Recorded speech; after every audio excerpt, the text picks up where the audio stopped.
Hello everyone. We hope you're doing well. We're doing great, and we truly appreciate your ongoing support. We'd like to briefly address some comments regarding our audiobook series.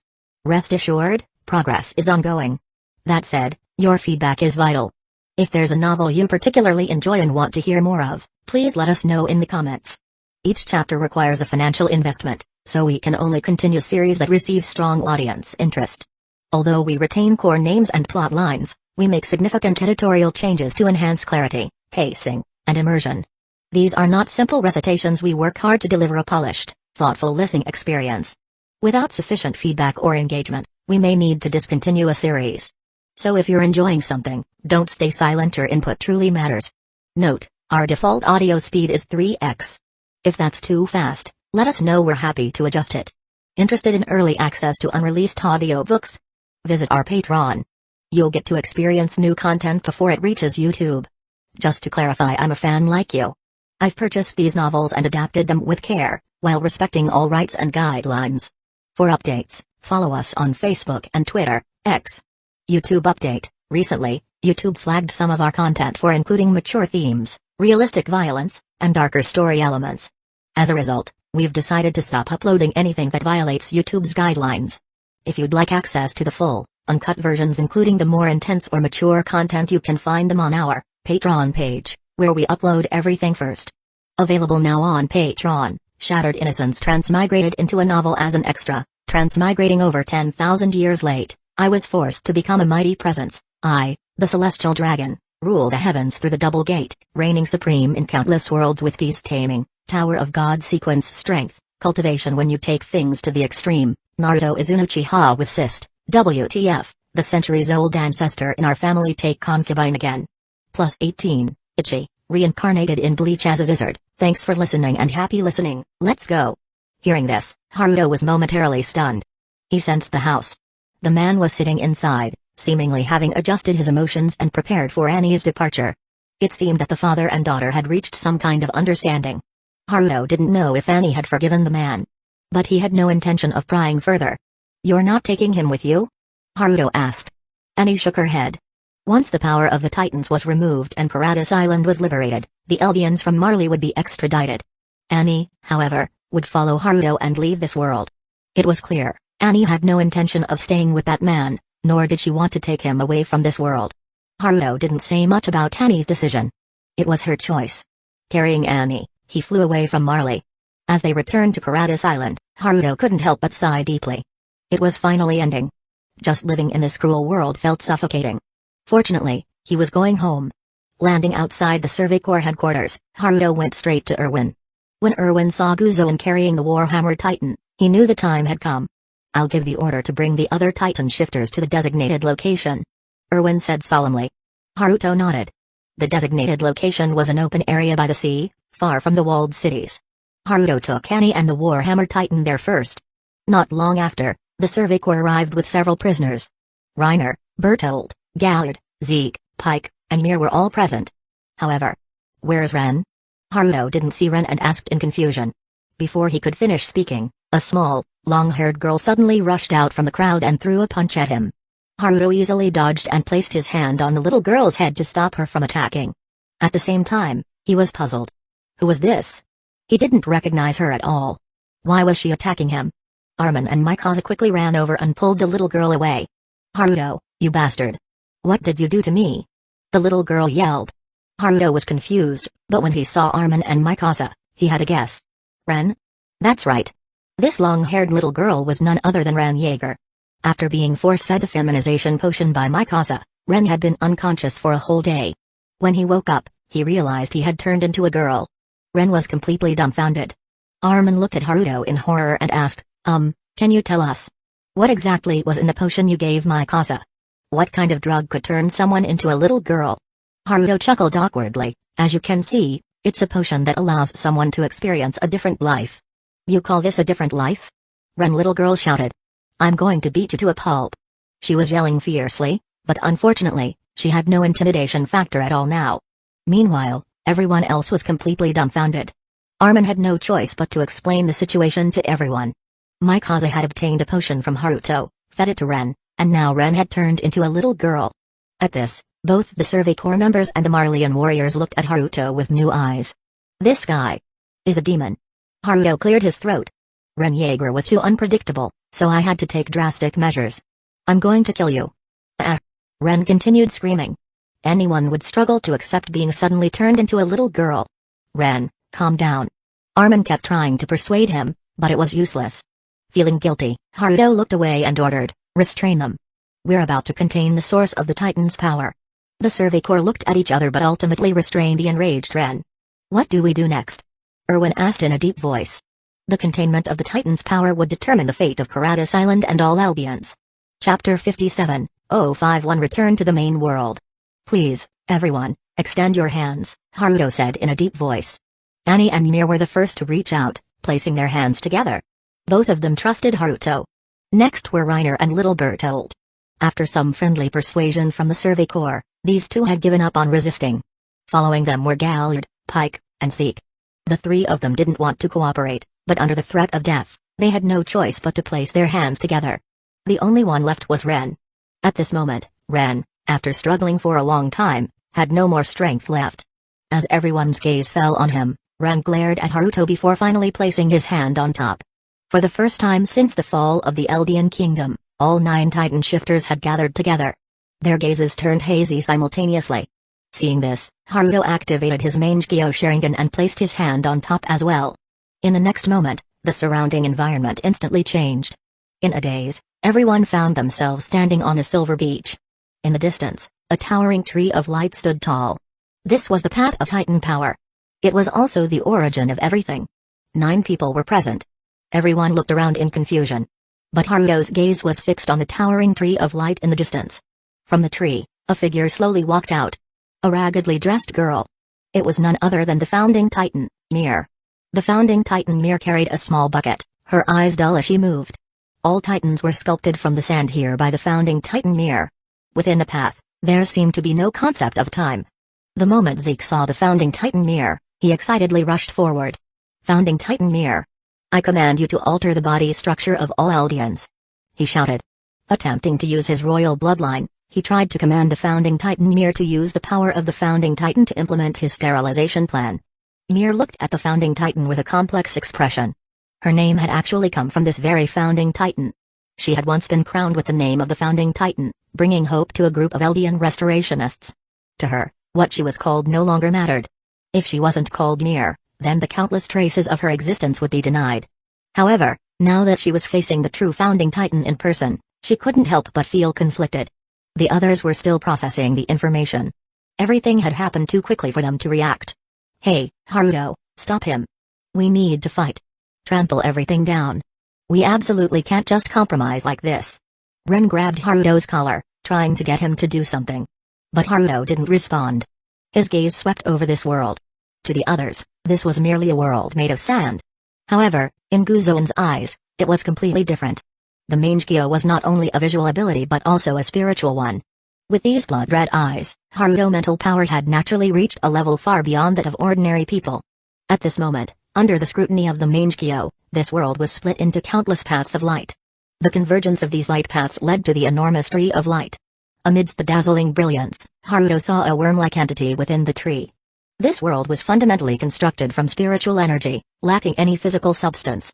Because of this, Haruto, who had no Eldian bloodline, was able to forcefully enter this place with the power of his Mangekyo Sharingan. Retracting his gaze, Haruto slowly approached the founding Titan Mir. Zeke was still shouting. Haruto grabbed him and effortlessly threw him away. Even though this was a spiritual world, Haruto still possessed overwhelming strength. After all, the mental strength of the others couldn't compare to his in the slightest. Crouching down, Haruto stared at the founding Titan. She was just a little girl. In the original story, Ren had convinced the founding Titan Mir through words and launched the rumbling. But Haruto, at the moment his gaze met the founding Titan Mir's, the black blades in his eyes spun rapidly, directly taking control of her. Similar to the principle of using the Sharingan to cast illusions. He simply used his powerful spiritual force to dominate her. The founding Titan Mir's dim eyes were instantly consumed by a blood-red glow. In the next moment, within the world of the paths, countless people appeared. All Eldians were simultaneously pulled into the paths. Haruto straightened up, using his immense spiritual power to amplify his voice. Attention, all Eldians. I am an SCP Foundation executor, responsible for containing all anomalies in the world. At this moment, the Foundation is proceeding with the containment of Titan power. From today onward, Titans will cease to exist in this world. All Eldians will lose their Titan abilities and return to being normal humans, devoid of any anomalous traits. Paradise Island will develop its technology normally and accept all Eldians. The world will return to proper order. As Haruto finished his declaration, all individuals within the paths were forcibly expelled. Haruto took one last look at the founding Titan mirror. This little girl existed solely due to Titan power. Once the Titan power was contained, she would completely disappear. But for her, this should be a form of release. With that thought, Haruto no longer lingered and took large strides toward the towering tree of light. Back in reality, everyone snapped back to their senses simultaneously. They had all heard Haruto's proclamation within the paths. Their eyes instinctively turned toward Haruto. At that moment, from his hand, a translucent worm suddenly appeared. A golden lightning bolt struck from the sky. The translucent worm rapidly expanded into an incomprehensible size. Even a colossal titan couldn't compare to its terrifying mass.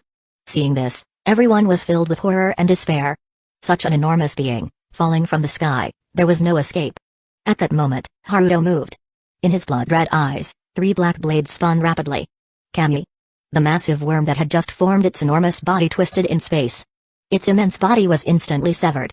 Moreover, the cut was exceedingly precise. At the cut surface, the original translucent worm could be seen. A pair of enormous black wings extended from Guzoan's back, flapping once. The gust it generated sent everyone around him flying. Haruto, however, transformed into a black blur and shot straight toward the cut section of the monstrous worm. The severed giant worm was rapidly regenerating, trying to reconnect itself. But at its core, its true body was forcibly extracted by Haruto. After pulling it out, the black wings behind Haruto split into countless feathers, wrapping around the grotesque worm. Layer upon layer, they soon enclosed the original worm, which was only the size of an arm, into a 2-meter-wide black cocoon. Those feathers were actually Haruto's own cells. Having assimilated the Titan power and cool abilities through the black light virus, Haruto's cells formed a prison stronger than any material in this world. Successfully contained anomaly, origin, grotesque worm, containment level, 4 doomsday. Containment quality, excellent, reward, level 4 lottery draw. Congratulations to the host for containing the core anomaly of the Titan world. All anomalies in this world have been fully contained. The Titan world can now open a portal and permanently link with the main world. Reward, a portion of world power. As the system panel popped up, it signaled the complete containment of Titan power. The massive worm in the sky evaporated into steam. Haruto, carrying the cocoon that had contained the grotesque worm, slowly descended and exhaled deeply. Chapter 58, no title needed. Too much happened XD, it's over. Erwin and the others gathered around, looking at the giant cocoon in Haruto's hands, their eyes full of questions. Containment successful. Haruto smiled and said, "This world no longer has Titans." At his words, everyone was stunned for a moment, then erupted into cheers. Zeke and the few Marlians were left standing aside. Seeing that Haruto wasn't paying attention to them, they experimented by making small cuts on their fingers. However, nothing happened. The Titan power they had once controlled so skillfully was gone. No golden lightning struck down, no Titans appeared out of thin air, and even their wounds bled without healing. They exchanged glances, realizing that it was truly over. The Titans had vanished. At the same time, across Paradise Island, countless mindless Titans wandering about were instantly reverted back to human form. And the 3 towering walls of Paradise Island dissolved into steam and disappeared. The walls had been part of the Titans' hardening ability, and with the abnormal worm being contained, they simply vanished. For the first time, the sunrise shone unimpeded into the world of Paradise Island. After that, there were a lot of miscellaneous matters to handle on Paradise Island. Only a few were worth mentioning. First, Erwin signed the Absolute Contract Codex and officially joined the SCP Foundation. Afterward, he would follow Haruto to the main world and study various fields within the Foundation. Haruto intended to groom Erwin as a second O5 council member. His decisiveness was something humanity needed. Joining the SCP Foundation alongside Erwin were Captain Levi and half of the Survey Corps. Those who joined the Survey Corps were people with pioneering spirits and a willingness to sacrifice. Many of them couldn't sit still. Led by Levi, these former Survey Corps soldiers would undergo modernized training within the Foundation. Once equipped with SCP Foundation gear, they would form the Foundation's first mobile task force. Its name, Wings of Freedom. The second matter concerned Ran Yeager, the protagonist, who had been turned into LOI due to the feminization serum. At first, Ren chased after Haruto, demanding an explanation. But Haruto deliberately avoided him, making Ren miss him every time. So, Ren had no choice but to continue living in his current body. And after spending several days as a loli, he gradually accepted his new identity. What were ABS compared to the scent of a loli? At an appropriate moment, Haruto reappeared before Ren, explaining that the feminization serum had a time limit it would wear off in about a year. And so, Ren, the little loli, panicked. In the end, after much hesitation, Ren requested several more doses of the feminization serum from Haruto. Hey, truly addicted. For some reason, Ren had recently been spending a lot of time with Armin. Mikasa, meanwhile, gradually distanced herself from the two and joined Levi's former squad, now part of the Foundation. The third matter. Historia, you were looking for me? Haruto looked at the slightly fidgety girl in front of him, surprised. After all, in his impression, Historia always spoke directly to him about anything. Historia rubbed the hem of her skirt, mustering her courage. I'm the one who asked Haruto to come out, I have something to say. Haruto had been incredibly busy these past few days. As the head of the SCP Foundation, he was about to establish cooperation with the newly formed Eldian Republic. It was unrealistic to just sit back and do nothing. Historia had wanted to meet with Haruto for a long time but only found the opportunity today. Meanwhile, at the street corner, Mir cautiously peeked out, checking the situation. Even though she wasn't directly involved, she was incredibly nervous. After all, she had been the one to egg Historia on.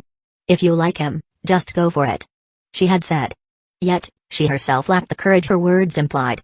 Now, hiding in the shadows, she both hoped Historia would succeed and dreaded that she actually would. At this moment, Historia's face was flushed red as she continued gathering her resolve. By the way, Historia, about your name, do you want to change it back to its original form? Seeing her hesitation, Haruto tried to give her a breather. Hearing this, Historia looked up and gave a smile that was worse than crying. A name. It doesn't really matter. Haruto was momentarily speechless. Call me Krista, just Krista, no surname. Mir says it sounds cute. What do you think, Haru? Krista asked. Haruto nodded. I think it's cute too, just like its owner. Hearing that, Krista couldn't help but smile. Actually, I also have something to tell you, Krista. Haruto suddenly said. Krista's eyes widened. Could it be? Her face turned beet red, and she stammered, then. You go first, Haru. Haruto nodded, then put on a serious expression. Under Krista's expectant gaze, Haruto solemnly said, Krista, would you be willing? Krista. To come with me to another world? Krista. At that moment, a figure suddenly rushed out from the side, launching a flying kick at Haruto. It was Mir, who had sneaked over to eavesdrop. Haruto dodged skillfully and caught Mir midair. Otherwise, she would have rolled on the ground like a gourd. You bastard. Saying something like that at a time like this? Mir shouted in frustration, standing up for Krista. A proposal. In this situation, was there any other possible outcome besides a proposal? What were you expecting me to say, Mir? I'm curious. Holding Mir in one arm while restraining her struggles with the other, Haruto asked with genuine curiosity. For a moment, even Mir was at a loss for words. Amid the commotion, Krista simply smiled, feeling relieved. After all, there was still plenty of time ahead. As long as she could stay with Haru, that was enough. I want to go with Haru, Krista said seriously. Although she had grown up in this world, Krista had always felt like a floating leaf without roots. There was nothing tying her here. The only people who mattered to her were Haruto and Mir. Hearing that, Haruto smiled and nodded. Then, putting Mir down, he turned to her and asked, what about you? Do you want to come with me? Mir turned her head away and snorted. If Krista's going, then of course I have to go. Not because of some shady guy or anything. Haruto chuckled and ruffled Mir's hair. Hey, shady guy, taking all these people is one thing, but why is she here too? Mir demanded. Today was the day they were leaving the world of Titans. The gateway between worlds had been set up in a hidden interrogation room beneath the core headquarters. Afterward, the SCP Foundation would take over the site and establish a containment facility there. Erwin and the others were all present, including Mikasa. Mir, however, was pointing at Annie. Because Annie is important. Without her, I wouldn't have made it to this world. Haruto said seriously. But Mir wasn't buying it. You just want to build a harem, don't you? What do you mean by a... After the commotion, a portal of light appeared in the underground room. The portal spun and then gradually stabilized. Alright, everyone, let's go. Chapter 59, The Anomalous Activity of Kaismaori Town. Alright, everyone, let's go. Haruto called out and then took the lead, stepping into the portal first. The others didn't hesitate much and followed him through the mysterious portal. This time, there was no discomfort from the teleportation. It seemed the connection between worlds had stabilized, and the spatial tunnel was more refined. After a brief moment of darkness, the scene before their eyes completely changed. A futuristic alloy room filled with technological aesthetics appeared before them. It was the same containment chamber Haruto and Annie had used when they left. As soon as they arrived, the personnel outside the room immediately took notice. Armed personnel quickly surrounded the room, weapons raised in alert. 051, please verify your identity through the room sensor. A voice came through the microphone from one of the armed personnel. Mir scoffed and nudged Haruto with her elbow. Your subordinates don't seem to respect you much, huh, leader? Haruto shook his head. First of all, within the Foundation, we are all colleagues. Outside of containment operations, there is no strict chain of command. Secondly, such security measures are necessary for the Foundation. We can't rely on appearances alone to confirm identities. If an anomaly were to be released due to negligence, that would be the true failure of a Foundation personnel. Beep. Identification confirmed, 051. Trust level, level 5, Thami Eel. Unlocking the room. After undergoing multiple layers of verification, password authentication, identity card scan, fingerprint match, iris scan, DNA sampling, and a cognitive recognition test, Haruto's identity was finally confirmed. The containment room was unlocked at last. Our apologies, 051. This is a necessary security procedure of the Foundation. The armed personnel addressed Haruto. Haruto shook his head. No need to apologize. This is necessary. After all, these protocols were his own design. Some anomalies could mimic appearances, and if proper screening wasn't conducted, the consequences of an anomaly infiltrating the Foundation would be catastrophic. How long was I gone during this containment operation? Haruto asked in a deep voice. According to our records, from the moment you disappeared in the light containment layer to your reappearance, a total of 45 days, 13 hours, 23 minutes, and 17 seconds have passed. Haruto nodded. A month and a half. It seemed the system's theory about time anchors was correct, there really was a tenfold time difference. The cocoon I brought back contains a contained anomaly. No need for additional restrictions, place it in the light containment layer. I have already documented the information on this anomaly. Upload this record into the Foundation system. Due to the anomaly's ability to spread, no experiments should be conducted until there is a breakthrough in research. As for the people I brought back, assign them rooms in the residential sector and provide systematic education. Some of them should receive firearm and combat training during their studies. The list is here. After their training, they will be assigned as Mobile Task Force Unit A, designated Wings of Freedom. Send negotiation experts to the anomaly designated as Gate of Titans to establish contact with its inhabitants and set up a Foundation outpost. Focus on developing the energy source Icefall Stone produced by the Gate of Titans anomaly and implement its application as soon as possible. Retrieve all records of anomalies discovered by the Foundation in the past 45 days and present them to me. Haruto systematically issued a series of orders. The Foundation personnel swiftly got to work. Erwin and the others were guided to the residential sector for systematic learning about Earth's foundational knowledge. Krista and Mir would also temporarily stay at the Foundation for their studies. Meanwhile, the Foundation dispatched personnel to the Titan world to make contact with the Survey Corps. Developing the Titan world was a crucial step for the Foundation's future growth.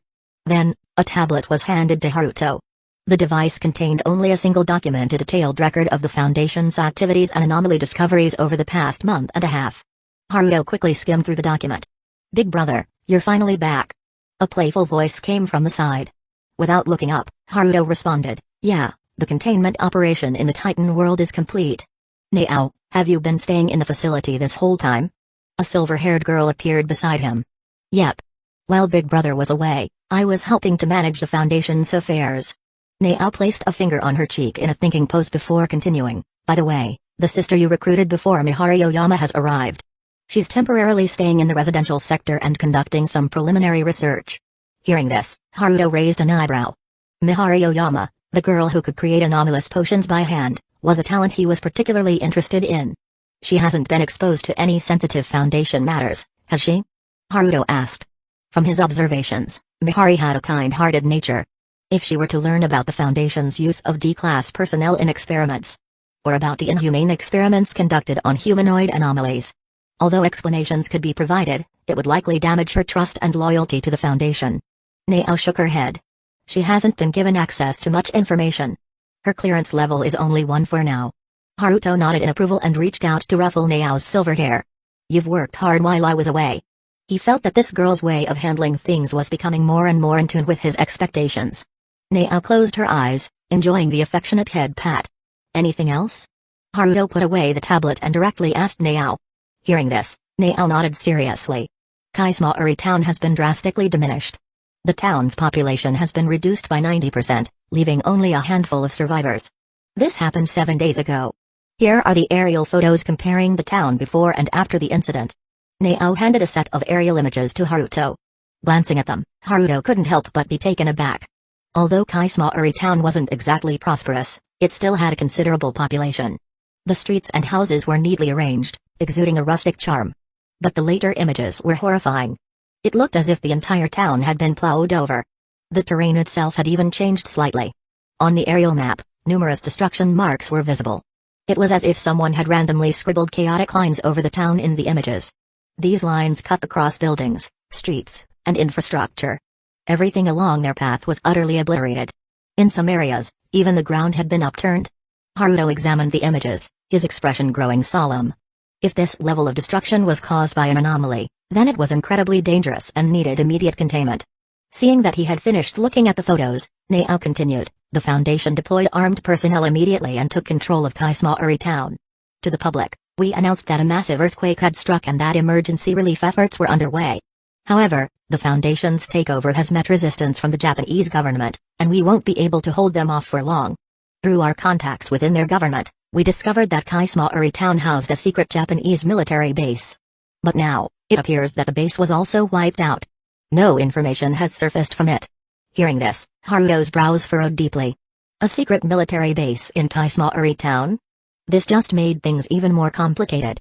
Earth's technology wasn't weak. If an entire military base had been erased, then the threat level of this anomaly needed to be raised even further. Moreover, while the Foundation held great power, dealing with a military base incident would make things even more difficult. They needed to contain the anomaly quickly and withdraw from Kaismaori town. Have we sent D-class personnel to investigate the area? Any findings?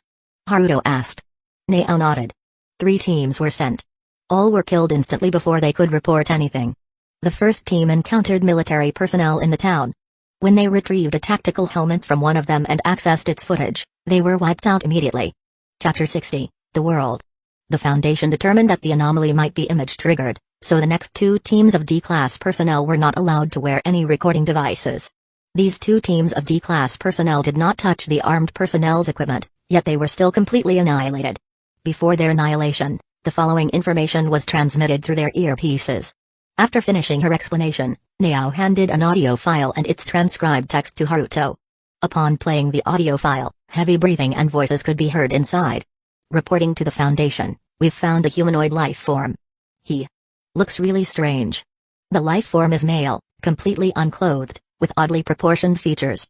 His height might be over 2 meters. Since the target is crouching, I can't determine exactly. His arms and legs have almost no muscle, extremely thin. He seems to be crying? I don't understand. Hey, can you hear me? Attempting communication was ineffective. No, wait, he's turning around. The sound abruptly stopped. What followed was an ear-piercing shriek loud enough to rupture eardrums. And a massive explosion. The earpiece was likely destroyed at that moment as well. The D-class personnel were killed instantly, not even able to scream, suggesting immediate death. Closing the audio file, Haruto took a deep breath. This was a serious problem. I'll go handle the containment, Haruto said. Hearing this, Nao nodded with concern. Afterward, she went to prepare a vehicle to head to Kaismaori town. Although Haruto could fly there much faster. On Earth, where surveillance cameras were everywhere and satellites conducted aerial photography, it was best not to reveal anomalous abilities unless necessary. Otherwise, they'd have to deal with online information suppression and offline memory erasures. A huge hassle.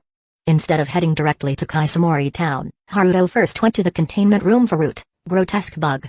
He needed to assess the gains from containing the attack on Titan World, using the rewards to strengthen himself as much as possible.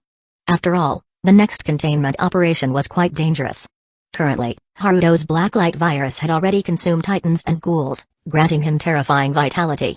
Though untested, he estimated that even if his head was cut off or his heart exploded, he could easily regenerate. As for whether he could regenerate from a single drop of blood, that was untested, so he couldn't say. Inside the containment room, there was only a giant cocoon wrapped in black feathers. Upon entering, Haruto extended his hand, pressing his fingers against the cocoon. These black feathers were, in fact, all Haruto's cells. The moment he made contact, he could effortlessly control these detached cells. Manipulating the feathers inside, he pierced the grotesque bug's body, extracting a single drop of fluid. The grotesque bug struggled within the feathers, but to no avail. The drop of liquid was passed along by the feathers and, ultimately, transferred into Haruto's body through his fingers. The blacklight virus immediately devoured it and began feeding back into Haruto, evolving him on the spot. His body suddenly became somewhat translucent, with his skin turning semi-transparent. Just like the grotesque bug. But soon, he returned to normal. Opening his eyes, Haruto sensed the changes in his body and the information that appeared like an instinct. A huge gain, Haruto murmured. From the grotesque bug, he obtained only one trait. That was propagation. Now, Haruto could use his blood to induce an inferior assimilation in others. Essentially, he could infect others with his blood, granting them Titan-like abilities. More importantly, Haruto could modify the infected individual's physical structure, thoughts, and memories. Just like how the founding Titan controlled the Eldians. Besides the D-class memory wipe method, now I also have an A-class memory wipe method. Haruto marveled. Compared to amnestics, his assimilation-based memory control was much more refined. Far more advanced. After absorbing the grotesque bug's genes, Haruto pulled up his system interface. Previously, after continuously containing various anomalies and harvesting rewards from the Attack on Titan world, he had accumulated enough for a 10-pull level 3 lottery and a single level 4 lottery. Additionally, the containment of the Attack on Titan world granted him a reward, world energy. He had been too busy recently to properly study this world energy. World energy, a reward given when containing root anomalies. Extremely valuable. Can be used to upgrade the multiverse containment system. Reading the system's description, Haruto raised an eyebrow. So it was for upgrading the system. Without hesitation, Haruto clicked the upgrade button. The system interface flickered briefly, then returned to normal. Haruto? Was that it? Wasn't that a bit too simple? Although it felt sketchy, Haruto still checked the upgraded system. The system interface hadn't changed much, except for two new options. One was the anomaly monitoring program. The other was anomaly trait viewing. Anomaly monitoring program can monitor anomalies within a 6,371 km spherical radius. Brilliant. Previously, the system could detect and mark anomalies. But the range was severely lacking. Now, the monitoring radius was exactly Earth's radius. For the Foundation, this monitoring program was immensely significant. Anomaly trait viewing can view all traits of anomalies within a 10-meter radius. Even better. Being able to see an anomaly's traits would make containment operations and subsequent experiments much easier. Fewer D-class personnel would die. Although the 10-meter range was a bit short, this function was nearly god tier. After reviewing the system's upgrades, Haruto turned his attention to the lottery. Time to test his luck. Rubbing his hands expectantly, Haruto clicked on the 10-pull level 3 lottery. 10 streaks of light flashed across the screen. Damn. Just clouds and blue sky. No one could stay lucky forever this time. Haruto's luck was finally punished. White tier rewards, 30,000 yen, a very straight wooden stick, red and blue wallpaper, a girl's original white stockings, a good manga. Blue tier rewards, an unextinguishable glow stick, dazzling orange paint, purple tier rewards, SCP 500, Panacea, the legendary sword Dojigiri Yasutsuna, and an arc reactor. Looking at the rewards list, Haruto sighed. No gold tier items. After staying lucky for so long, it was time for a downturn. Still, 3 purple tier rewards weren't bad. SCP-500 was a small bottle of red pills. One pill could effectively cure all diseases. This included anomalies classified as diseases. As for so-called terminal illnesses like cancer or leukemia, 1 pill and they'd be cured instantly. Dojigiri Yasutsuna was a legendary sword said to have slain the demon Shutendoji, carrying a grievous injury effect that inhibited regeneration. The arc reactor was a high-tech cold fusion energy source.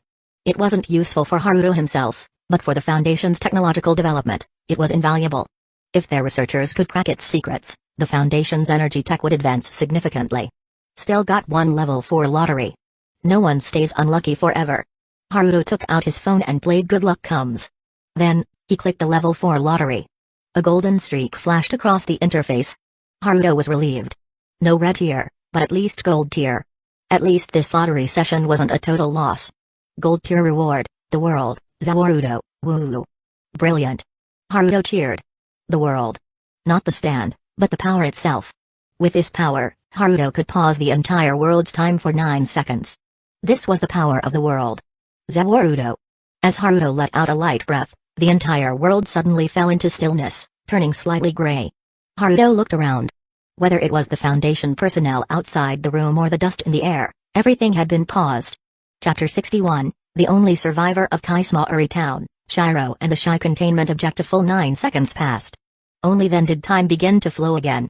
The Foundation personnel outside the room continued their actions from before the pause, completely unaware. As if the world had never stopped for 9 seconds. This was the power of the world. Satisfied, Haruto put away the system panel. Then, he handed the arc reactor over to the Foundation's research personnel. As for the panacea, he kept 2 pills for himself and placed the rest into the Foundation's containment. At the same time, he documented the panacea's anomalous properties and uploaded the report to the Foundation's database. After that, Haruto left the Foundation, got into a vehicle, and headed toward Kaismaori Town. By the time night fell, he had arrived at his destination. This small town was situated in a lowland area, surrounded by a few modest mountain ranges. The mountains weren't high enough to isolate Kaismaori Town from the outside world, yet they seemed like a natural barrier, offering protection. Such an environment was reminiscent of a utopia, a paradise hidden from the world. Unfortunately, standing at a high vantage point, Haruto looked down at the town and shook his head. The actual scene of Kaismaori Town was far more tragic than what the images had shown. Earth and stone were overturned, buildings were shattered by unknown forces, and the entire landscape of the town had nearly changed. Closing his eyes slightly, Haruto held his breath. Spreading out his perception, he began searching for anomalous entities within Kaismaori Town.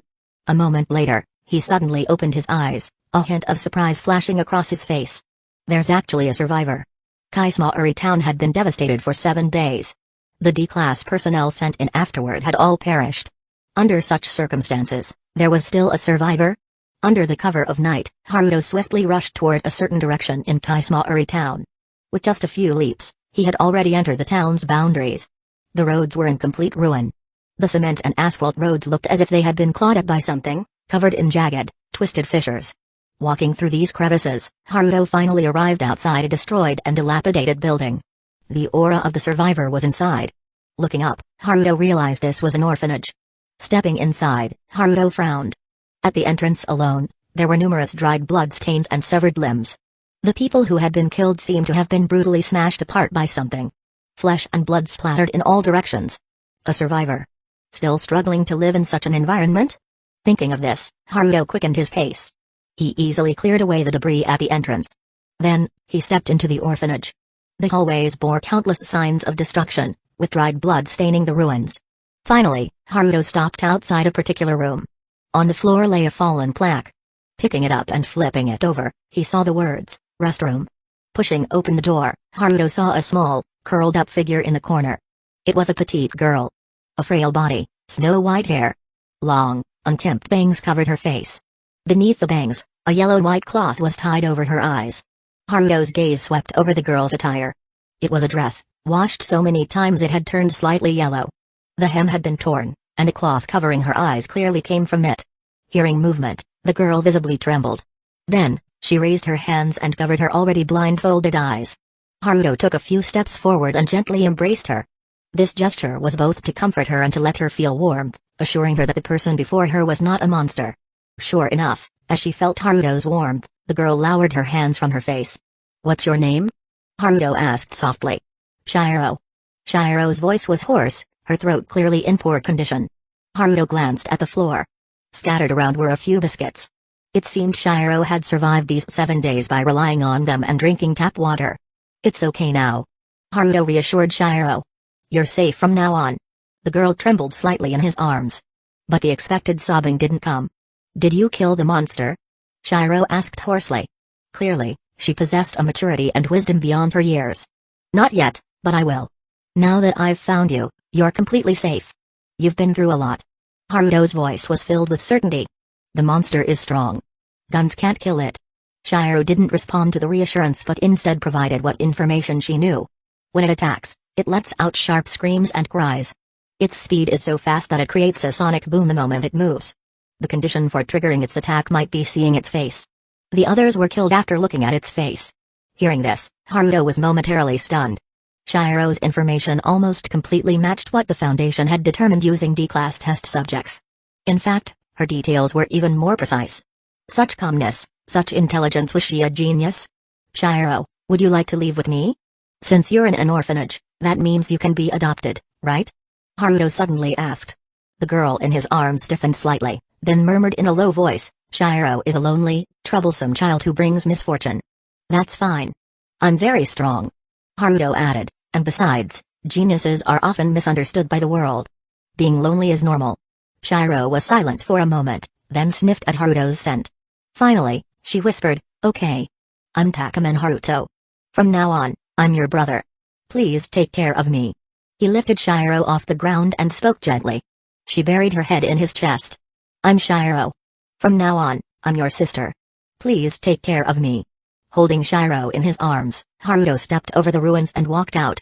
But just as he exited the orphanage, he heard faint sobbing. Following the sound, Haruto looked over. In the forest outside the orphanage, a thin, elongated figure was crouched there. Amidst the shattered trees and overturned earth, a creature with unnaturally long limbs, an emaciated torso, and a grotesquely disproportionate body was squatting in the debris, covering its face and crying. Its limbs looked as if they were made of mere bones wrapped in thin skin, seemingly fragile enough to snap at any moment. Brother, don't look at it. Shiro immediately warned. Haruto pressed her back into his embrace. Then Zawarudo. The world turned gray, and everything fell into absolute stillness. Haruto quickly approached the crying figure from behind. He extended his hand.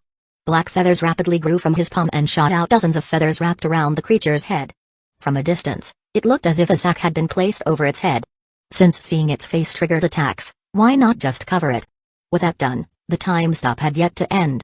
After a brief thought, Haruto reached out and drew his blade. Dojigiri Yasutsuna gripping the treasured sword with both hands, he poured his full strength into it. In the frozen world of stop time, the ground suddenly cracked, but the fissures did not spread outward. The blade slashed down from above. Wherever it passed, the air seemed to split apart, rippling outward in layers.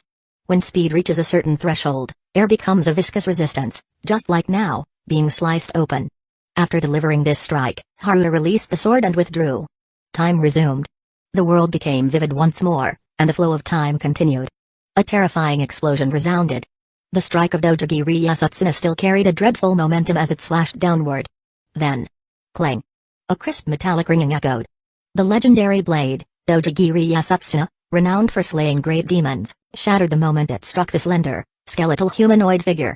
The blade fractured into 3 segments, breaking apart instantly and flying off at a speed too fast for the naked eye to follow. Yet, the being struck by the treasured sword only had its flesh cut open, its bones remained entirely unscathed. It didn't even react. Still crouched there, face buried in its hands, weeping. Brother. Shiro called out in concern. I'm fine. Haruto reached out and ruffled Shiro's small head. However, when he turned his gaze toward the anomaly, he couldn't help but click his tongue in astonishment. It's practically indestructible. Anomaly, the Shy Guy SCP-096. Object Class, Euclid. This entity exhibits the following traits. It remains docile under normal circumstances.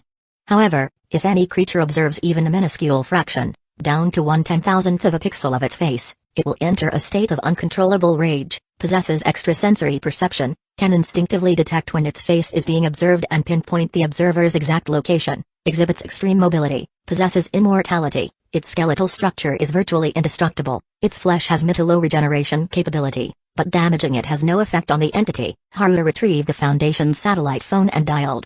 Containment successful. Dispatch an armed unit to Kaismaori Town for transfer operations. Under no circumstances should the entity's black feathered headpiece be damaged. No one is permitted to retrieve any recording devices that may contain visual data from within Kaismaori Town.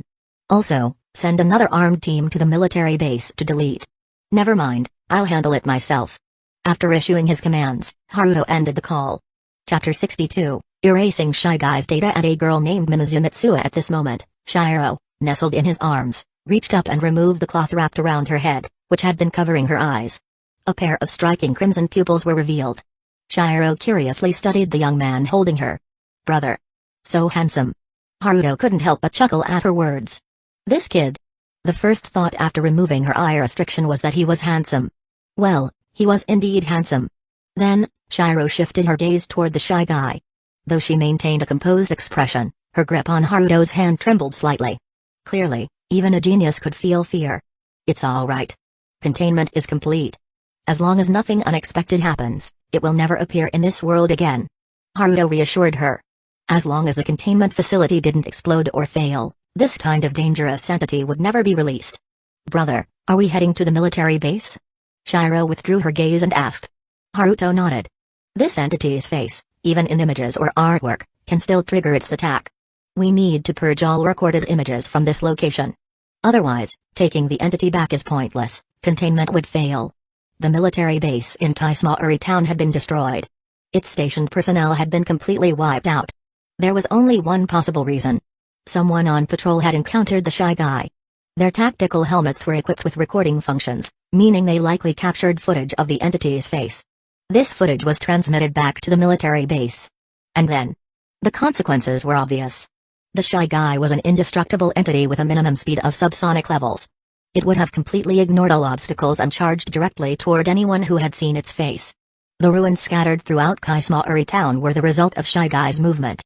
Nothing could obstruct its destruction.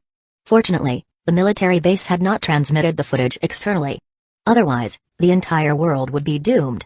Before long, the Foundation personnel arrived. Haruto set Shiro down, intending to leave her with the others while he handled the deletion process himself. However, Shiro clung tightly to Haruto's arm. Brother, Shiro looked uneasy. Clearly, she wasn't comfortable dealing with strangers. Haruto thought for a moment and ultimately decided to bring Shiro along. However, he needed to put the tactical visor back on her. For safety, he planned to use time stop while deleting the images to ensure the Shy Guy's trigger conditions weren't accidentally met.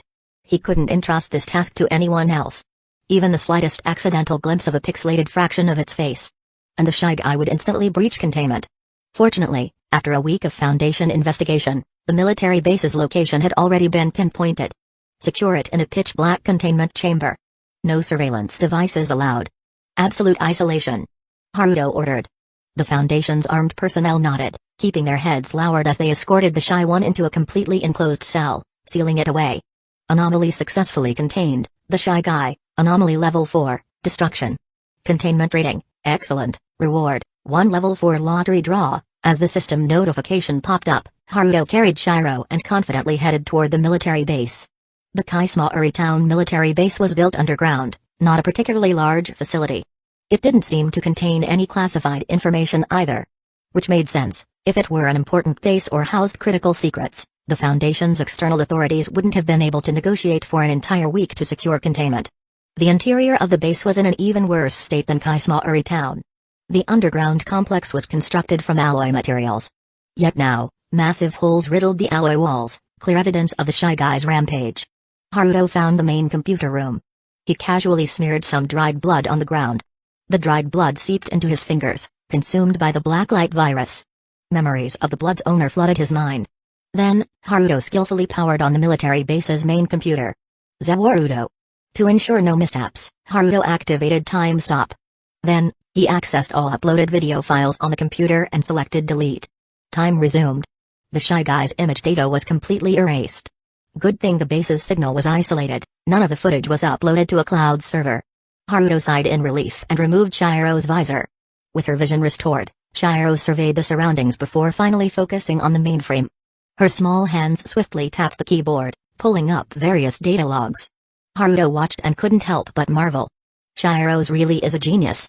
Shiro, still navigating the system, murmured, the orphanage director had a computer in his office. I sometimes got to use it. Haruto raised an eyebrow. This level of proficiency didn't seem like something gained from occasional use. Before long, Shiro completed her search.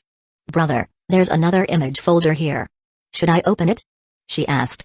Haruto took control of the system, covered her eyes, and activated time stop again. He opened the folder. But it only contained records of Kaismaori's town residents, nothing recent. A thorough check revealed no concerning images. Time resumed. Shiro, you can look now. It's just some resident photos and records. She removed his tactical goggles and looked at the screen. Displayed on the screen were images of the residents of Kaismaori town. Haruto had already shifted his attention away. The images from within the base had been cleaned up. Next, they had to quickly sweep through Kaismaori town to check if any residents had captured images of the mysterious entity before their demise. Once the cleanup was complete, the Foundation had to withdraw from Kaismaori town as soon as possible. The authorities of Japan were still pressuring the Foundation's external leadership. They needed to take control of one of the 4 great financial conglomerates as soon as possible. Right now, taking control of a conglomerate was much easier, just using blood to assimilate the upper management would suffice.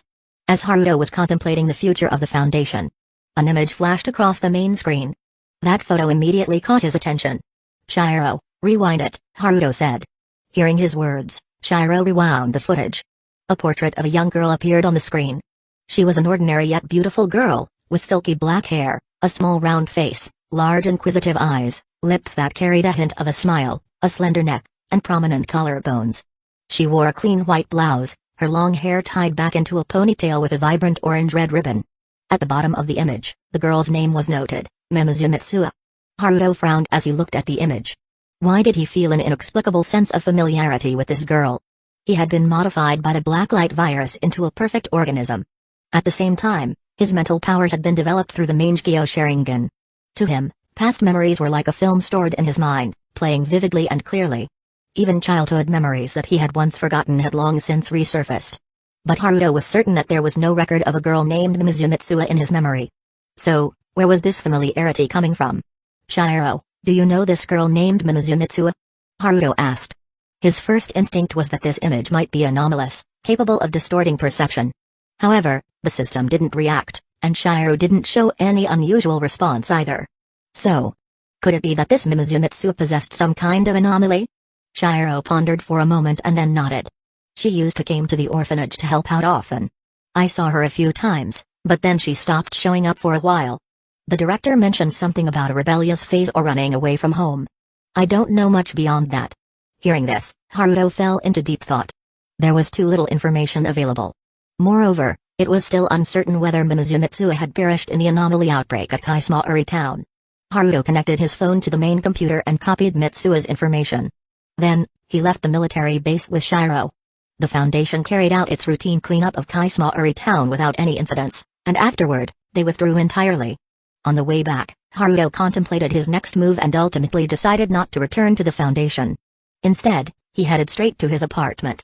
After a long time away, he finally returned home. Chapter 63, Izumi-sensei is out of contact? A month and a half in the main world translated to over a year in the world of Titans. Opening the door to his apartment, he saw the warm glow of the lights inside, and Haruto couldn't help but let out a long sigh of relief.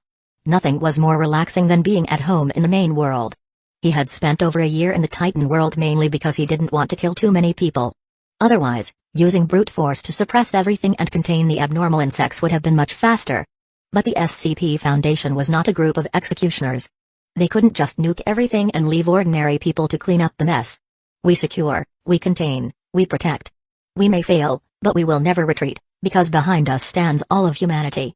Honor to those who march to their deaths. That was the true purpose of the SCP Foundation. He stepped forward into the light. Footsteps echoed from the living room. "Big brother, welcome home." Naao ran up first, smiling as she approached Haruto. Behind her was Ariri. "Haruto, long time no see." Ariri's pretty face was full of joy at their reunion. Even though only a month and a half had passed in the main world, for Ariri, it had been an agonizingly long time. Time and longing had made her more courageous today. This golden-haired loser, who was usually so tsundere, actually ran towards Haruto as if wanting to hug him. However, just as she was about to reach him, Ariri suddenly noticed another figure standing behind Haruto. Because of her petite stature, Shiro had been completely hidden behind him earlier. Ariri froze mid-hug, her eyes widening in disbelief. "Haruto. You. She pointed at Haruto, stammering as her face twisted into an expression of betrayal like an abandoned wife who had just caught her husband cheating. Haruto looked at her in confusion. "What's wrong?" Ariri struggled to form words for a moment before shouting, "You went abroad and came back with a kid?" Haruto? There were too many things wrong with that statement, and for a moment, he didn't even know where to start refuting it. Did she think he was a Karugenji or something? Producing a child at his age? Not to mention he'd only been gone for a month and a half, it's physically impossible. Coming back to his senses, he lifted Shiro, who was looking nervous from the unfamiliar environment, into his arms. "This is Shiro, my little sister," he introduced. Hearing this, both Naao and Ariri were stunned. Even Annie, who had been watching from the living room, looked surprised. "Oh, so she's your sister. Phew, you scared me." Ariri wiped the cold sweat from her forehead. But then, she frowned. "Wait a minute. Where the hell did you get a sister?" "Haruto, you're supposed to be She wanted to say orphan, but she bit her tongue, realizing it would be hurtful. And look at her. White hair? She looks nothing like you. Nao, standing beside her, pointed at herself. She kinda looks like me, though.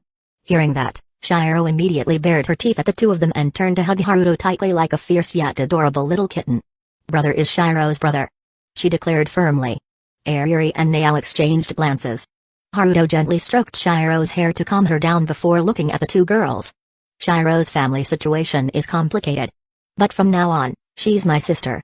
Airi, Nao, let's all get along. Hearing this, both girls nodded.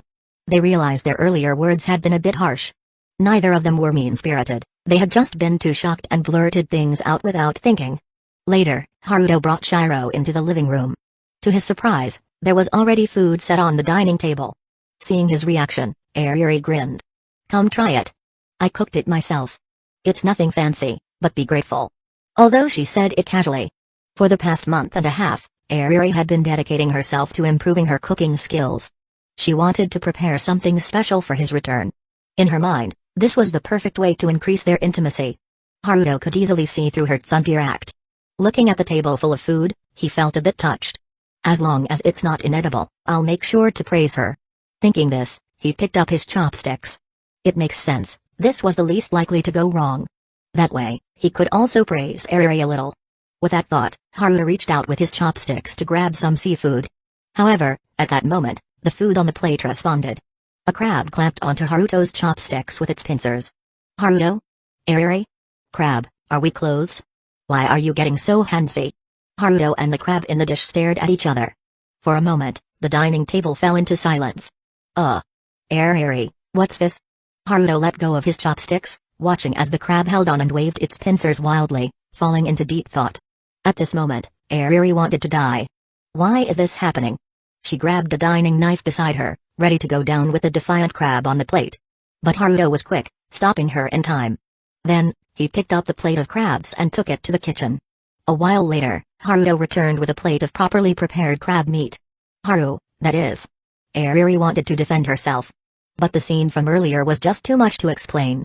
Haruto, however, reached out and ruffled Airi's golden hair. You were probably trying to make drunken crab, but the alcohol you used wasn't strong enough. Hearing this, Airi looked at Haruto with teary eyes.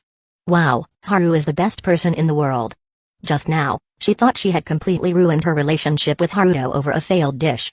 Because, honestly, food fighting back was just unacceptable. I saw this special dish and wanted to make it for you, but Airi couldn't understand what went wrong. She had followed the recipe exactly. She wasn't an idiot. How could such a disastrous mistake happen? The steak that you bought isn't strong enough, that's why this happened. Don't worry about it. Haruto comforted her gently. Then he sat down, picked up new chopsticks, and took a bite of the food. The taste wasn't bad. At least it was above average. Anime heroines always seem to make Judgment Day-level cooking disasters no matter how much they practice. Turns out, that's mostly for dramatic effect. Soon, Annie, Nao, and Shiro also sat down. Although the earlier crab incident made them a little wary of the dishes, Haruto had helped Airi to redeem herself well. So, it was fine.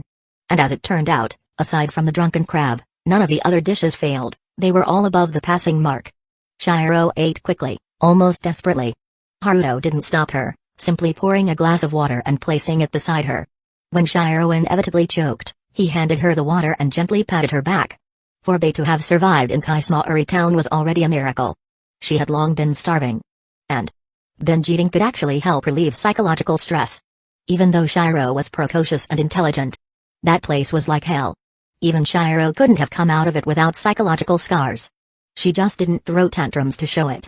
By the way, Haru, have you checked the news? Your debut is blowing up. Airi snapped out of the earlier disaster and brought up a new topic. Haruto froze. Debut?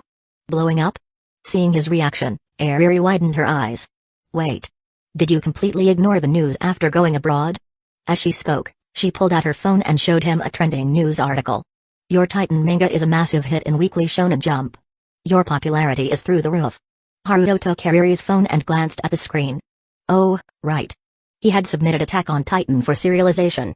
Back then, he had planned to earn his first fortune through manga. But plans never keep up with changes. The adolescence syndrome laboratory practically handed itself to him.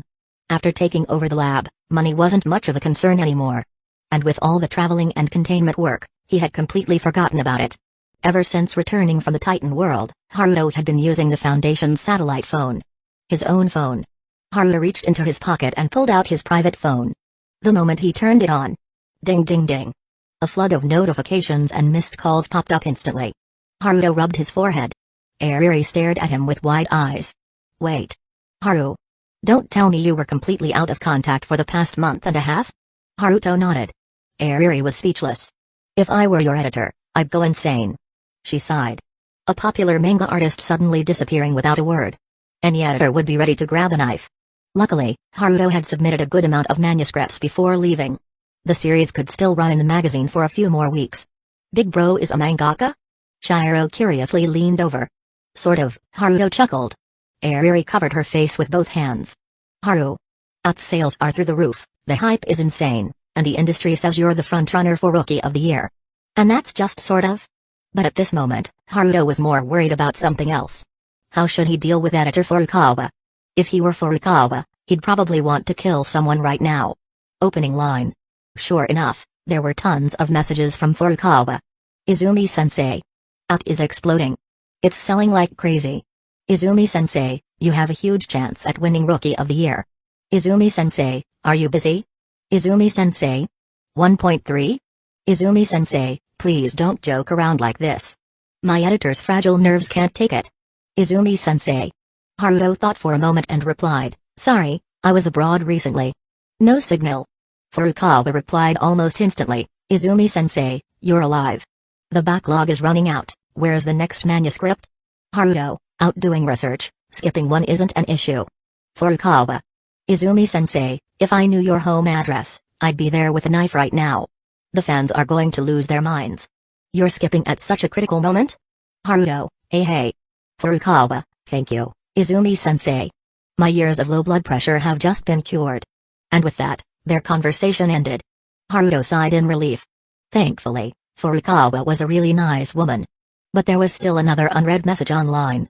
Chapter 64, The Genius Girl Shiro and Kasumijoka-senpai's Invitation. Kasumijoka-senpai, Kuhai, I saw your manga promotion published. Congratulations. Although I thought it was amazing when I first saw it, I didn't expect it to become this popular. Kuhai? Are you there? I want to talk to you about your work. Kuhai, not replying to messages for a long time is an impolite behavior. Could it be? I've been played? Looking at the messages, Haruto was a little puzzled. Wasn't Kasumijoka-senpai supposed to be the cold and sharp-tongued type? Why did it feel like she was acting like a fangirl? After thinking for a moment, Haruto typed a reply, sorry, senpai. I was out of the country recently, and I couldn't get a signal, so I just received your messages. Typing, deleting, considering, Kasumijoka-senpai, I'll believe you for now. Looking at Utaha's reply, Haruto couldn't help but smile. This senior felt a little different from her anime counterpart. So, regarding discussing your work, what's your answer, Kuhai? Utaha followed up online. Haruto, of course, that's fine. Kasumijoka-senpai, then let's meet at a cafe tomorrow and talk a bit. Haruto, isn't his a little sudden? Kasumijoka-senpai, it's still the holidays, right? You should have time, Kuhai. Kasukajoka Utaha, or have you already made plans with someone else? Haruto, no, I haven't. Haruto considered the situation. Right now, most of the Foundation's efforts were focused on developing the Titan world. They were working on establishing containment site stations there.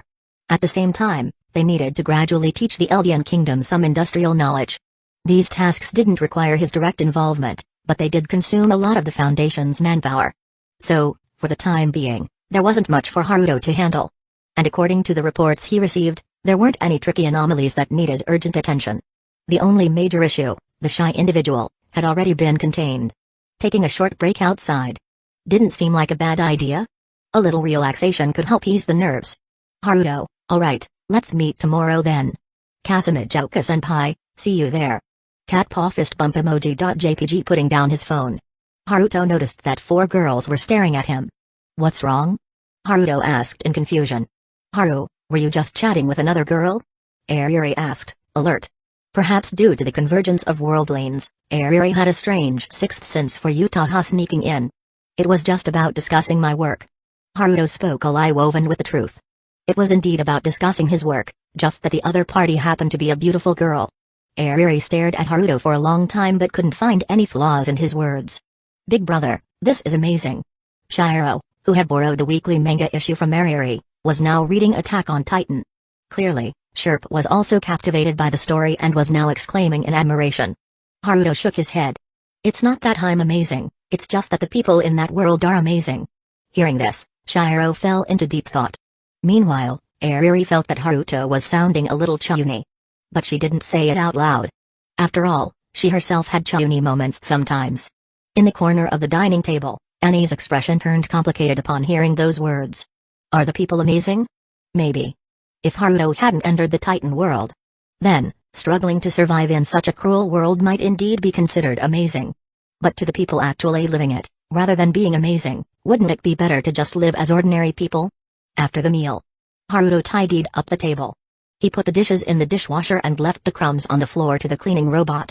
Technology improves life. And here people doing it manual. A certain translator thought to himself smugly. Scrub it harder knee. I want that floor spotless, you hear me?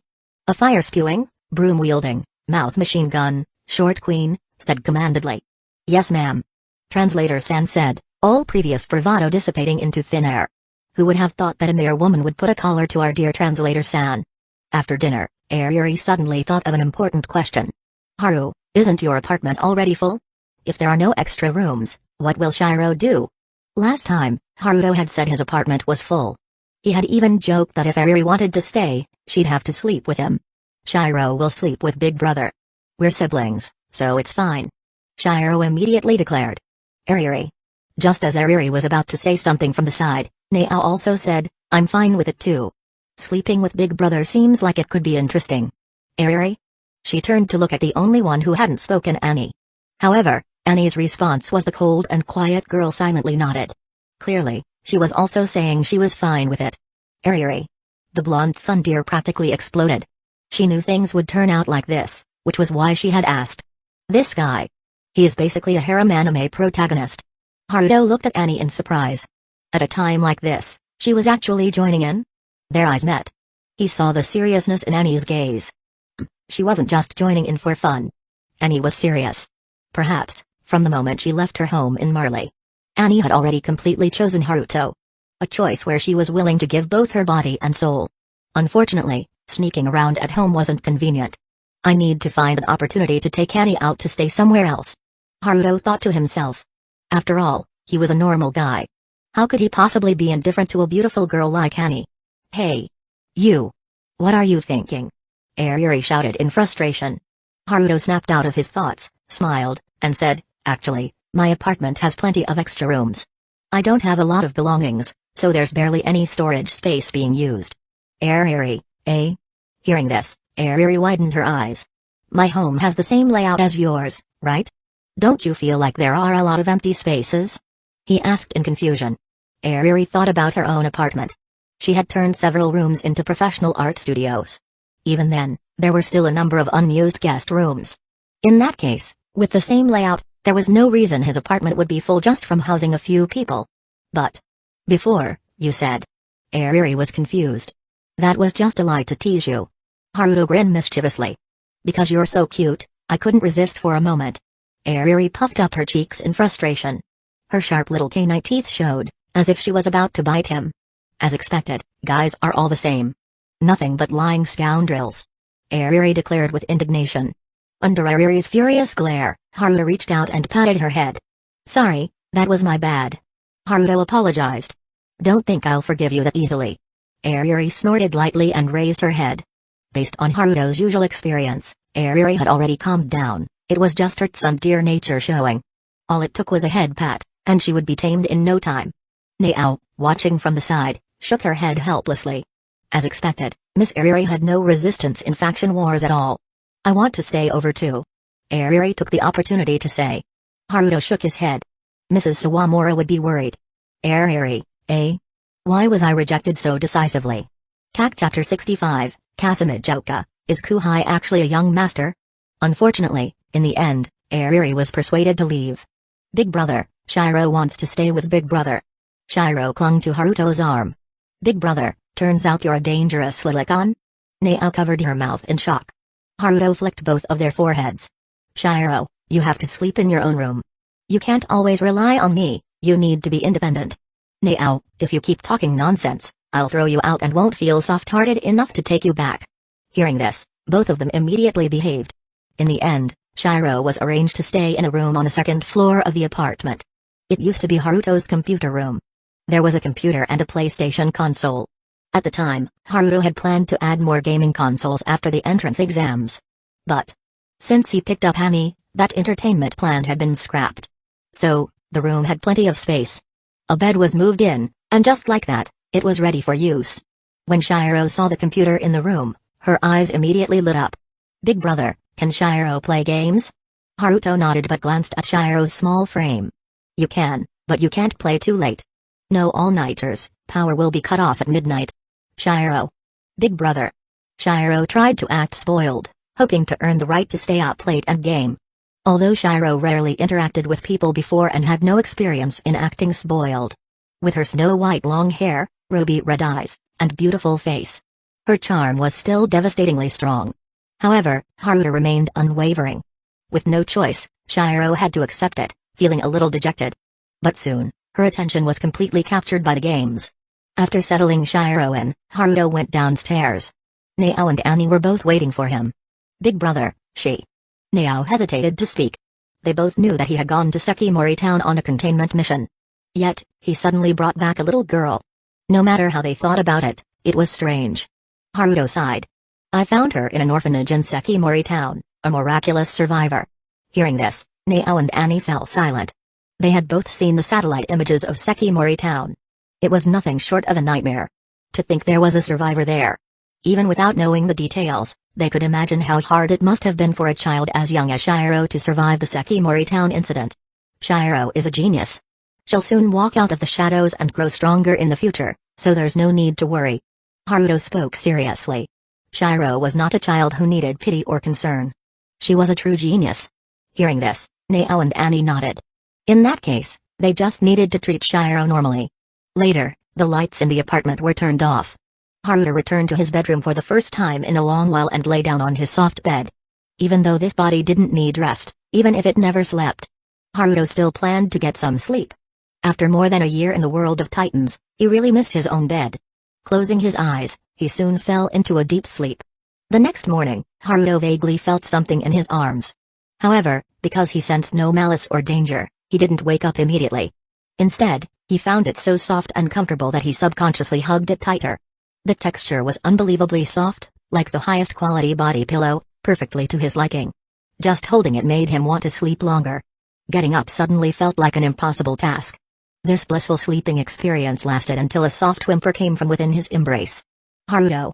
Opening his eyes, Haruto realized that, at some point, a snow-white-haired girl had appeared in his arms. The true identity of this top-tier body pillow was his own sister, Shiro. Haruto fell into deep thought. Scenes from before he fell asleep resurfaced in his mind. He clearly remembered locking his bedroom door before going to bed. So, how did Shiro get in? Perhaps sensing his movements, the girl in his arms fluttered her long eyelashes twice before opening her eyes. Her ruby red irises were like the most beautiful gems in the world. Good morning, big brother. Shiro greeted him. Shiro, before saying good morning, explain to me how you got in here and why you crawled into my bed. Haruto sighed helplessly. Shiro tilted her head slightly, unintentionally revealing her cuteness. Because I wanted to be with Big Brother. Big Brother's scent is comforting. I learned how to pick locks from tutorials online and used a hairpin to open the door. Haruto held his forehead. Don't use your talents on weird things. Facing the excessively cute Shiro, he couldn't bring himself to scold her. Might as well. Just ignore it. After getting up in the morning, Haruto looked at Shiro's messy hair and felt a bit helpless. She might be a genius, but she had some trouble taking care of herself. He picked her up and placed her in front of the mirror. Then, he carefully brushed her long hair. Shiro's hair was snow-white, smooth as silk. So, it didn't take much effort to tidy it up, only a few stubborn strands stuck out. After some thought, Haruto tied her hair into a side ponytail. Looking at the adorable girl in the mirror, Haruto nodded in satisfaction. As expected, Shiro looked great with a side ponytail. I should find some gemstones or a crown as accessories for it. Haruto muttered to himself. There were no clothes in the apartment that fit Shiro. Nao and Annie's clothes didn't suit her either. In the end, Shiro simply wore one of his hoodies. Once she put it on, it was so big that it looked like a nightgown, giving her the vibe of a lazy shut-in. But since Shiro was cute, it wasn't a problem. "Big brother, are you going out?" Shiro asked curiously. He nodded. "Shiro, stay home. I'll bring you something delicious when I come back. Don't get too immersed in the internet." Before leaving, Haruto reminded her. Shiro, though reluctant, still nodded. Today, Annie and Nao weren't home. Nao had gone to the Foundation. She actually enjoyed managing affairs there. And Annie? I heard that she had an appointment with Krista, so she also went to the Foundation. Regarding this, Haruto was somewhat puzzled. Since when were Annie and Krista so close? "I'm heading out." He pushed open the apartment door and stepped out of the entrance. Today, he had an appointment with Utaha, and now he was on his way. After following the location sent online, Haruto arrived at a dessert shop. He looked up at the sign that read umbrella. He fell into deep thought. "What's wrong? Kuhai, you seem dissatisfied with this place?" A clear and cold voice, as crisp as silver bells, came from behind. Haruto turned around and saw Utaha dressed in professional attire. A white collar blouse paired with a blazer, a black pleated skirt on the bottom, and her long, slender legs wrapped in sheer black stockings. The stockings were not too thick, allowing a faint glimpse of her fair thighs, making them look rather alluring. Haruto naturally held the door open, stepping aside like a gentleman to let Utaha enter. "Senpai, why such a serious outfit today?" After taking their seats, Haruto asked curiously. Utaha blinked. "Kuhai, questioning a girl's outfit instead of complimenting it first, that's something only a leech would do, you know." Duly noted, Haruto chuckled. "Senpai, you look amazing today, both intellectual and sexy, truly a sight to behold." Utaha had expected Haruto to argue back or be flustered by her teasing. Unexpectedly, he responded with a straightforward compliment. Her fair face flushed slightly, and she averted her gaze. "Thanks for the compliment," she muttered softly before changing the topic. "Kuhai, you seemed puzzled by this recently popular chain dessert shop?" Hearing this, he shook his head. "Not exactly. The main issue was that ever since he stepped into the shop, the staff had immediately tensed up. They were subtly watching him. As if the moment he gave a command or made a gesture the shop would be cleared out instantly, entering an armed containment mode. This was just. Kuhai, with that hesitant expression, you look like the kind of rich heir who secretly blends in with common folk, only to be unknowingly invited to his own family's business." Drawing from her extensive experience writing light novels, Utaha casually described such a scenario. In a way, she had actually guessed the truth. "Senpai, you're joking." Haruto waved his hand with an unchanged expression. Utaha, however, narrowed her eyes. That reaction. Could she have actually guessed correctly? So this talented Kuhai, who debuted explosively, actually came from a wealthy family. Did he start his career purely for his dreams? If his manga career didn't work out, would he just go home and inherit billions? Chapter 66, Kasumajoka Utaha, Kuhai, are you a playboy? You're too smooth. Shaking her head, Utaha felt she was overthinking things. There was no way such a cliché light novel setting could happen in real life. Meanwhile, as Utaha was lost in thought, Haruto had finished placing their order. He also subtly signaled to the staff, Foundation personnel, that no alert was necessary. "Senpai, shall we talk about literature?" Haruto asked. Utaha snapped out of her thoughts and nodded. She then pulled two light novels from her handbag. One was a currently popular romance light novel, and the other was titled Love Metronome. "I'd like you to read these two books and compare them. Although you debuted as a manga artist, your strength lies more in storytelling rather than pure artwork, so I'd like to hear your thoughts on these two books." He took the novels and began flipping through them. Utaha rested her hands on the table, quietly waiting. Love Metronome was her own work. To be honest, Utaha considered herself fairly skilled in literature. She had poured a lot of effort into this debut novel. She didn't expect it to become an instant hit, but at the very least, she had hoped for some decent feedback. However, the sales had been unexpectedly dismal. It was a complete failure with no hope of a reprint. Utaha had her own pride. She wasn't in denial but simply wanted to understand what went wrong. Asking her editor felt a little embarrassing. And coincidentally, she saw her Kuhai's work explode in popularity. So she wanted to hear his opinion. Haruto skimmed through both novels, reading the first 3 chapters. Although he hadn't read them in their entirety, the first 3 chapters generally set the tone of the book. It was like catching a glimpse of a leopard through a narrow tube, just enough to make a judgment. Closing the books, he thought for a moment and then looked at Utaha. "Senpai, I've gone through the opening chapters of both books. My evaluation might not be entirely thorough, but please hear me out. Utaha nodded, signaling she was all ears. Haruto pushed forward the more popular light novel. The writing is decent, light-hearted, and humorous. The plot is a bit cliché but has its own fresh elements, which is why it's doing so well. Utaha nodded. His assessment matched her own thoughts. And this one? Haruto pushed Love Metronome forward. Utaha immediately perked up. The writing is excellent, smooth, expressive, and filled with genuine emotion. Utaha blinked. That was too much praise. She wondered if Haruto knew she was the author and was just flattering her. But, it likely hit a wall in sales, right? It probably flopped badly. He stated bluntly. Why? Utaha asked immediately. Kuhai, you rate this one higher, yet you think it failed? He shrugged helplessly. Because it's completely unconventional. Utaha was stunned. That was a reason? Senpai, writing with genuine emotion is great, but only if the readers take the time to immerse themselves in it. Clichés have their advantages, they quickly establish familiarity, allowing readers to effortlessly breeze through the story. Haruto explained.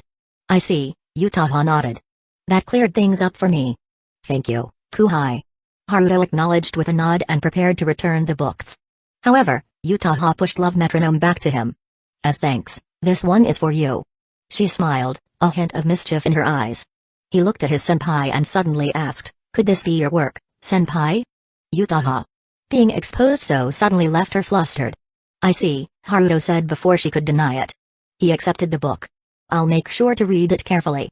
Their desserts and coffee arrived. Utaha quickly picked up her cup and took a sip, using the steam and the rim to hide her expression. This junior was way too smooth. He was dangerously skilled. Could it be that, despite his serious appearance, he was actually a playboy? Was he secretly juggling multiple women, honing his techniques through experience? Utaha, blushing, let her thoughts run wild. After finishing their desserts, the two left Umbrella together. Only after they were completely gone did the Foundation agents inside the shop finally breathe a sigh of relief. Even though they had received orders to remain at ease, that was still the president, after all. Meanwhile, it's still early. Kuhai, do you have anything else to do? Utaha asked. Haruto thought for a moment there actually was something. Perfect timing, I'd like to ask for your help in picking out some girls' clothing. About this height, petite build. He raised his hand to gesture Shiro's height and figure. Hearing this, Utaha immediately had an exclamation mark pop up over her head. As expected, this Kuhai was a playboy.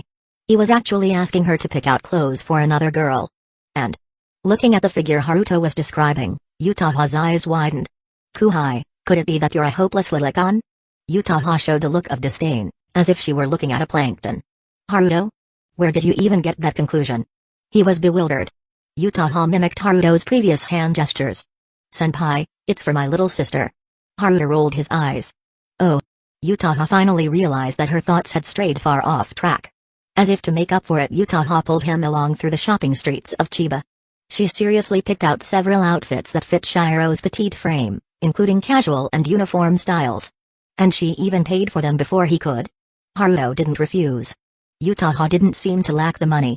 Accepting goodwill from others was also an important part of socializing. Soon, Haruto was carrying a pile of large and small bags. Maybe it was just a natural instinct for women. Even though it was him who had came to shop. The one who had been asked for help, Utaha, was now the one fully enjoying the shopping spree. Haruto could barely hold everything, yet Utaha was still going strong.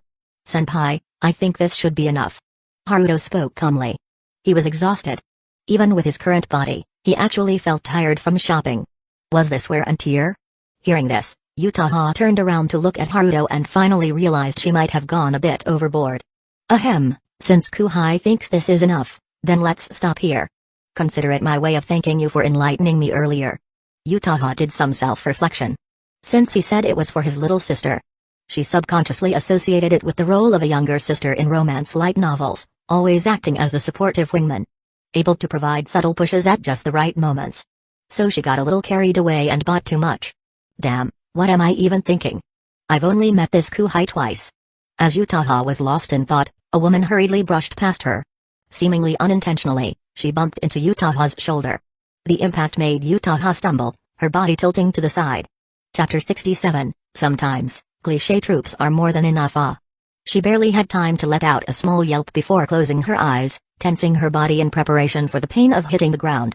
but she never hit the ground. Instead, she felt herself fall into a warm embrace.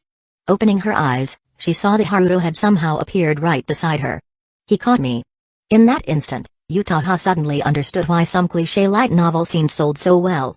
Because right now, her heart was uncontrollably racing.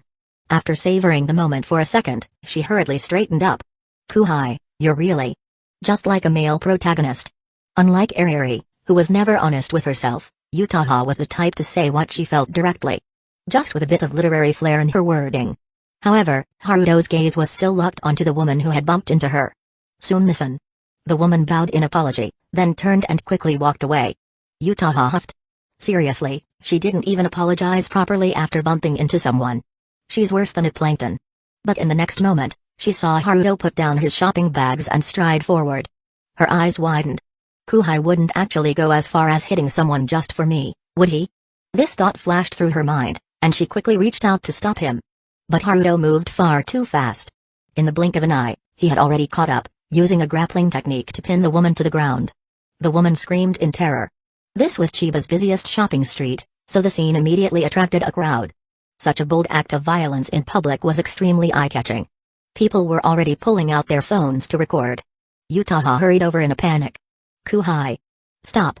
But before she could even finish her sentence, she saw Haruto, while holding the woman down with one hand, casually brush his other hand over her body. When he lifted his hand, there was a pink wallet in it. Her eyes widened in shock. That was her wallet. When did she? Taking the wallet, Utaha opened it and immediately saw her student ID inside. When she bumped into you, she swiped it. She's a repeat offender, report her to the police. Haruto said. This woman was quick with her hands. Unfortunately for her, Haruto's eyes were more precise than the most advanced high-speed cameras. Unless someone had a reality-warping cognitive interference ability, fooling his perception was impossible. Seeing this, the crowd quickly understood what had happened. Someone started clapping. Acts of heroism like this always earned applause from bystanders. Utaha finally snapped out of her shock and pulled out her phone to make a call. After hanging up, she looked at Haruto, the image of his swift and decisive movements replaying in her mind. She had to admit, he looked incredibly cool. Not long after, officers from the Chiba Police Department arrived. Haruto released the woman, handing her over to the police. The woman still tried to argue her way out of it. But with so many witnesses around, and countless surveillance cameras covering the shopping street, caught red-handed, there was no way to escape. Hello, I'm Inspector Magure. Would you mind coming with us to give a statement? After getting the woman into the police car, an officer approached Haruto and Utaha. The two nodded and got into another police car. You've got some serious skills, kid. Not only did you protect your girlfriend, but you also caught a criminal. Impressive. Inside the car, Inspector Magure praised him with a grin. He had already reviewed the surrounding store surveillance footage. Haruto's movements were indeed remarkable. Hearing this, Utaha glanced at Haruto, curious about how he would react. They had just been mistaken for a couple. Would he flusteredly try to explain, like a typical light novel protagonist? But under her gaze, Haruto simply smiled and didn't correct the misunderstanding. Kuhai, you really are a playboy. Utaha teased. This guy was way too smooth. Haruto tilted his head in confusion. How did he end up being called a playboy again? Sure, he had some improper thoughts, but he hadn't acted on them yet. Inspector Magure, watching through the rearview mirror, felt a little awkward. So this kid. Young people these days sure are wild. But then again, he was good-looking, skilled, and had all the makings of a heartbreaker. Speaking of which, boy, you look familiar. Inspector Magure saw the awkward atmosphere, so he decided to change the subject. This statement was not a lie, he was truly familiar. Haruto smiled awkwardly upon hearing this. He was nominally affiliated with the Chiba Police Department, which had falsified documents, but the photo was real. It was normal for the other party to find him familiar. However, now that this identity was exposed, there was no way to explain it to Utaha. Fortunately, Inspector Magure didn't probe further into this sense of familiarity. Inside the Chiba Police Department, Haruto and Utaha went through the formalities. The recording officer was very friendly. Since there were no doubts, the statement was completed quickly, and the two soon met up again in the police department hallway. Thank you for your help this time, Kuhai. Once school starts, I'll treat you to a meal. Utaha shook her pink wallet. Of course, repaying him was just an excuse, asking him out was the real goal. Even though they had only met twice, Utaha had already realized that she had developed quite a liking for this Kuhai. So, she decided to take the initiative. Haruto smiled and nodded. Having lunch with a beautiful senpai was quite pleasant. Though, for the most part, he wouldn't actually be attending classes at Sobu High School. Just as the two were about to leave the police department and bid each other farewell, a police officer came running after them. "Excuse me, could you both wait a moment? There's something I need to trouble you with." The two turned around, puzzled. "That woman would like to meet with you both." The officer said this. Haruto frowned. Not because of the officer's request, but because of his wording. That woman? She should be called a criminal. In the end, Haruto and Utaha followed the officer to the interrogation room. Through a glass partition, they saw the woman again. On this side of the glass, there was also a young girl. The woman was crying pitifully, putting on quite a show. When she saw Haruto and Utaha, she cried even more tragically. "You too, I'm sorry. I'm really sorry. I acted out of greed and did the wrong thing." The woman sobbed as she apologized. "I know my actions were a crime and shouldn't be forgiven, but I have a young daughter.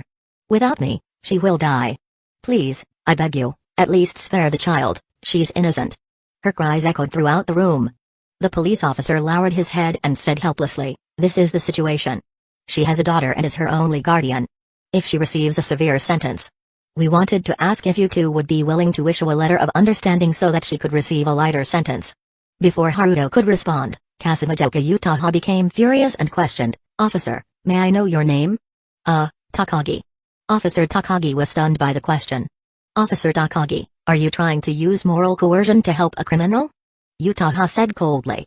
"Aren't we the victims here?" With one sentence, Takagi was left speechless. Seeing that they weren't falling for it, the woman played her final card. My poor daughter. Beg them, or mommy will be executed." Through the glass, the woman cried out to the girl. The girl trembled slightly before finally stepping up to Haruto. After a long pause, she looked up, revealing her tear-filled starry eyes. "Big brother, please let my mother go. I can't live without her." Her voice trembled, her face was pale, and tears streamed down her cheeks, dripping onto the floor. Seeing this, even Utaha hesitated to speak. Haruto looked at the girl and raised an eyebrow. Chapter 68, The Lies of Hoshino I and the Absurdity of Shinomiya Kaguya. Haruto squatted down with interest. "Your name is I, right?" The girl sniffled and nodded. "I. Hoshino I." Haruto reached out and wiped the tears from the corner of Hoshino I's eyes. Then, he looked back at the woman behind the glass. Seeing this, the woman was overjoyed. To her, getting the letter of understanding was now almost certain. However, what she heard next was Haruto's cold voice, "Your lies are too clumsy, and your acting is so exaggerated it's nauseating." The woman froze, her eyes widening. Meanwhile, Haruto stared at her through the glass. His icy gaze made the woman feel as if she had fallen into an ice cellar, her entire body turning cold. With such a practiced technique, was this really just a momentary lapse of judgment? At least think it through before you lie, would you? Haruto sneered as he pointed out her deception. The woman wanted to argue but found herself unable to speak. The boy before her didn't seem human, he was more like a demon. The pressure he exerted was overwhelming. And when speaking to your daughter, at least show a little love. Even when using a tool, one should at least cherish it a little, right? His words were like sharp blades, cutting away the woman's facade. Her expression gradually twisted. As Haruto had said, she had no affection for this so-called daughter. She didn't even care about her as much as she would a useful tool. Compared to you, Ai's performance is thousands of times better. There was almost no flaw in her deception. Haruto turned his head away from the woman and shifted his gaze to the girl named Hoshino I. "You have an exceptional talent." Finally, Haruto smiled and said this. He handed a business card to Ai and whispered in her ear, "If you have nowhere to go, you can come find me." Then, Haruto turned to Officer Takagi. "Officer Takagi, I'm sorry, but we have no intention of signing a letter of understanding for this criminal. And it's getting late. I doubt the police department is offering us dinner, right? So, we'll take our leave. If there's anything else, please call me." With that, Haruto took Utaha by the hand and walked out of the room. Officer Takagi stood in place for a long time before finally lowering his head. He had probably done something foolish. No wonder Inspector Megure always told him to follow procedures and not act on personal feelings. It wasn't about cold legal principles, it was the wisdom of experience. Upon leaving the police department, as soon as they stepped outside, Haruto let go of Utaha's hand. "Sorry, senpai, for making a decision on your behalf. But staying in the police department wasn't a long-term solution." Utaha absent-mindedly clenched her palm. Then, she looked at Haruto with some emotion. "Kuhai, you really are quite a fascinating person. If this were a novel, You'd definitely be the protagonist, wouldn't you? Haruto was surprised. He had expected Utaha to be frightened by his cold attitude just now, decisive, gentle, and with strong resolve. Kuhai, do you realize how much attention you attract? Utaha said seriously. Haruto chuckled and waved his hand. You're exaggerating, senpai. That kind of coldness isn't anywhere near gentle. Utaha shook her head. No, it was very gentle, a delicate kind of gentleness. That child must have suffered terribly under her mother. Utaha recalled Ai's behavior. As Haruto had said, her lies were almost flawless. The only flaw was her mother's attitude. She completely treated her daughter as a tool. There was no love at all. Even if that woman were released from prison, she wouldn't care about the child. That child. What had she gone through? What kind of environment would force a girl like Hoshino Ai to perfect the art of lying? Just thinking about it was heartbreaking. Haruto clearly realized this in an instant. The small gesture of handing over his business card was only noticed by Utaha. That kind of delicate gentleness made it hard for Utaha to take her eyes off Haruto. Hearing her words, Haruto sighed. Suffering is just suffering. That child has talent. If not for that, she would have probably been abandoned long ago. Utaha's eyes flickered as she asked, Kuhai, what will happen to that child? Haruto pondered for a moment before replying, following standard procedure, she should be sent to an orphanage after losing her only guardian. If she has the courage to contact me, I suppose I will help her. Investing in a talented person is never a loss. Hearing this, Utaha nodded in relief. The two parted ways on the streets of Chiba. Kuhai, see you in the new school season. Utaha waved with a smile. Haruto waved back, watching Utaha walk away.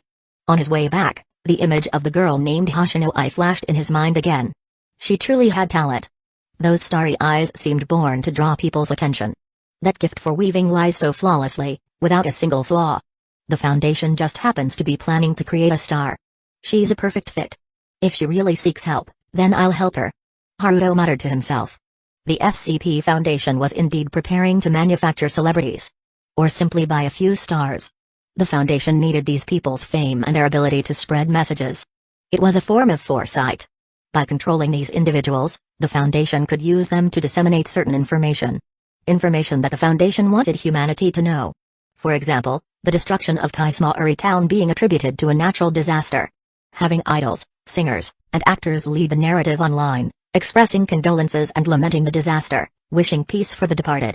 Subtly, this could shift the public's perception, making them stop digging into what lay beneath the surface. It was one of the SCP Foundation's methods of protecting public cognition. Shaking his head, Haruto cleared his thoughts for the time being. He would wait and see if Hoshino Ai really came to him. Everyone has their own fate. The opportunity had been given. There was no need to force things. Let go of the savior complex and respect others' destinies. By now, the sun had set, and the night sky had taken over. Chapter 69, Hayasaka's social death. Too much time had been wasted at the Chiba Police Department. Now, it was too late to cook dinner. He would probably have to order takeout. Haruto hailed a taxi by the roadside. Even though he was faster than a car himself. But in a world filled with surveillance cameras, it was best not to expose anything abnormal. Protect cognition. Just as Haruto was waiting for a cab by the roadside, he heard panting and hurried footsteps coming from a nearby alley. The sound came from deep within the alley. If not for his keen senses, he wouldn't have heard it at all. Haruto frowned and opened his system panel. No reaction from the anomaly monitor. Clearly, it wasn't an anomaly. Since that was the case. Just as Haruto was about to ignore it, he suddenly felt that the panting sounded rather familiar. So, carrying his bags, he swiftly headed into the alley. Once out of the surveillance camera's range, he stepped onto the wall and moved silently above the alleyways. Following the sound, turning left and right, he finally found the source of the panting. It was a blonde girl. No wonder it sounded familiar. Haruto revealed an icy expression. Below, in the alley, two girls were running fast. Leading the way was the eldest daughter of the Shinomiya family, Shinomiya Kaguya. Behind her, wielding a dagger to cover their retreat, was the ever-reliable maid, Hayasaka Ai. It was a rare sight. After all, it was uncommon to see the Shinomiya heiress fleeing in such a disheveled state. With the new school term approaching, Kaguya had attended a gathering of Japan's aristocrats. The attendees were all crucial pieces of Japan's future. A banker's son would become a banker. A politician's son would become a politician. And as the eldest daughter of one of the four great financial conglomerates, Kaguya's role at the party was to gather useful allies.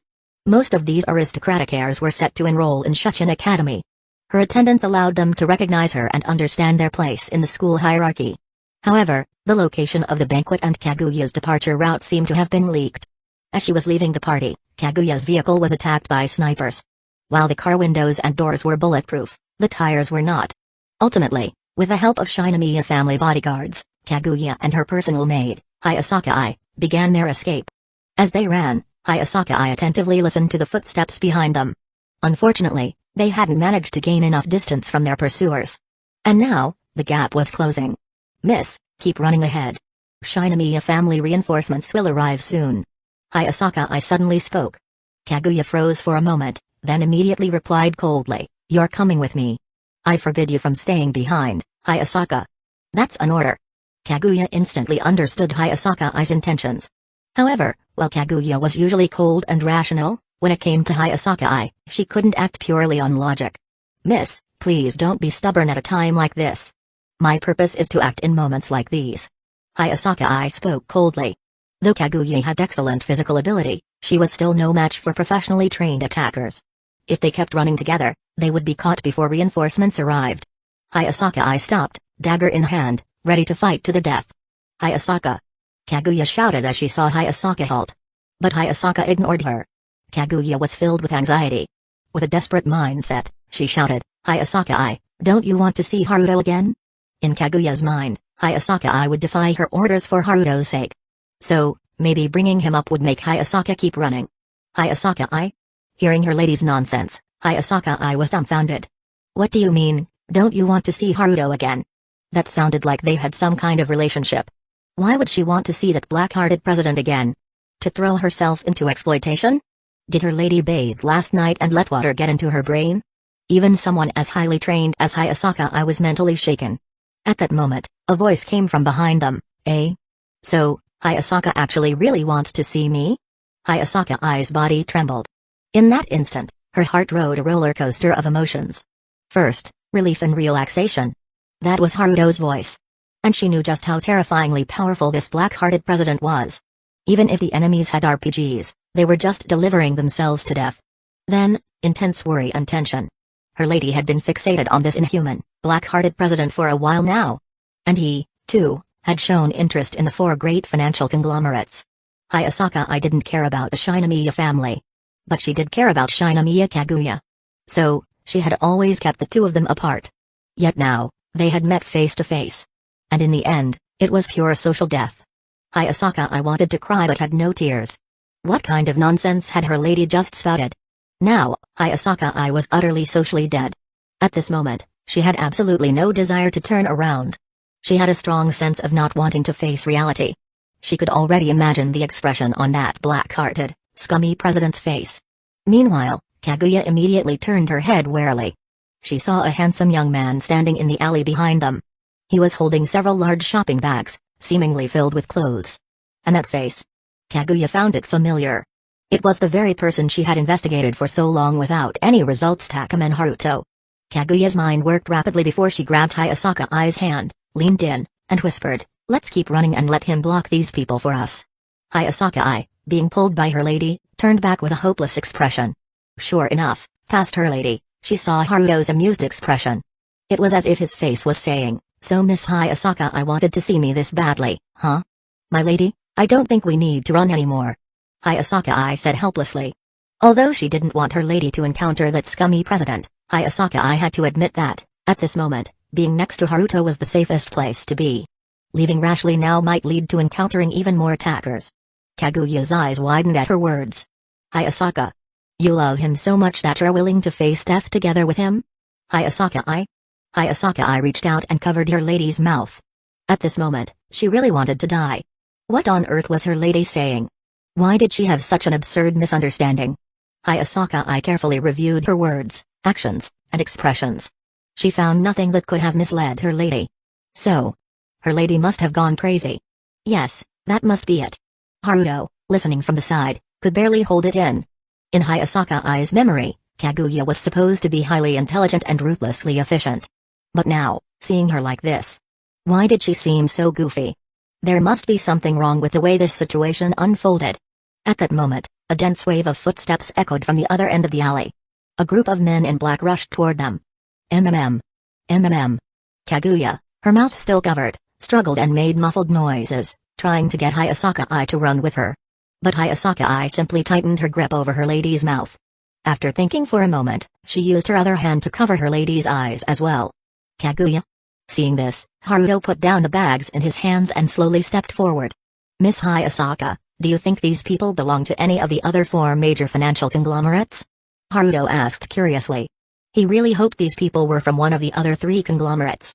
If he could extract some memories and uncover information, he might dig up a high-ranking figure from one of the 4 financial giants. Then, he could just storm in, take over the conglomerate, and be done with it. Thinking of this, Haruto excitedly rubbed his hands together. Hayasaka-ai, knowing exactly what he was thinking, shook her head. Not sure? The Shinomiya family was too massive. And a big tree attracts the wind. Countless people and organizations wanted to take down the Shinomiya family. Who knew if these guys were from one of the other 4 conglomerates? Hearing this, Haruto shrugged helplessly. Oh well. By now, the group of men in black had already closed in. Kid, there's a road to heaven, yet you refuse to take it. Instead, you barge into hell. The leader, wielding a machete, sneered coldly. Hearing this, Haruto instantly lost interest. These weren't trained assassins at all. Compared to Hayasaka-ai, they were worlds apart. His expectations were completely dashed. Chapter 70, Kaguya's plan is in motion. Haruto's disappointed and disdainful attitude successfully enraged the group of men in black. Kid, if you want to blame someone, blame yourself for meddling. Die. The leader of the group charged forward, bringing his machete down fiercely at Haruto. Judging by his ruthless strike, he wasn't just some street thug. However, to Haruto, they were all the same. The descending machete moved so slowly that it almost made him yawn. Raising his hand, he easily caught the man's wrist. The downward force of the machete stopped abruptly in midair. Then, Haruto exerted a little strength. A crisp crack echoed. The man's wrist instantly shattered, blood splattering everywhere, exposing white bone fragments. With a metallic clang, the machete fell to the ground. The man let out a blood-curdling scream. His wrist had been crushed entirely, the pain nearly making him pass out.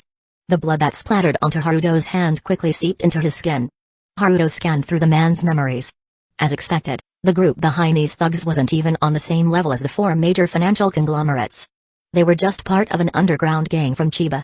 Barely better than common thugs. Something even Inspector Magure could handle. In fact, these guys didn't even know Kaguya's true identity. They were simply sent here to carry out an attack. The trail of clues ended there. Unless Haruto raided the gang's headquarters and devoured their leader, he wouldn't find out who was behind it all. The wailing continued. Behind Haruto, Hayasaka-ai twitched slightly at the gruesome scene. Meanwhile, Kaguya, still blindfolded by Hayasaka-ai's hand, could only hear the harrowing screams.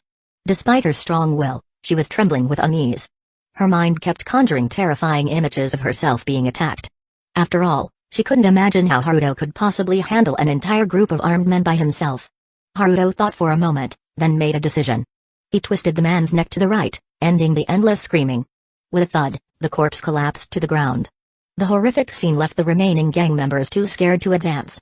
They had attacked and even killed people before, sure. But they had never seen anyone kill like this. A single squeeze, and the bones shattered. A single twist, and the neck snapped like a twig. As Haruto turned his gaze toward them, the entire group instinctively took 2 steps back. Haruto, however, made no further move. Blood dripped from his fingertips, and with a flick of his hand, it turned into a crimson mist. The mist rapidly spread toward the gang members. "Run for your lives!" Someone, overcome with terror, screamed. The men in black scrambled, tripping over each other in a desperate attempt to escape. But it was too late. The blood mist had already engulfed them. It didn't even require them to breathe it in. The moment it touched their skin, it seeped directly into their bodies. Haruto snapped his fingers. The group of people who had just been trying to escape suddenly froze in place, standing still with vacant eyes. Assimilation, or rather, degradation. Their bodies had been invaded by blood containing the blacklight virus. These people had now become puppets at Haruto's disposal. He could even alter their genetic sequences, physical structures, and brain memories. Most of their memories were wiped clean, leaving only basic knowledge. Then, he implanted the behavioral protocols of D-Class personnel and the SCP Foundation's personnel reception location. Soon, in a daze, these people walked out of the alley together. They were heading to the Foundation to report in, where they would become D-Class personnel, dedicating themselves to protecting humanity. Hayasaka-ai watched this scene, feeling a chill run down her spine. This kind of domination was far more terrifying than simply killing them outright. The gradually fading sounds left the blindfolded Kaguya in confusion. What happened? It's already fine now. Haruto turned around and smiled at the two of them. Hayasaka I felt like crying. Compared to these small fry, the scummy president was clearly a much greater threat. But right now, she was powerless to do anything. Hayasaka I could only release her hand. As her vision returned, Kaguya hurriedly looked around. However, the black-clad men who had filled the alley just moments ago had all vanished without a trace. Only one person remained lying on the ground, clearly lifeless. Meanwhile, the boy named Haruto showed no signs of having fought at all, his clothes were still perfectly neat. What was going on? Doubt crept into Kaguya's heart. Could it be that these people were actually arranged by this guy? A staged hero saving the beauty act to gain favor? Kaguya was used to assuming the worst of others. But soon, she dismissed that thought. Haruto's background wasn't strong enough to infiltrate the Shinomiya family and track her movements. So, what really happened? Kaguya turned to Hayasaka I, hoping for an explanation. But when she looked over, she saw her personal maid exchanging meaningful glances with the boy. Kaguya's mood instantly soured. As expected, her maid had already been blinded by love. Meanwhile, Hayasaka I was indeed negotiating with Haruto through eye contact. Who knew how they managed to converse using just their eyes? But the rough exchange went as follows: Hayasaka I, requesting the use of D-class memory wipe on a civilian. Haruto, request denied. Hayasaka I, apostrophe? Haruto, apostrophe. Hayasaka I, President, please don't lay a hand on the young lady, I'm begging you. Haruto, I'll try my best. Hello, Takuman-kun. I'm Shinomiya Kaguya, a friend of Hayasaka I. She often talks about you when we chat. Kaguya suddenly stepped between the two, cutting off their exchange, and extended her hand toward Haruto. She was about to execute her plan. Make Haruto fall for her, make him confess, bring him under her control, and take back Hayasaka I. Haruto raised an eyebrow.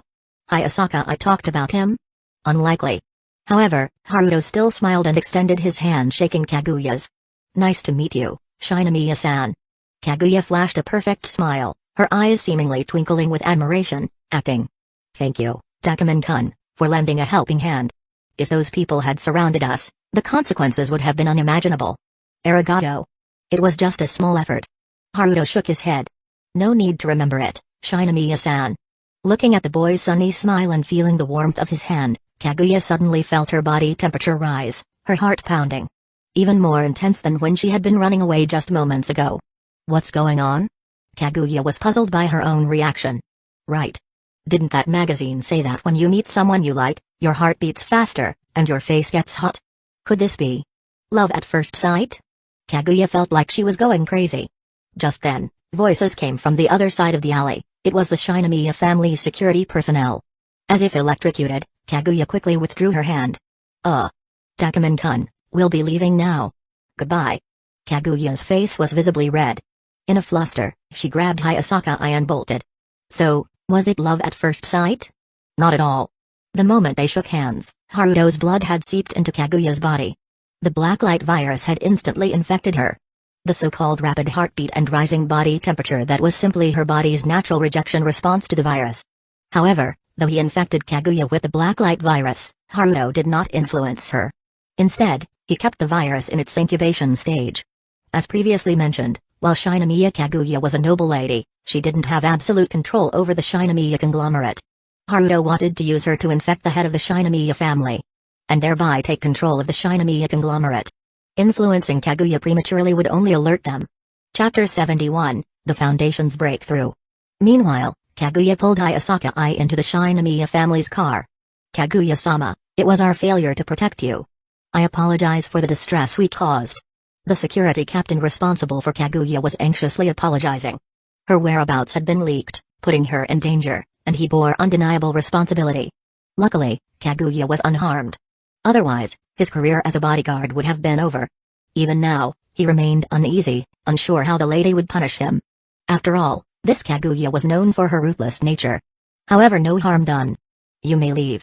Kaguya responded curtly. The security captain was stunned for a long moment before leaving in confusion. Today's Kaguya-sama seemed to be in an unusually good mood.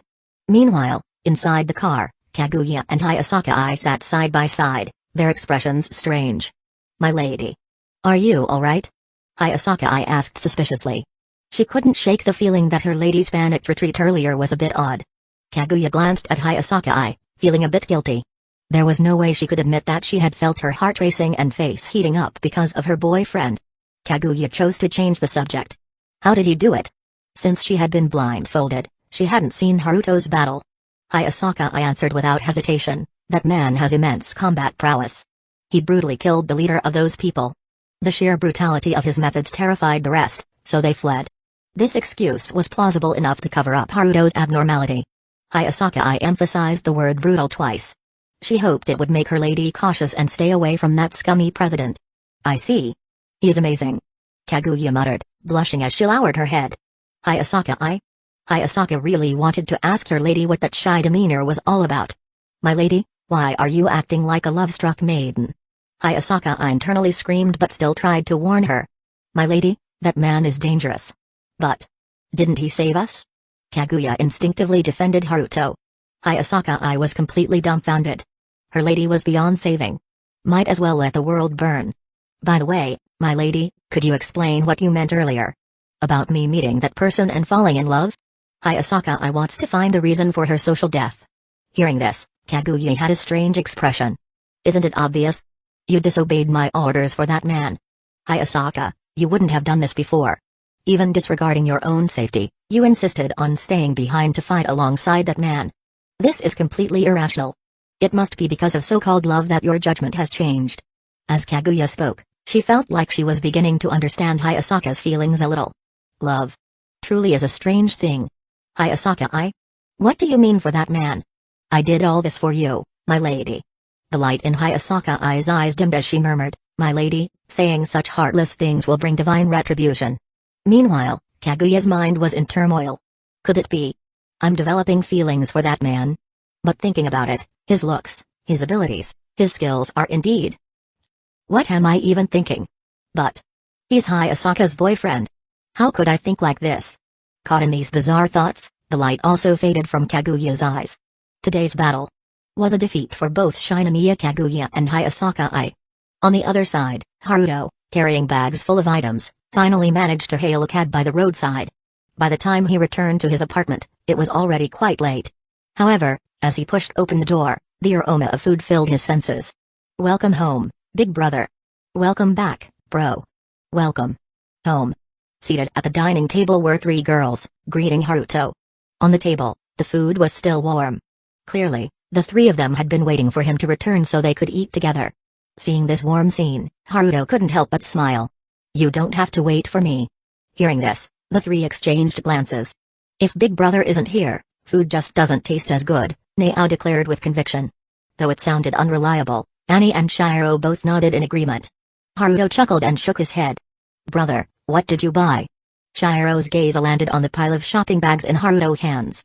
Haruto handed a few to Shiro and placed another bag on the table. These are clothes I bought for Shiro, and I also got some desserts, let's eat together.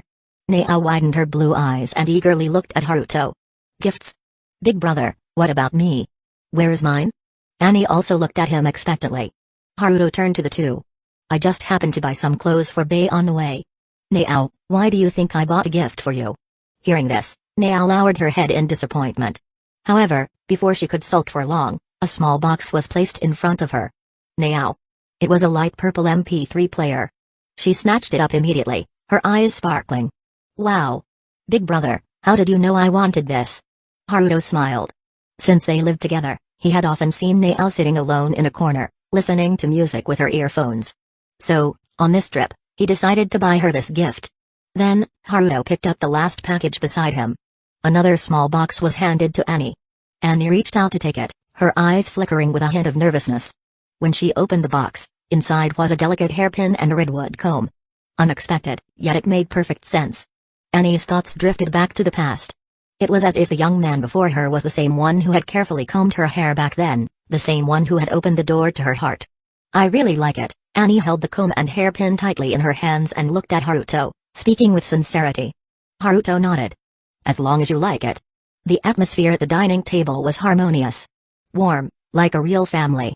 Or rather, wasn't this already a family? Big brother, the Foundation's research has made a breakthrough, Nao suddenly said. Haruto raised an eyebrow. In what area? The Foundation was currently working on several major research projects, including arc reactor technology, the development and application of icefall stone, ghoul gene transfer, and a whole list of studies on anomalous entities. It's in the field of bioengineering. Ever since mine or I joined, they finally achieved a breakthrough.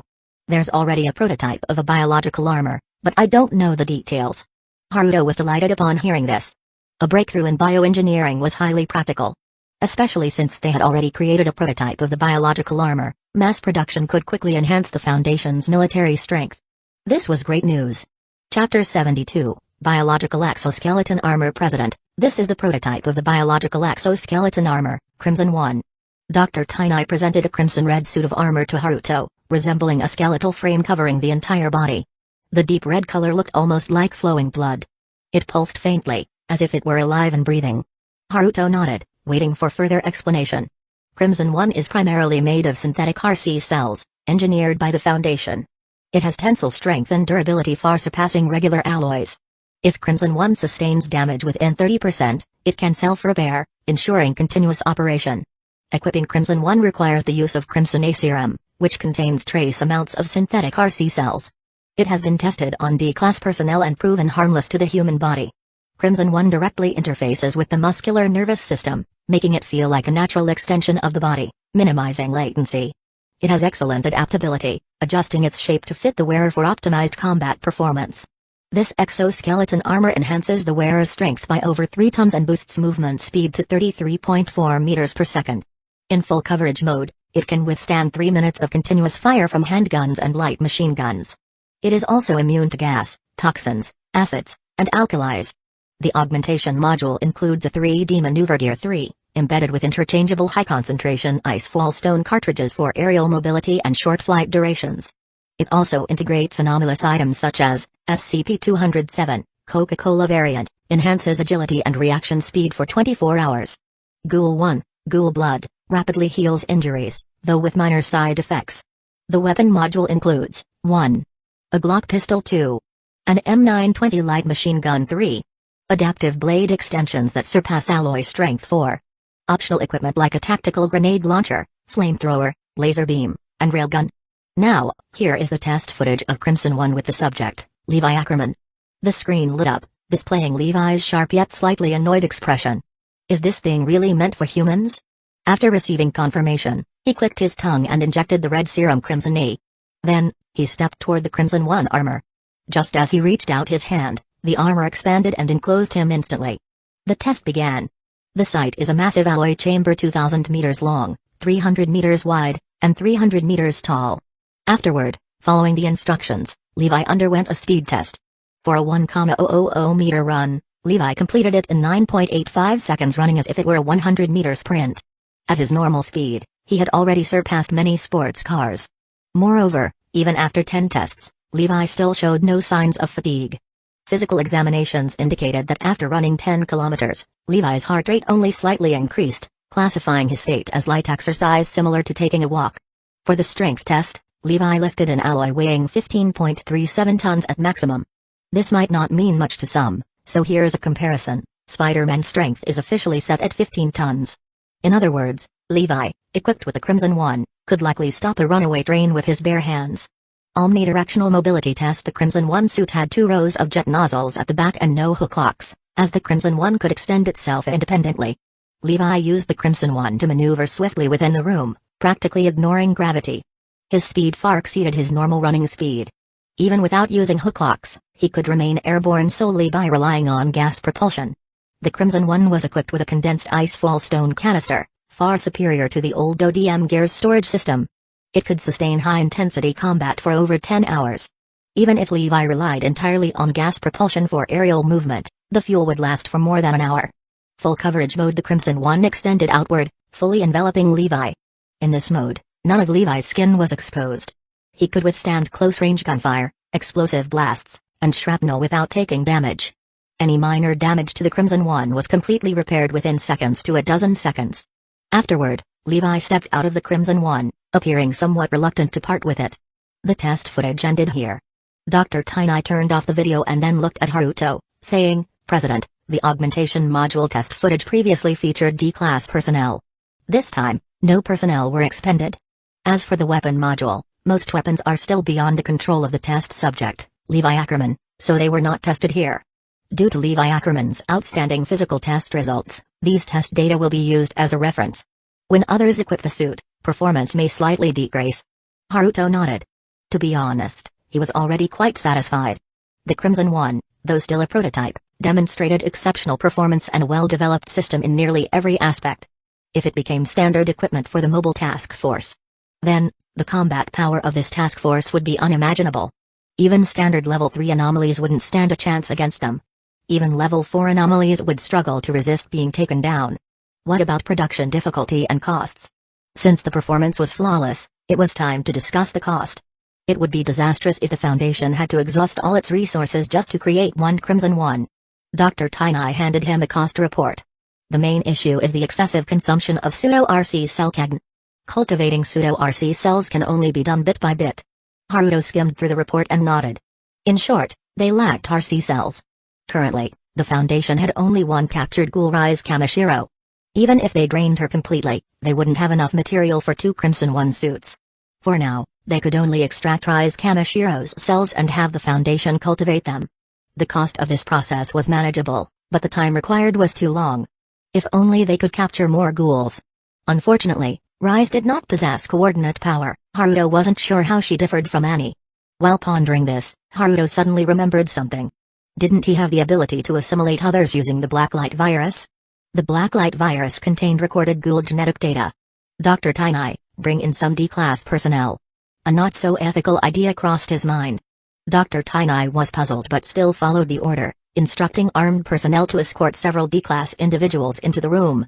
Haruto approached them and injected his blood into their bodies. He then manipulated the Blacklight virus, assimilating them while fully degrading their genetic makeup to match a ghoul's. The D-class personnel underwent a short adaptation period before showing immense pain. Soon after, their eyes turned blood red, and their expressions became frenzied. Cagnize? Chapter 73, New O5 Council Member and a Jackpot Draw. Dr. Tainai exclaimed in shock. The D-class personnel, now displaying Cagnize, attempted to attack the armed guards nearby. Their speed and strength had already surpassed that of normal humans. However, they were far weaker than Rise and had not manifested any Cagn. With a single gesture, Haruto stopped them instantly. These individuals had exhibited ghoul traits, but at their core, they were still degraded Blacklight virus hosts. They were completely under his control. Dr. Tainai, test their cellular data. Dr. Tainai nodded. After drawing blood and analyzing it, he returned with the report, visibly excited. President, these individuals have RC cells in their bodies. Though the concentration is low, they are usable. Haruto nodded in satisfaction. Then bring in a few more D-class personnel. All of them will be used as raw materials for Crimson One research. Thus, the material shortage was resolved. Haruto couldn't help but marvel at how convenient the Blacklight virus was. With this, the mobile task force was finally taking shape. Rubbing hands excitedly. JPG. Reviewing Foundation research reports afterward, Haruto went through several research reports from the Foundation. The arc reactor research was still at a standstill. This high-tech cold fusion reactor was far too advanced for the Foundation. The Foundation lacked a super genius in this field. Mihari was a scientific genius, but her expertise was in bioengineering. Speaking of which, this latest breakthrough was largely thanks to Mihari. Another matter, Erwin's training was complete. Haruto went to the residential area to find Erwin. At that moment, Erwin's expression remained as resolute as before. However, there was now a certain gleam in his eyes. Perhaps seeing a broader world had finally allowed this commander's dreams to come true. Commander, Haruto greeted with a smile. Erwin shook his head. The Survey Corps has been disbanded. The wings of freedom are now in Levi's hands. I am no longer a commander. Hearing this, he decided to get straight to the point. Erwin, I hope you will dedicate your heart once more to serve as a commander and contribute to humanity. Erwin was not surprised by this request. After all, Haruto's intentions were clear from the start. Without hesitation, Erwin nodded. Seeing this, Haruto was pleased. He then inserted his identification card into a nearby terminal. From now on, Erwin, your identity is O5, a member of the O5 Council. Aside from you and me, no one else will know your identity. It is classified as Level 5 confidential. Now, continue to dedicate your heart to humanity. He erased all records of Erwin from the system, only a fake C-class personnel file under the name Erwin remained. O5 Council members, +1. However, there was no written description. Additionally, Over 10,000 false O52 records were added to the system. The identity of O5 council members was top secret. Even council members were not allowed to know each other's identities. The only exception was Haruto. With his immense power, he was the sole O5 member allowed to reveal his identity freely. He was also the only one who had access to all O5 member records. A special identification card ejected from the Foundation's mainframe. Haruto handed it to Erwin. On the surface, it's a Class C clearance card. But after verifying Erwin's identity, it became clear that this card actually had the highest level of access. For now, Erwin would remain at the current Foundation site. However, he would soon be dispatched to other locations. The Foundation wasn't limited to just one site, nor was its activity confined to the land of Sakura. Eventually, Erwin would be sent to the northern nation to oversee and coordinate operations on a broader scale. Haruto couldn't handle everything himself. There were limits to his reach, and he was already stretched thin. Afterward, Haruto went to meet Historia, Mir, and Mikasa. Their learning progress was far slower than Elwin's, so they would need to stay at the Foundation for a while longer. Historia was visibly happy to see Haruto. Mir, on the other hand, rolled her eyes, but her subtle expressions and small gestures betrayed her true feelings. She was also glad to see him. As for Mikasa, after leaving the world of Titans, she seemed lost. Perhaps it was because she no longer had family. Or perhaps it was because, ever since losing her mother, Mikasa had never truly had a family. Haruto had used the excuse of being family of the same clan to bring her back. Over time, he believed things would get better for her. Seemingly wanting to help Haruto, Mikasa joined the Wings of Freedom and began training with weapons. In the future, she would likely become a member of the Mobile Task Force. Haruto didn't say much about this. With her Ackerman bloodline and exceptional combat talent, joining the Mobile Task Force was a good fit for her. Historia and Mir, however, had no plans to join the Mobile Task Force. Their previous enlistment in the Training Corps and later the Survey Corps had been out of necessity. Now, they had other options and could live peaceful lives without fighting.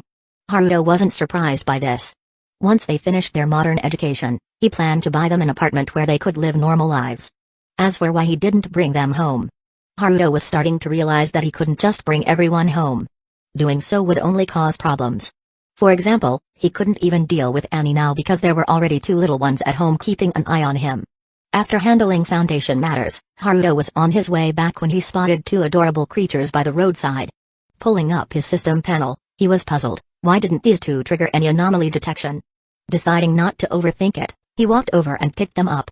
They were a pair of teardrop-shaped entities, one a burning orange, SCP-131-A, and the other a mustard yellow, SCP-131-B. Two iPods. Completely harmless and undeniably cute. While they didn't have the same euphoria-inducing properties as SCP-999, the tickle monster, they were still rare, harmless anomalies. Haruto decided to take them home and later send them to the Foundation as mascots. Finding the two iPods made Haruto feel like today was his lucky day. So, it was time to use the level 4 lottery draw for containing the Shy Guy, SCP-096. Back at home, Haruto rubbed his hands together and opened the lottery panel. As the song Good Luck played, he held the two iPods and pressed the draw button. Then, a brilliant red light flashed across the lottery panel. Haruto's eyes widened in shock. Red light. He got a red. He freaking got a red. Chapter 74, Cognitive Immunity, School Season, Kitamegami, and Hiratsuka Shizuka. With an excited heart and trembling hands, Haruto watched as the red light swept across the lottery panel. He tightly hugged the iPods in his arms. These two were definitely his lucky charms. In that moment, he decided that from now on, he would always hold the iPods when drawing lotteries. Based on his past experiences, white rewards were junk, blue rewards were average items, purple rewards were useful and valuable, and gold rewards were game changers, things that could drastically boost his power, even to the point of being overpowered.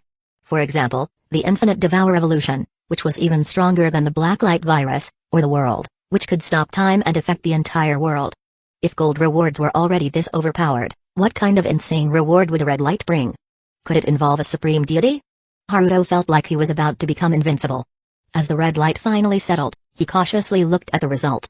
Red reward obtained, Fragment of the God of Knowledge, Cognitive Immunity. Note, non-level 6 lottery draws cannot provide complete supreme deity rewards. Seeing this note, Haruto sighed in disappointment. As expected, reaching the top in one step was impossible. But at least he got a red light. He extracted the reward. Fragment of the God of Knowledge, Cognitive Immunity. This red reward had no physical form. It couldn't even be observed. Haruto only felt a strange power surge into his mind. In an instant, the entire world seemed different. For a brief moment, it was as if he could see the code running the world, like in the Matrix. When that strange feeling faded like a receding tide, he felt a sense of loss. Was this what it felt like to experience a supreme deity? Even though it was just a tiny fragment, it made him feel omnipotent for that brief moment. The ability granted by this fragment of supreme deity was exactly as its name suggested, cognitive immunity. Anomalies weren't just physical entities. There were also unobservable, indescribable mimetic anomalies. Memes and anti-memes. Memes were cognitohazardous information with potentially strong contagious properties. Simply knowing this information could lead to irreversible anomalous transformations. Anti-memes, on the other hand, were self-concealing information that couldn't be described, recognized, or observed. If you somehow became aware of an anti-meme, you would be contaminated, your cognition erased, and you would undergo irreversible anomalous transformations. Mimetic anomalies were terrifyingly weak or devastatingly strong, capable of easily causing world-ending scenarios. Compared to these, the shy guy, SCP-096, seemed almost cute, friendly, and harmless. The fragment of divinity Haruto obtained granted him cognitive immunity. His cognition could not be distorted or interfered with in any way. Whether it was memes or anti-memes, neither could contaminate him. This was the power of a red reward, a fragment of divinity. Haruto decided to test it out. Anomaly item: I am a toaster, SCP-426. He found that he could now describe the item normally. SCP-426's characteristic was that it couldn't be described in the third person. It also influenced the minds of those nearby, making them believe they were actually toasters. This would lead them to imitate a toaster's functions, plugging themselves in, swallowing large amounts of dough, etc., and ultimately kill themselves. Anyone describing this toaster would refer to it as I. This was a weak mimetic effect. But now, Haruto could describe it in the third person without issue. This confirmed that Haruto had indeed gained the trait of cognitive immunity. Time passed, and the school season finally arrived. Today was the day for registration. As Haruto walked towards Sobu High, he pondered whether he should slightly alter the cognition of his homeroom teacher, the grade supervisor, and the principal. It would make it easier for him to skip classes or take leave whenever he needed. Dropping out entirely would be a shame. After all, Haruto had worked hard for 3 years, without any special abilities, to achieve the top score and secure a place at Sobu High. So, he decided to subtly tweak the cognition of the relevant staff. This would allow him to skip classes freely in the future to focus on Foundation matters. With this in mind, Haruto arrived at the gates of Sobu High. Although Sobu High was considered the weakest of the big 3 elite schools in Japan, it was still far more luxurious than the average high school. Its grand entrance, lined with cherry blossom trees, was the dream environment for many students. The security guards, dressed in crisp uniforms, stood at the gate, meticulously checking the IDs of incoming students. Wait, IDs? Haruto realized he had forgotten his student ID. The ID and admission notice had been issued together, but during the holiday, Haruto had been busy with Foundation work and managing anomalies from the Titan world. Both items had been tossed into a corner of his apartment and completely forgotten. Should I modify the guard's cognition or just use the world to stop time and slip in? Haruto quickly shook his head, dismissing the dangerous thought. He had only recently gained these powers, and already his mindset was becoming reckless. Using anomalous abilities for something so trivial was out of the question. Instead, Haruto walked up to the 2 security guards and explained his situation. So, I forgot to bring my student ID. Is there any way you could let me in? The guard wasn't surprised. This kind of thing happened occasionally. Of course, he had no idea that Haruto had just considered altering his cognition. Without proper identification, I'm afraid I can't let you in. Sorry, but those are the rules. You could call your homeroom teacher and have them come get you or escort you in, the guard suggested, offering the standard solution. Haruto nodded. He recalled that his homeroom teacher was Hiratsuka Shizuka. He pulled out his phone to call her. However, before he could dial, a woman's voice called out from behind him. Hey, you must be Takaman Haruto, right? Haruto turned around to see a beautiful woman with long black hair, wearing a black uniform and a white lab coat. Her demeanor was bold and straightforward, giving off a lively and energetic vibe. Haruto recognized her as his homeroom teacher, Hiratsuka Shizuka. Hello, I'm Haruto. Do you know me? Haruto replied politely. Hiratsuka grinned and walked over, giving Haruto a hearty pat on the shoulder. Of course I know you. You're the top scorer in the entrance exams, and with your looks, it's hard not to notice you. I'm your homeroom teacher, Hiratsuka Shizuka. I'll be in charge of your academic life for the next few years. Haruto nodded. Nice to meet you, Shizuka-sensei. Ha, you're a smooth talker. So, what's the situation here? Hiratsuka asked with a smile. Haruto shrugged helplessly. As you can see, I forgot my student ID and got stopped at the gate. Hiratsuka chuckled and shook her head. I thought a genius like you wouldn't make such mistakes. I guess even geniuses are human, huh? She then explained the situation to the guards and escorted Haruto into the school. Once inside the building, Hiratsuka gave Haruto a firm pat on the back. Alright, head to your classroom. I need to grab the lesson plans and attendance sheet from the teacher's office. Haruto couldn't help but laugh. His teacher was quite the character. Her strength was no joke either. That pat would have sent an average guy stumbling. Hiratsuka, on the other hand, seemed intrigued. This genius seemed to have a sturdy build too. Following the class signs, Haruto found his classroom. The room was already buzzing with chatter, indicating that Haruto wasn't exactly early. The moment he stepped inside, the room fell silent for a brief moment. Even without displaying any extraordinary traits, Haruto's presence was distinctly different from that of an ordinary high schooler. Naturally, he drew everyone's attention. Unfazed, Haruto calmly walked to his assigned seat and sat down. The momentary silence was quickly replaced by renewed chatter, though the topics among the girls had clearly shifted. Hey, did you see that guy? He's so handsome. Not just his looks, but his aura is so commanding. I thought all the guys in our class would be average, but there's someone like him? We're so lucky. I wonder if he has a girlfriend. I want to exchange line IDs with him. These comments reached Haruto's ears. He was used to it. Even before gaining his system, during his 3 years of middle school, Haruto had received countless confessions thanks to his looks and intellect. At times, his desk would be filled with pink letters. Haruto refocused his attention. Typically, high schools allowed students to choose their own seats, but Subuhai was stricter, assigning seats in advance. And Haruto's seat. Back row, by the window, the king's spot. His deskmate hadn't arrived yet, but the seat behind him. Haruto glanced back at the last row. Sitting there was a cute girl with short black hair, bright black eyes, and soft pink lips. Everything about her was perfectly adorable. Noticing Haruto's gaze, the girl blinked in surprise, then smiled at him. Kitamegumi? Haruto was surprised. His seatmate was none other than the legendary Kitamegumi, often hailed as the ideal girlfriend and wife in the anime world. Fate truly was a strange thing. Chapter 75, Kitamegumi's Love Letter and Yuki no Shita's Memory Gap. Kitamegumi, often referred to as Saint Megumi, was a girl with an incredibly kind personality. If you became close to her, even if you started rambling about strange topics, she would listen attentively. She wasn't particularly goal-oriented and didn't care much about many things, but if someone important to her was interested, she would make an effort to understand. The only downside was that she had a naturally low presence, often being overlooked by others. In every way, she was the perfect wife material. Knowing this was a world of mixed anime, Haruto had thought of Megumi the day he met Hariri. Back then, he had eagerly anticipated meeting her. However, 3 years of middle school passed without a single encounter. Yet, on the first day of high school, they ended up as seatmates. Bringing his thoughts back to the present, Haruto felt a sense of warmth from Megumi's smile. Haruto-kun, is there something wrong? Megumi asked, tilting her head slightly as she noticed his lingering gaze. Haruto shook his head. No, I just think you're really cute, Megumi. Megumi pressed a finger to her cheek and tilted her head further. Huh? Even if you compliment me like that, it won't get you anything, you know? Haruto was about to respond with a playful remark when Megumi continued. So, Haruto-kun actually noticed me and even remembered me. Well, Megumi, you're really cute, so of course I'd notice you. Haruto trailed off mid-sentence. Something felt off. What do you mean by remembered me? Haruto asked cautiously. Megumi blinked. Exactly what it sounds like.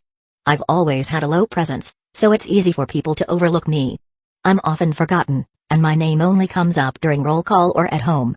There was a faint sadness in her words. Even someone as kind as Megumi couldn't help but feel hurt by being constantly ignored. I'm pretty confident in my memory. If no one else calls your name, I'll do it, Kitamegumi, Haruto said seriously, looking straight at her. Megumi was silent for a moment, then smiled gently. Haruto-kun is really special. And very kind. Ah, the classic too kind trope. Just as Haruto was about to modestly brush off the compliment, Megumi added, yes, it's really great that Haruto-kun remembers me now. Haruto. Something was definitely off. Wait, Megumi, are you saying we've known each other before? Haruto asked nervously. Megumi nodded matter-of-factly. Of course. We were in the same class all 3 years of middle school, and we were seatmates, just like now. It never changed. Haruto. Same class for 3 years? And seatmates the whole time? Haruto tried to recall his middle school days. He had often daydreamed about meeting Megumi. Turns out, he'd been daydreaming about nothing. Seeing Haruto's reaction, Megumi seemed to understand something. She playfully covered her face, pretending to cry. So, Haruto-kun was just saying things he didn't mean? Haruto quickly waved his hands. No, no, no. I meant every word. From now on, I'll definitely remember you, Megumi, and notice you every time. Megumi lowered her hands, her face completely dry. If Haruto-kun says so, then I'll believe you. Just as Haruto breathed a sigh of relief, Megumi muttered under her breath, I guess I really wasn't noticed in middle school. I even wrote Haruto-kun a love letter, but I never got a response. Haruto? He thought about the piles of love letters that had filled his desk back then. He hadn't bothered to read every single one. But Megumi's letter was among them. If only he'd known. It's not too late. I'll go back and look for it. I'll give you a proper response tomorrow, Haruto said guiltily. Those letters. Even though they'd been thrown away, it had only been 3 years. Surely they hadn't been destroyed yet. As Haruto pondered this, Megumi finally let out a soft laugh. Sorry, that was a lie.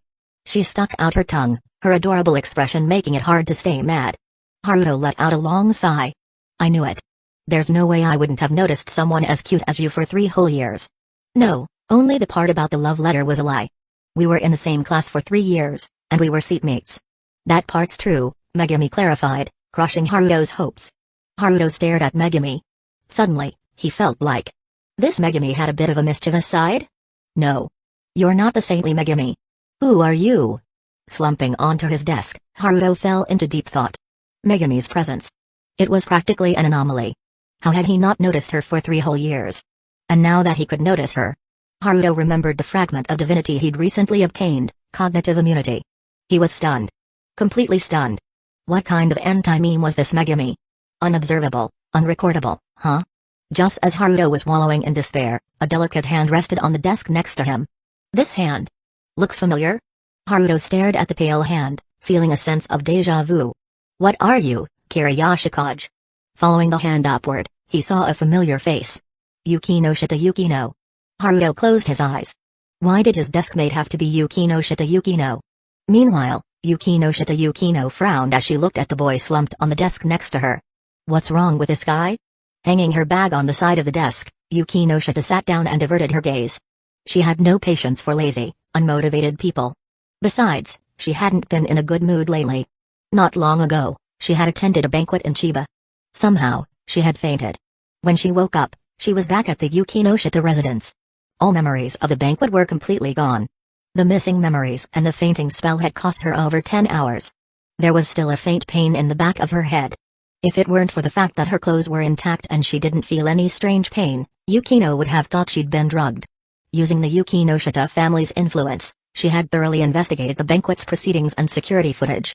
The only conclusion was that she had left the banquet on her own and was later found unconscious and brought home. This was hard for Yukino to accept. As she lost herself in thought, Hiratsuka Shizuka entered the classroom. Placing her lesson plans and attendance sheet on the podium, Hiratsuka clapped her hands. All right, everyone, settle down.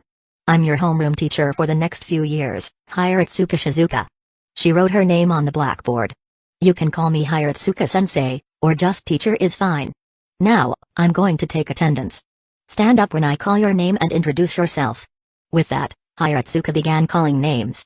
Yuagahama Yua. Mira Yumeko. Gabriel White Tenma? Oh, we have a foreign student? Yukino Shita Yukino. Yukino Shita stood up. I'm Yukino Shita Yukino, a perfectionist. Her brief introduction perfectly encapsulated her Ice Queen persona. And finally. That genius over there, stop lying on the desk and get up to introduce yourself. Hiratsuka glanced at the attendance sheet and pointed at Haruto. Reluctantly, Haruto stood up. Hiratsuka-sensei, please stick to the attendance list. I don't consider myself a genius. After the light-hearted jab, Haruto introduced himself. I'm Haruto. Nice to meet you. The moment he finished, the classroom erupted into whispers. That handsome guy is Haruto? The top scorer in the entrance exams. A genius among geniuses. He even beat Shinomiya Kaguya. I heard rumors that the top scorer was coming to Sobu High, but I thought it was just a rumor. Turns out it's true. Even Yukino Shita Yukino, sitting next to him, looked at Haruto with surprise. This lazy guy was the one who had scored several ranks above her in the exams? However, when Yuki no Shita saw Haruto's face, an inexplicable sense of unease spread through her heart. What's going on? Why am I feeling so uneasy? Yukino pressed a hand to her chest, her eyes wide with confusion. Haruto noticed Yukino's strange behavior, but it was understandable. The Class D memory erasure method only erased memories, but the intense shock and fear from those memories lingered in the body. The scene of blood and gore that had once terrified Yukino was likely the cause. Seeing him now, it was natural for her to feel uneasy subconsciously. How precise could a Class D memory erasure really be?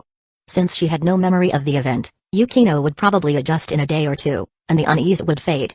But more importantly, Hiratsuka-sensei, I don't think I'm the last one. You haven't called Kita Megumi yet, Haruto said firmly. Hiratsuka paused, then checked the attendance list again. Sure enough, Megumi's name was there. Huh? Why had she missed it earlier? Sorry about that, Kita Megumi, Hiratsuka said. Under the gaze of the entire class, Megumi stood up and introduced herself. When she sat back down, she looked at Haruto with a mix of surprise and gratitude. Even though they had just talked earlier, Haruto really hadn't forgotten her. The class quietly resumed. Haruto listened but found himself growing drowsy. In the past, he would have paid close attention. Even with his sharp mind, studying still required effort. But now, not so much. The blacklight virus allowed him to absorb knowledge by consuming people. He had already gained a wealth of knowledge from the memories of the researchers he'd absorbed. At this point, earning a doctorate would be a breeze. As Haruto considered whether to take a nap and experience the joy of sleeping in class, the system panel suddenly popped up. The anomaly detection program had found something. Haruto's eyes narrowed as he pulled up the system panel to check. To his surprise, the red dot indicating an anomaly seemed to be right inside Sobuhai. Chapter 76, the neck-twisting statue. Looking at the red dot on the system panel, Haruto recalled Sobuhai's emergency evacuation map. The location seemed to be the school infirmary. The anomaly was still about 10 meters away, so Haruto couldn't see its specific details yet. But Sobuhai had nearly 10,000 students and staff. As one of the big three elite schools, if something went wrong here, the public outcry would be catastrophic. So, he had to act fast.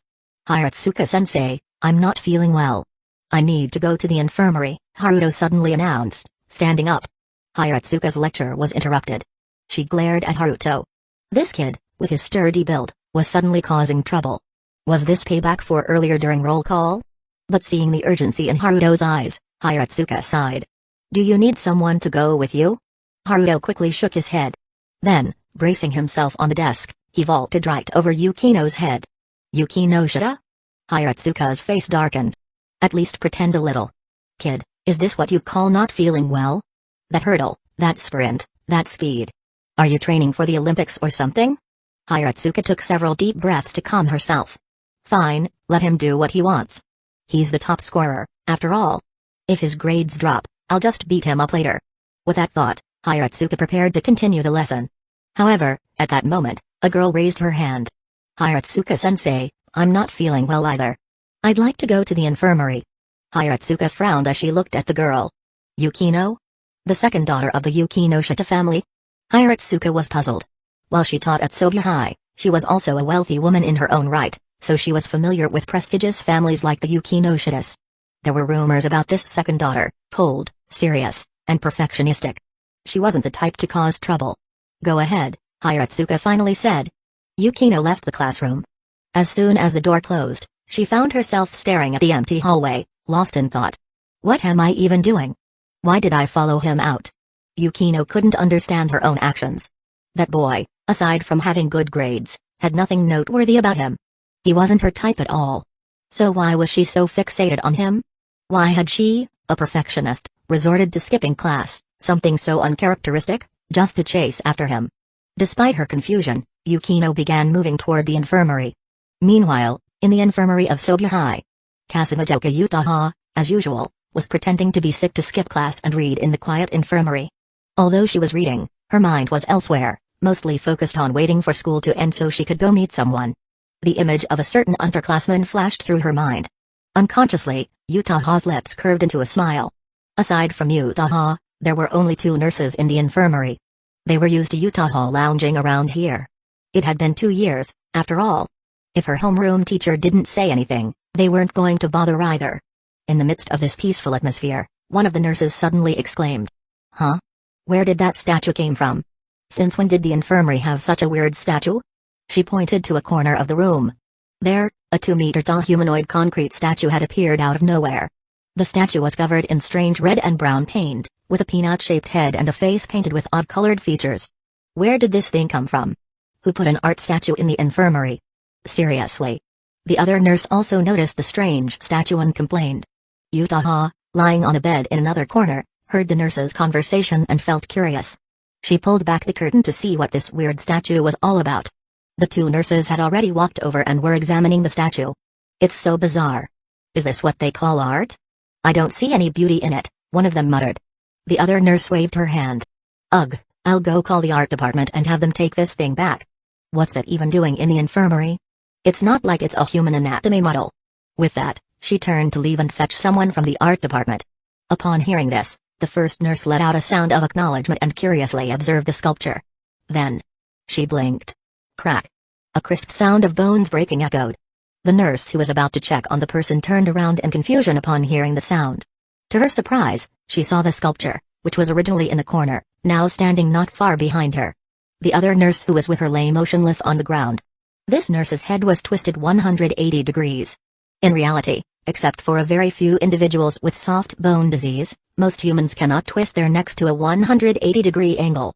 Therefore, this nurse had undoubtedly suffered severe physical injury and was already dead. Her eyes were wide open, staring in disbelief. Unable to comprehend the situation, the remaining nurse let out a high-pitched scream. She then turned and ran towards the exit, trying to escape. However, the moment she looked away from the eerie sculpture, crack. Another crisp sound of breaking echoed. She didn't even take a step before the sculpture appeared behind her, instantly twisting her neck 180 degrees. With a thud, her body fell to the ground, blood trickling out. Utaha lifted the bed curtain and witnessed this horrifying scene. Her eyes widened in shock, and she covered her mouth, suppressing a scream. What was that thing? A sculpture? Why was a sculpture moving and killing people? Various terrifying thoughts flooded Utaha's mind. But at this moment, she dared not move, speak, or even blink. Fearing that she might be the next to die. She had promised her kuhai to meet again at the start of the school year. She couldn't die here. Her eyes began to dry out, and her body trembled violently from the prolonged muscle tension. Utaha didn't know why the sculpture hadn't moved or came to kill her. But she didn't dare to move.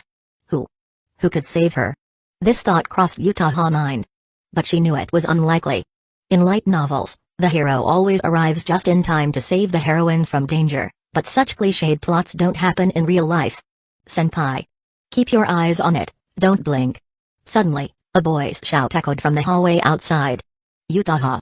Such a cliched plot actually came true. However, in her moment of relief, Utaha's dry eyes couldn't help but blink.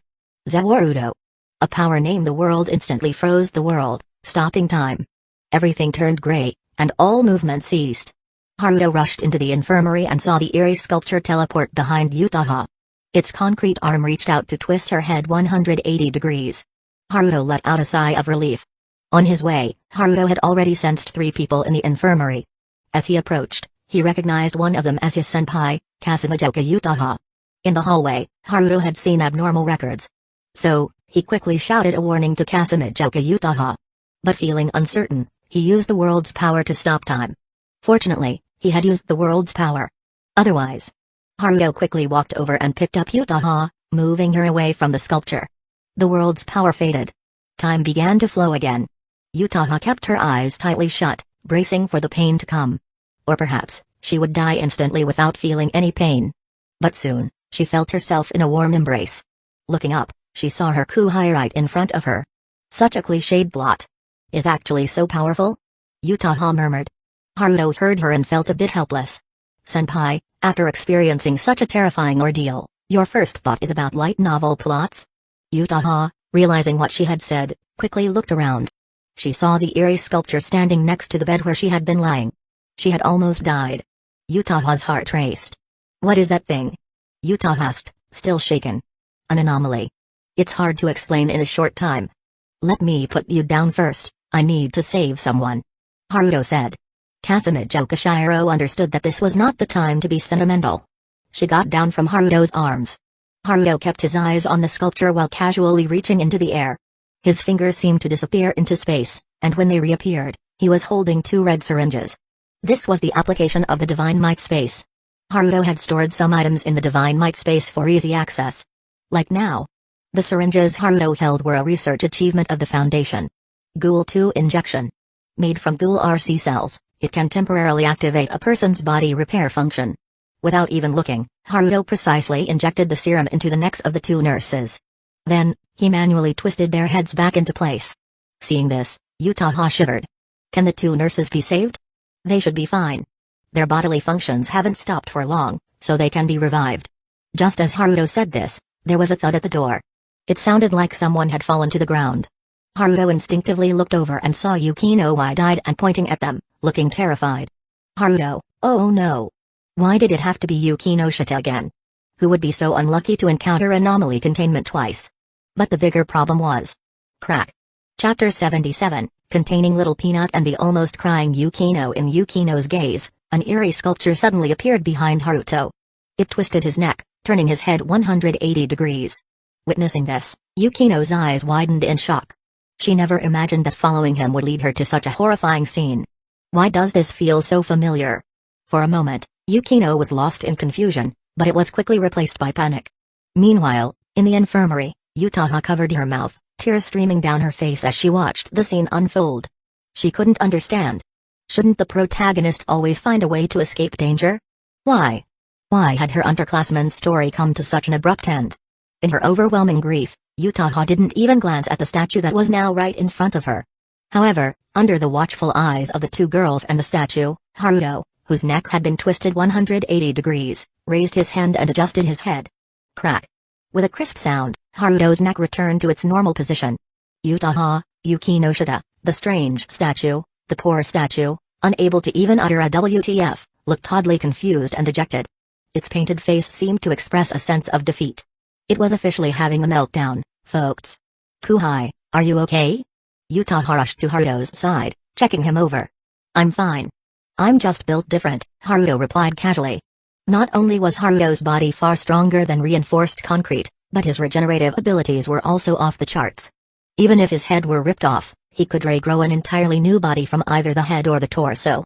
Compared to having his neck twisted by a statue, the real headache for Haruto was Yukino Shita Yukino outside the infirmary.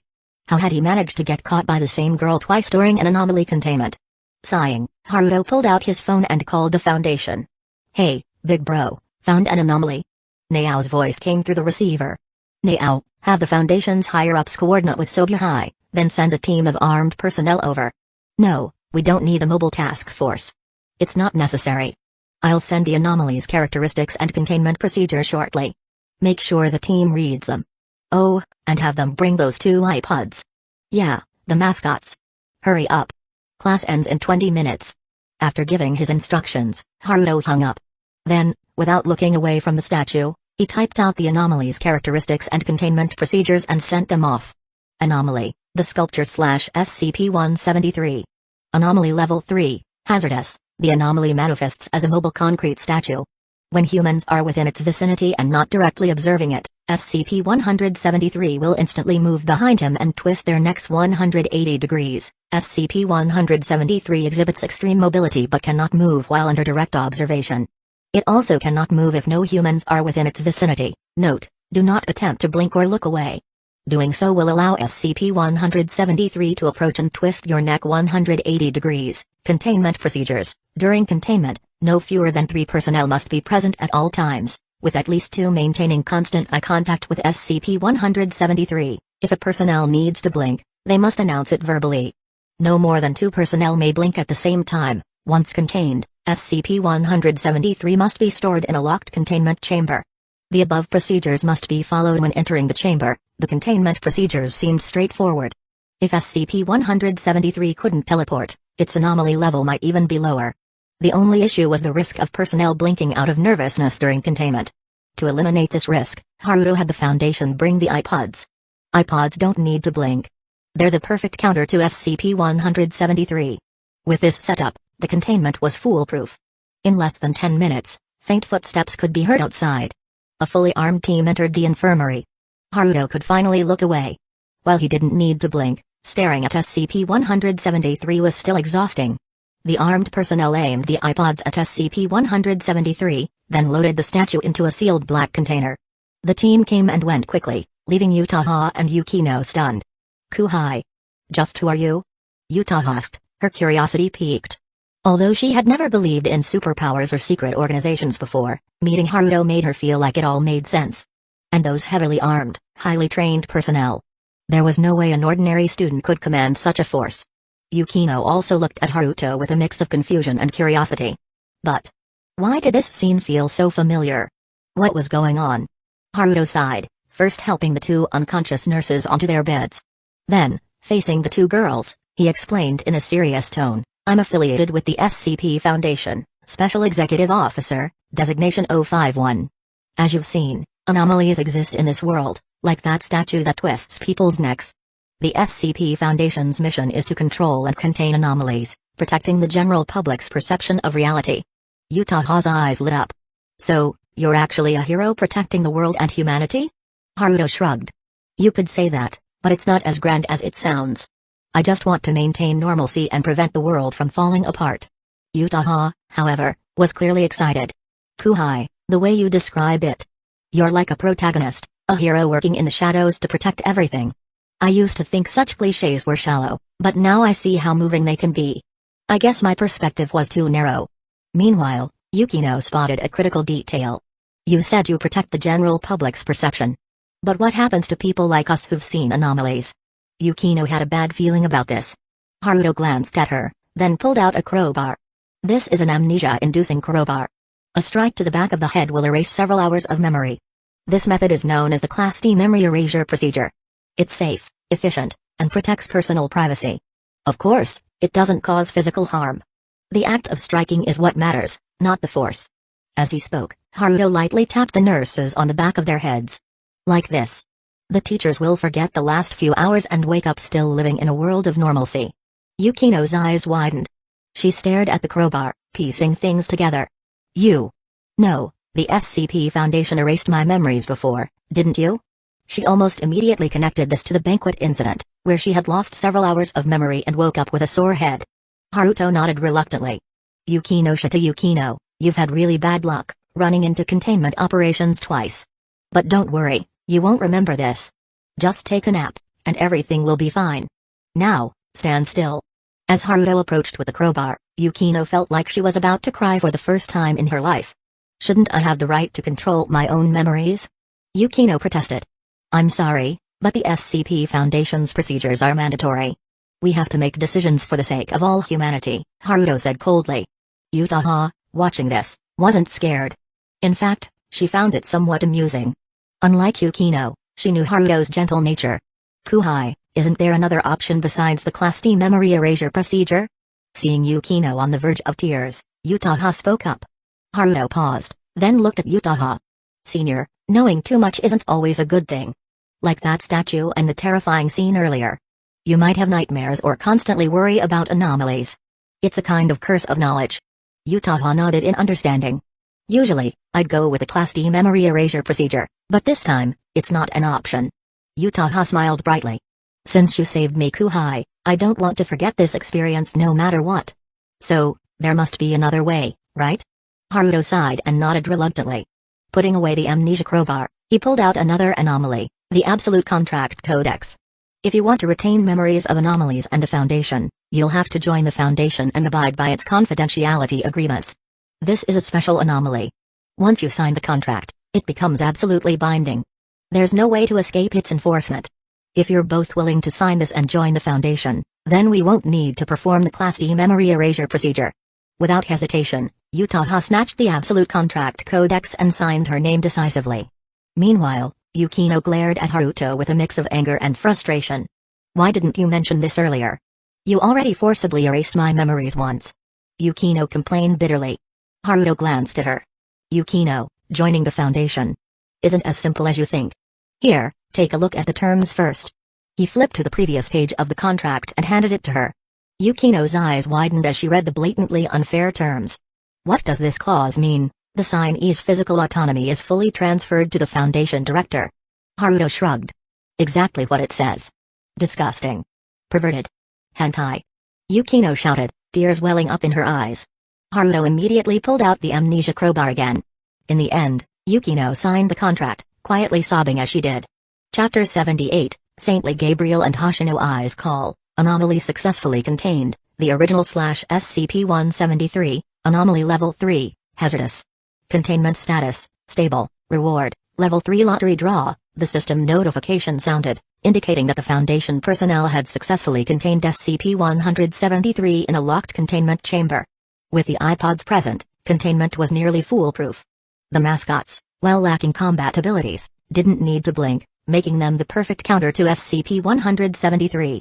Yukino returned to the classroom. But Hiratsuka Shizuka and the other students quickly noticed that the usually composed Ice Queen had red, puffy eyes, looking as if she had just cried. Speculations began to swirl among the students.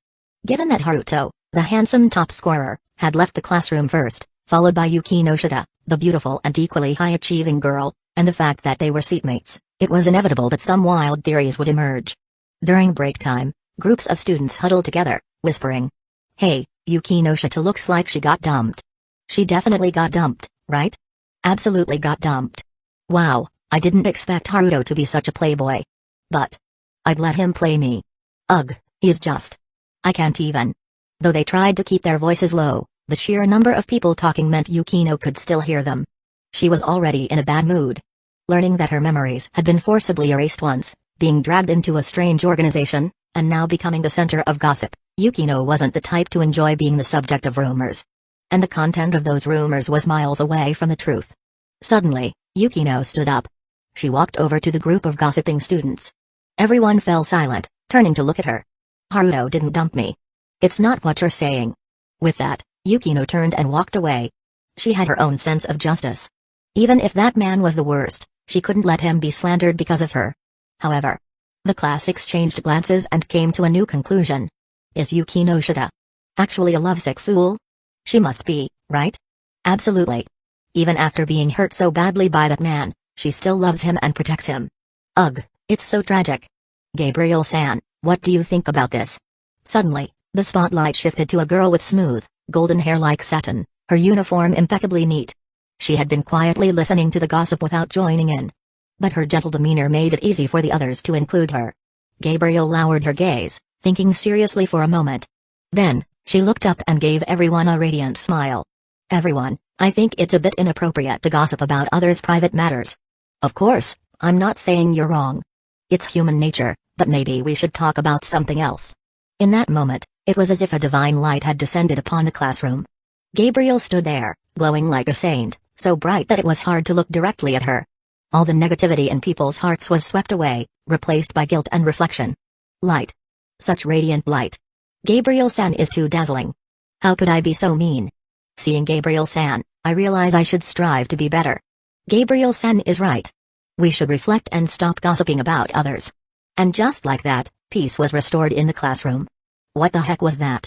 Haruto, sitting in the back corner, pointed at the glowing Gabriel, utterly confused. As you can see, it's Gabriel-san. Such a radiant personality, Katamegami replied. No. Personality shouldn't emit visible light. Haruto waved his hands frantically. What kind of anomaly was this? Megami tilted her head and smiled. Isn't that what a radiant personality is like? In that moment, Haruto felt like Megami was also glowing softly, her warmth making his heart skip a beat. So, Haruto accepted this bizarre reality. He had been ready to call the Foundation, stop time with the world, and knock Gabriel out to take her away. By the way, Haruto-kun, you really haven't forgotten me, Megami suddenly remarked. Haruto reached out and ruffled her hair. It's only been one class. How could I forget? No, I'll never forget you, no matter how much time passes.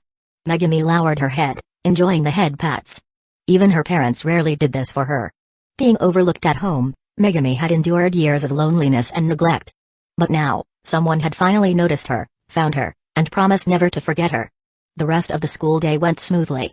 Except for after school, when Hiratsuka Shizuka pulled Haruto aside for a private talk. She questioned him about Yukino Shida.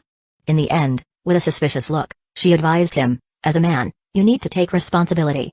As your homeroom teacher, I don't encourage early relationships. But if you've already started something, make sure you handle it properly.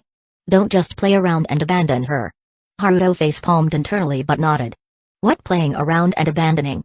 It was all because Yukino had the worst luck, running into his anomaly containment operations twice. After leaving Sobu High, Haruto planned to return to his apartment. But halfway there, he received a phone call. So, he abruptly changed his course. In front of a small, unremarkable family restaurant, a girl dressed in somewhat shabby clothes stood waiting quietly. Haruto spotted her immediately as he approached. She was the kind of person who naturally drew attention just by standing there. Haruto walked over. Seeing him approach, the girl put on a practiced, standard smile, as if she had rehearsed it many times. Let's go. Without saying much, Haruto led her into the restaurant. After they sat down, Haruto asked, "What would you like to eat?" Hoshino-ai hesitated, then shook her head. "I don't." Before she could finish, her stomach let out a loud growl. I froze, caught off guard. She hadn't expected her lie to be exposed by her own body's instincts. Haruto simply pushed the menu toward her. I ordered the cheapest set meal. Family restaurants usually served rice-based dishes, but I didn't order any. Don't like rice? Haruto asked casually. I, sitting across from him, nodded. My mother used to mix sand and glass into the rice, so I've developed a bit of an aversion to it. She said this with a smile. Haruto paused. What kind of childhood had this 14-year-old girl endured? Note, the timeline has been altered here.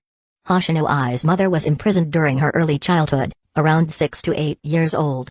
She became an idol at 12, but that felt too young, so I've adjusted her age to 14 for this story. In that case, your mother being sent to prison for a few years might actually be a good thing, Haruto said. I looked at him. Maybe. I'll be sent to an orphanage. Even if my mother gets out, she probably won't come to see me. Surprisingly, Haruto detected a hint of sadness in her voice. This was strange. Most people would be relieved if an abusive parent was locked away, freeing them from further torment. But it seemed. True to her name, I, which means love, was still seeking love, hoping to be loved, even by a mother like hers. Are you telling me all this to scare me off? Haruto asked, his fingers tapping rhythmically on the table. I was a smart girl. She knew that sharing such a tragic backstory would normally push people away.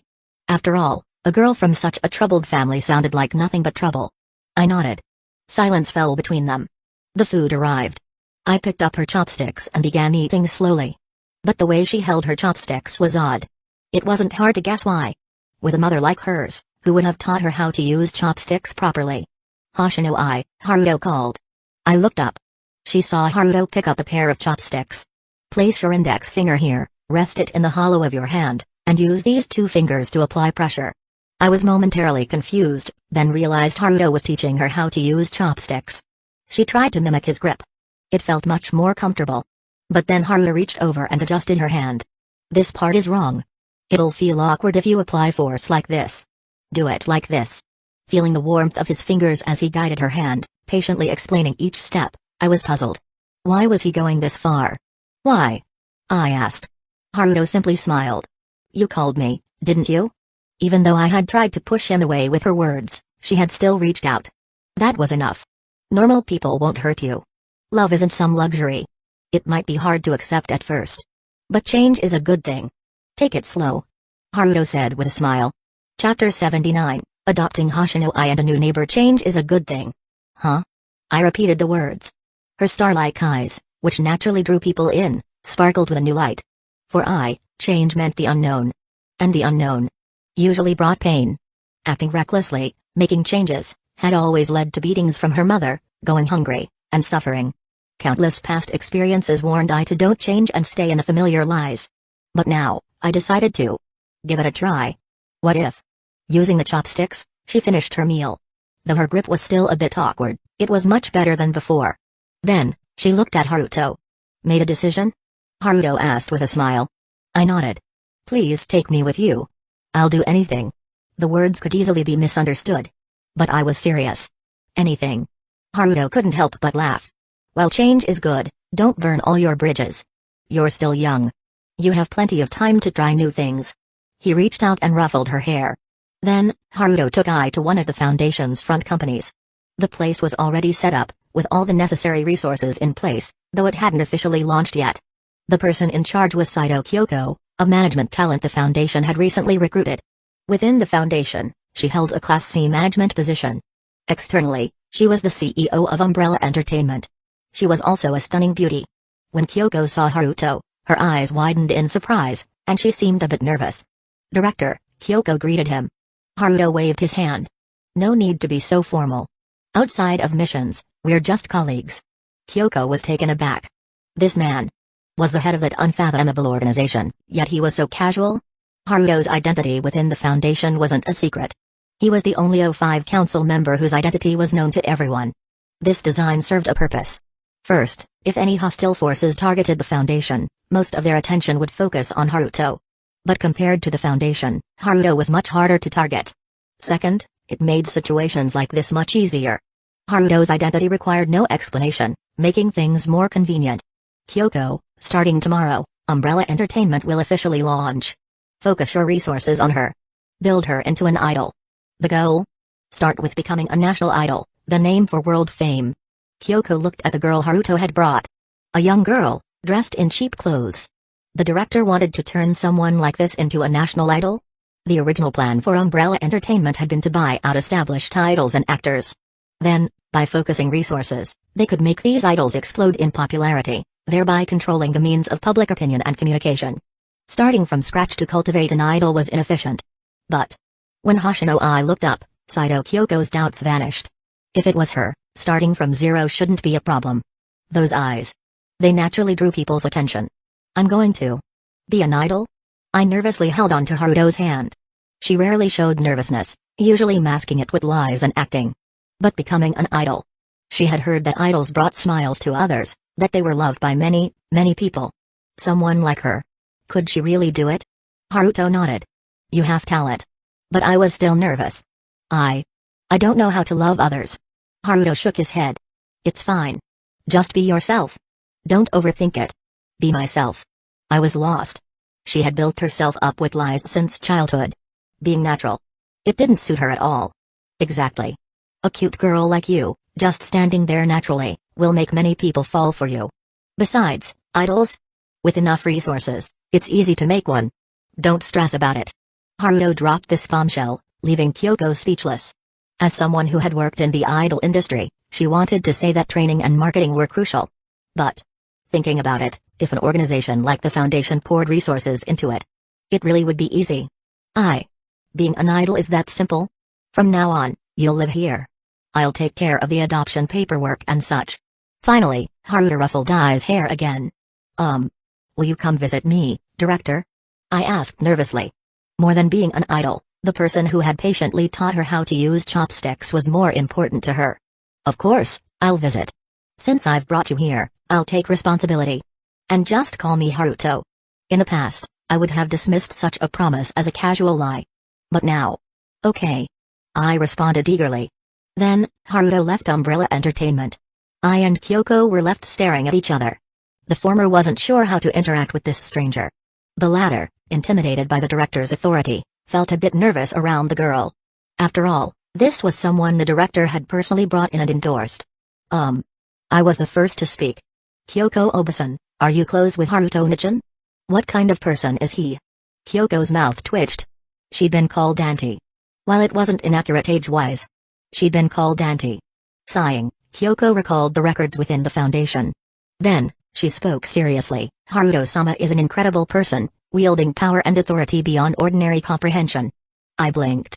She didn't quite grasp it. In her mind, someone like Kyoko, who ran a company, was already amazing. Or rather, being self-sufficient, earning money, having food to eat, and a warm place to live, that was amazing. But Haruto Nichan seemed to exist in a completely different world. However, Haruto-sama is also incredibly kind. The power and authority he holds are tools to protect others, not weapons. Kyoko spoke earnestly. Haruto-sama must deeply love humanity, every single person. He does everything he can to protect everyone, and that includes you. Ai's eyes widened. Haruto Nichan loves her too? When Haruto returned to his apartment, he noticed a flurry of activity next door. Moving trucks were coming and going, carrying furniture. Haruto tried to recall. To the left of his apartment was Ariri's place, while the apartment to the right had been vacant for a long time. During his 3 years of middle school, he'd rarely seen the owner. It was a boy named Kudo Shinichi, right? He seemed like a sharp kid. But at some point, Haruto had stopped seeing Shinichi. The apartment had been empty for nearly 3 years. Now, it seemed, It had finally been sold? As Haruto pondered this, Ariri came running out of her apartment. "Haruto, what are you doing here?" Ariri asked, moving closer. It was the first day of the school year. She wanted to sniff out whether Haruto had any traces of other women on him. Unfortunately, Ariri's grades were only good, not good enough to get into Sobya High. She had cried about it in her room, deeply regretting not studying harder. Haruto pressed a finger to Ariri's forehead. Her thoughts were too easy to read. He had hugged Utaha earlier. While Ariri might not be able to smell it, it was better to avoid trouble. "Look over there. Seems like we have new neighbors." Haruto pointed to the apartment, diverting Ariri's attention. Sure enough, Ariri stopped worrying about the scent and looked over. Coincidentally, a blonde girl walked over. "Hello, you two. I'm Gabriel White Tenma, just moved in nearby. This is a small gift for you." "Huh?" "Haruto-kun." Gabriel handed over 2 small gifts. But as she got closer, she realized one of the neighbors was someone she knew. "Gabriel-san, it's you. What a coincidence." Haruto was surprised. Earlier that day, he had considered whether to contain this Gabriel. Now, they were neighbors. Ariri. Alert, the blonde loser immediately sensed danger. What was this atmosphere? A classmate, and a new neighbor. What kind of girl next door plot was this? Ariri felt a surge of hostility.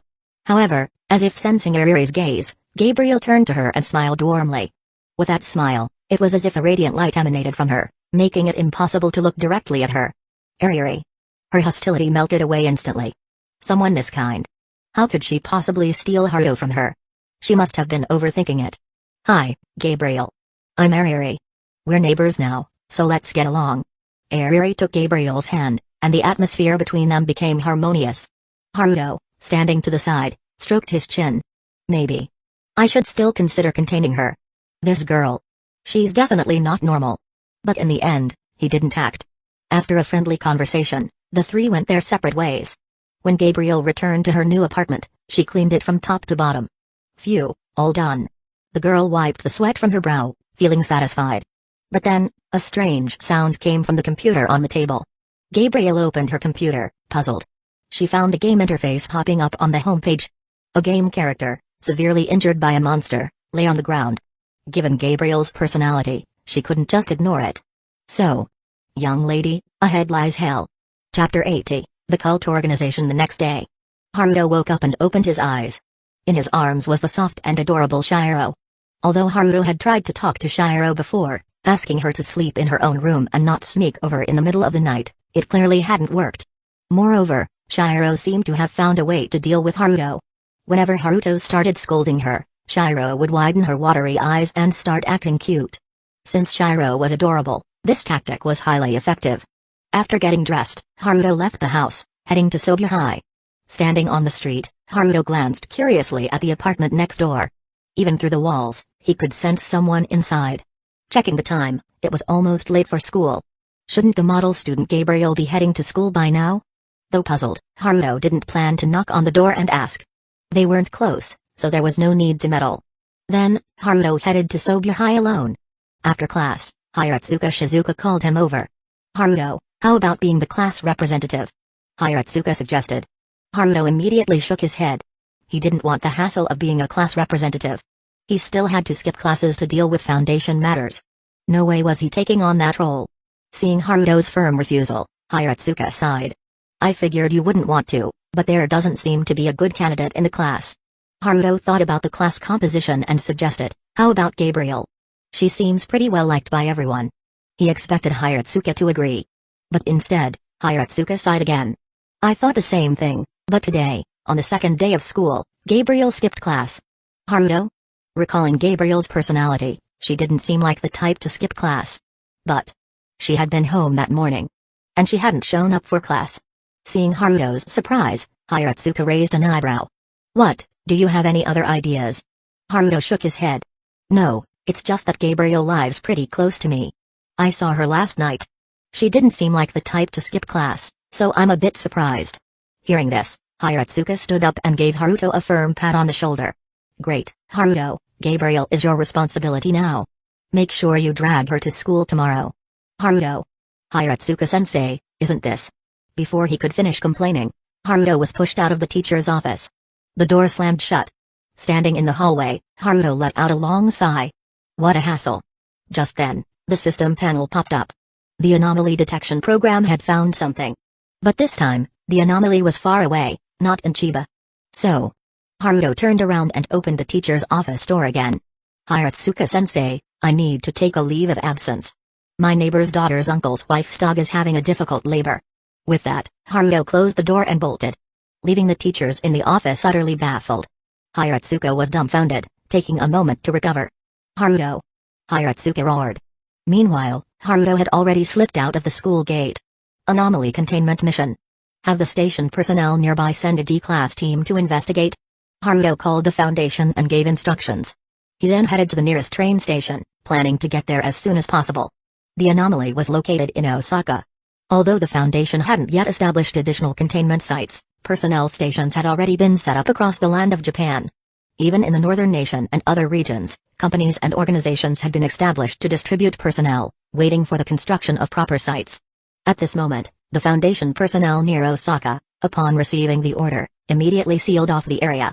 Armed personnel escorted a group of D-class personnel to the scene. The anomaly site was an underground structure in Osaka. Below is the D-class personnel contact record. D-181's log. This is D-181, leading the team on this anomaly contact mission. Can you see me? A brunette girl spoke into the camera. The Foundation responded, instructing her to begin the contact mission immediately. Alright, I'll begin. D-181 picked up the camera and started moving toward the target location. At the anomaly site provided by 051, there was only an abandoned park, with no signs of anything unusual. Report, D-181 has not detected any anomalies. Everything here seems normal. Wait, what's this? The camera panned over the abandoned park, suddenly focusing on a patch of ground. There was a small crack in the sand, so tiny that even zooming in made it hard to spot. D-181 reached out and tried to pry the crack open. She succeeded. The crack widened, and the sand in the park sank, revealing a staircase leading downward. Report, D-181 has discovered a strange passage. Requesting further instructions. The Foundation instructed her to proceed downward. D-181, holding the camera, began descending the staircase. The staircase had about 1,000 steps. Based on the footage, it descended several hundred meters before opening into a corridor. The corridor was dimly lit by emergency lights on either side. Report, D-181 detects a strong smell of blood. Other D-class personnel also report the smell. The Foundation instructed her to continue forward. The camera moved further down the corridor. Blood and chunks of flesh began to appear. The blood on the walls formed strange symbols. After investigation, the Foundation found no specific meaning behind these symbols. I think this is human blood. Oh God, I think I'm going to be sick. D-181 muttered a complaint. Since the comment contained some useful information, the Foundation did not issue a warning. As they continued forward, dismembered limbs began to appear, confirmed to be human. These limbs were embedded in the walls, arranged in various poses. After passing through 100 meters of blood and dismembered limbs, they reached an underground hall. Report, D-181 has discovered an underground space. Human voices can be heard inside. Requesting instructions. Whispered, the camera was raised, capturing the dark underground space. Faint voices could be heard through the audio, but the language was unrecognizable. It didn't sound like any known language. The Foundation instructed her to proceed and investigate the underground space. Honestly, my gut tells me nothing good is waiting ahead. Foundation warning, D-181 has received one warning. 3 warnings will result in the immediate detonation of the explosive collar, leading to execution. Alright, no need to get violent. I'll go. The camera continued forward. Inside the underground space, there were over a dozen primitive torches. In the footage, thousands of people dressed in bizarre attire were prostrating themselves in one direction. Ugh! That guy's ripping out someone's heart with his bare hands. Hey, there's someone peeling their own skin off. Wait, what's that thing in the center? The camera zoomed in on the center of the space. There, a 3-meter-tall humanoid creature sat on a throne made of human bones. The creature had green skin, bat-like wings, and a head resembling an octopus, with dozens of tentacle-like appendages protruding from the back of its head. It looked somewhat resigned to its fate. We've been spotted. These lunatics are charging at us. Requesting evacuation. Requesting evacuation. In the footage, the thousands of strangely dressed people turned their heads toward the corridor. Some of them, wielding sickles, axes, and screwdrivers, began charging forward. The Foundation authorized the evacuation. The footage began to shake violently. During what appeared to be a collision, the camera was dropped. The D-Class personnel were seen fleeing in panic, pursued by a group of frenzied individuals. 2 D-Class personnel were caught, their limbs severed on the spot, their bodies gutted, and their hearts ripped out. The person who removed the heart held it aloft, his expression both manic and reverent. "For the great Cthulhu," he declared. Then, he devoured the heart raw. The footage abruptly cut off, presumably because the camera was crushed. This concludes the anomaly contact record. In the end, only D-181 successfully escaped. The other D-Class personnel were confirmed dead. The Foundation determined that this human organization had anti-human tendencies and authorized the use of standard weaponry against them. Armed Squad 19 was dispatched.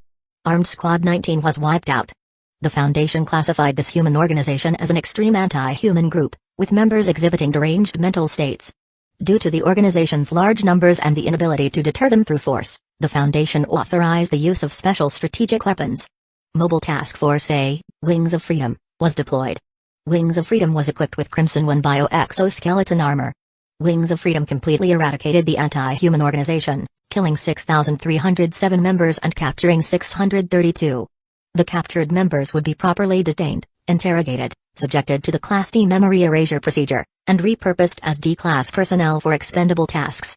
The organization was annihilated, and the humanoid anomaly in the underground space was placed under Wings of Freedom supervision.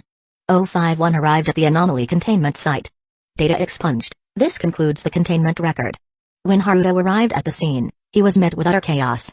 The entire underground passage and staircase were clogged with corpses, body parts, and blood. The Wings of Freedom members showed signs of mild psychological distress. Haruto arranged administrative leave for them.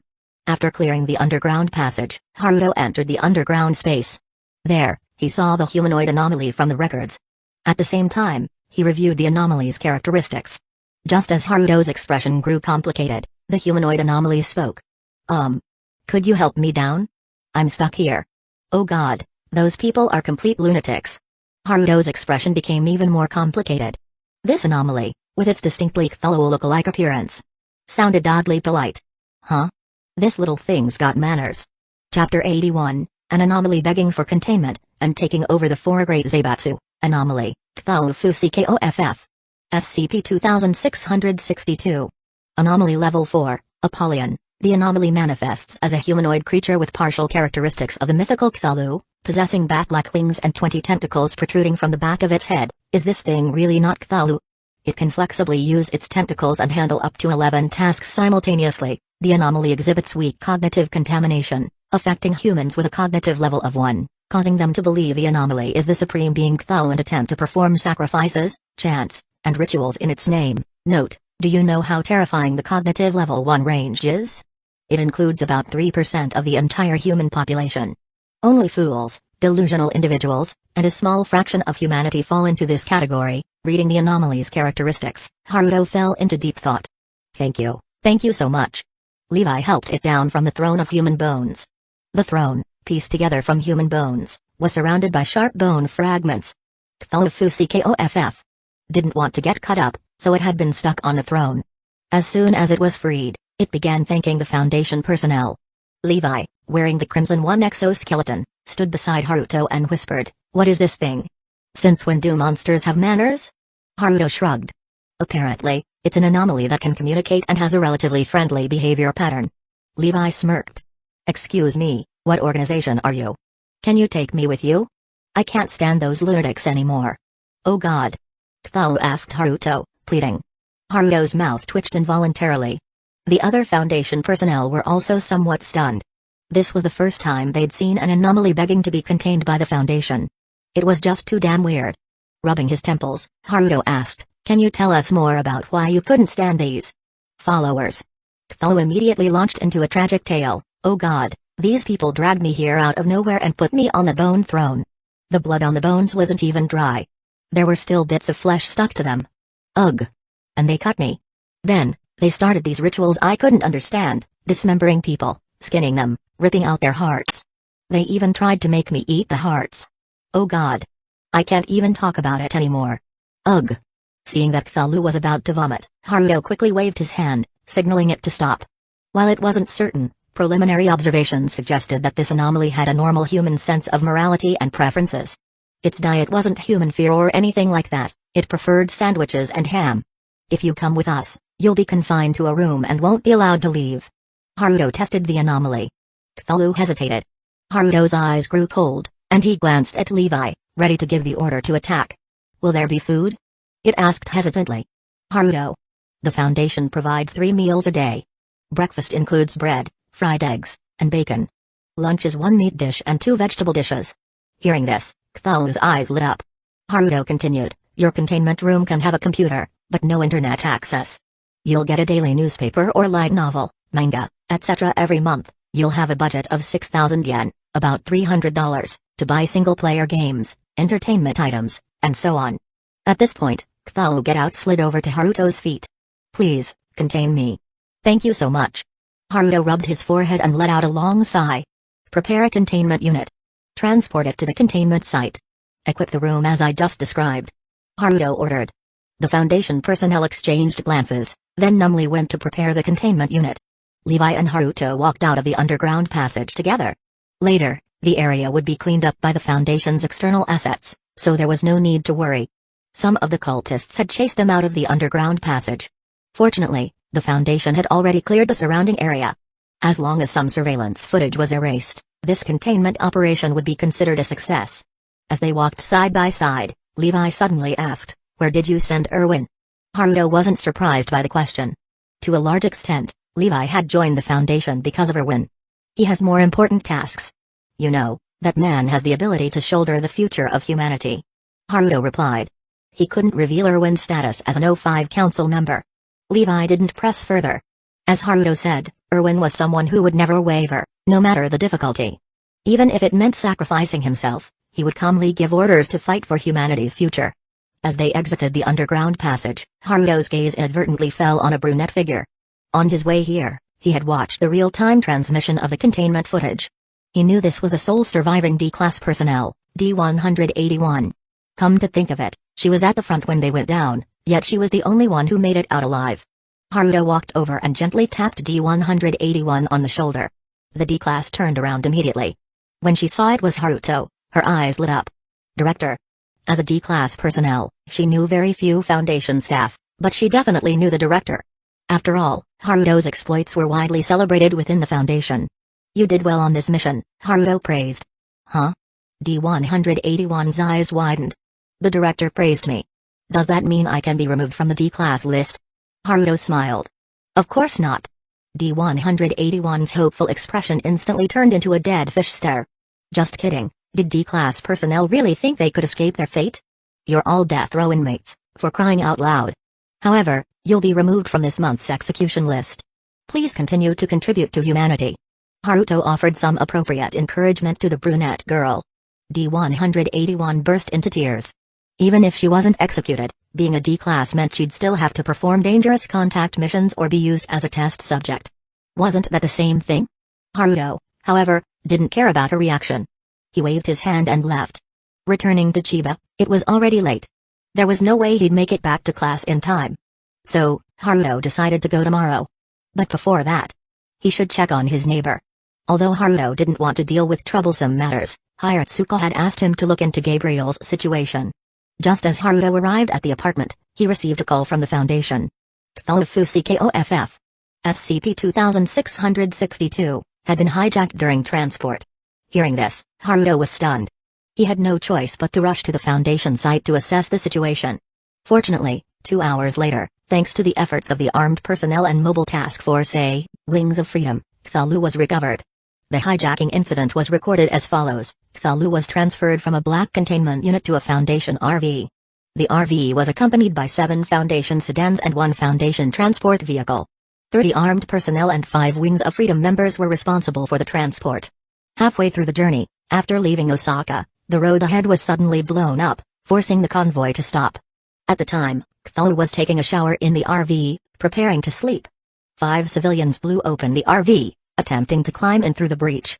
The armed personnel and Wings of Freedom immediately intervened, subduing the 5 civilians.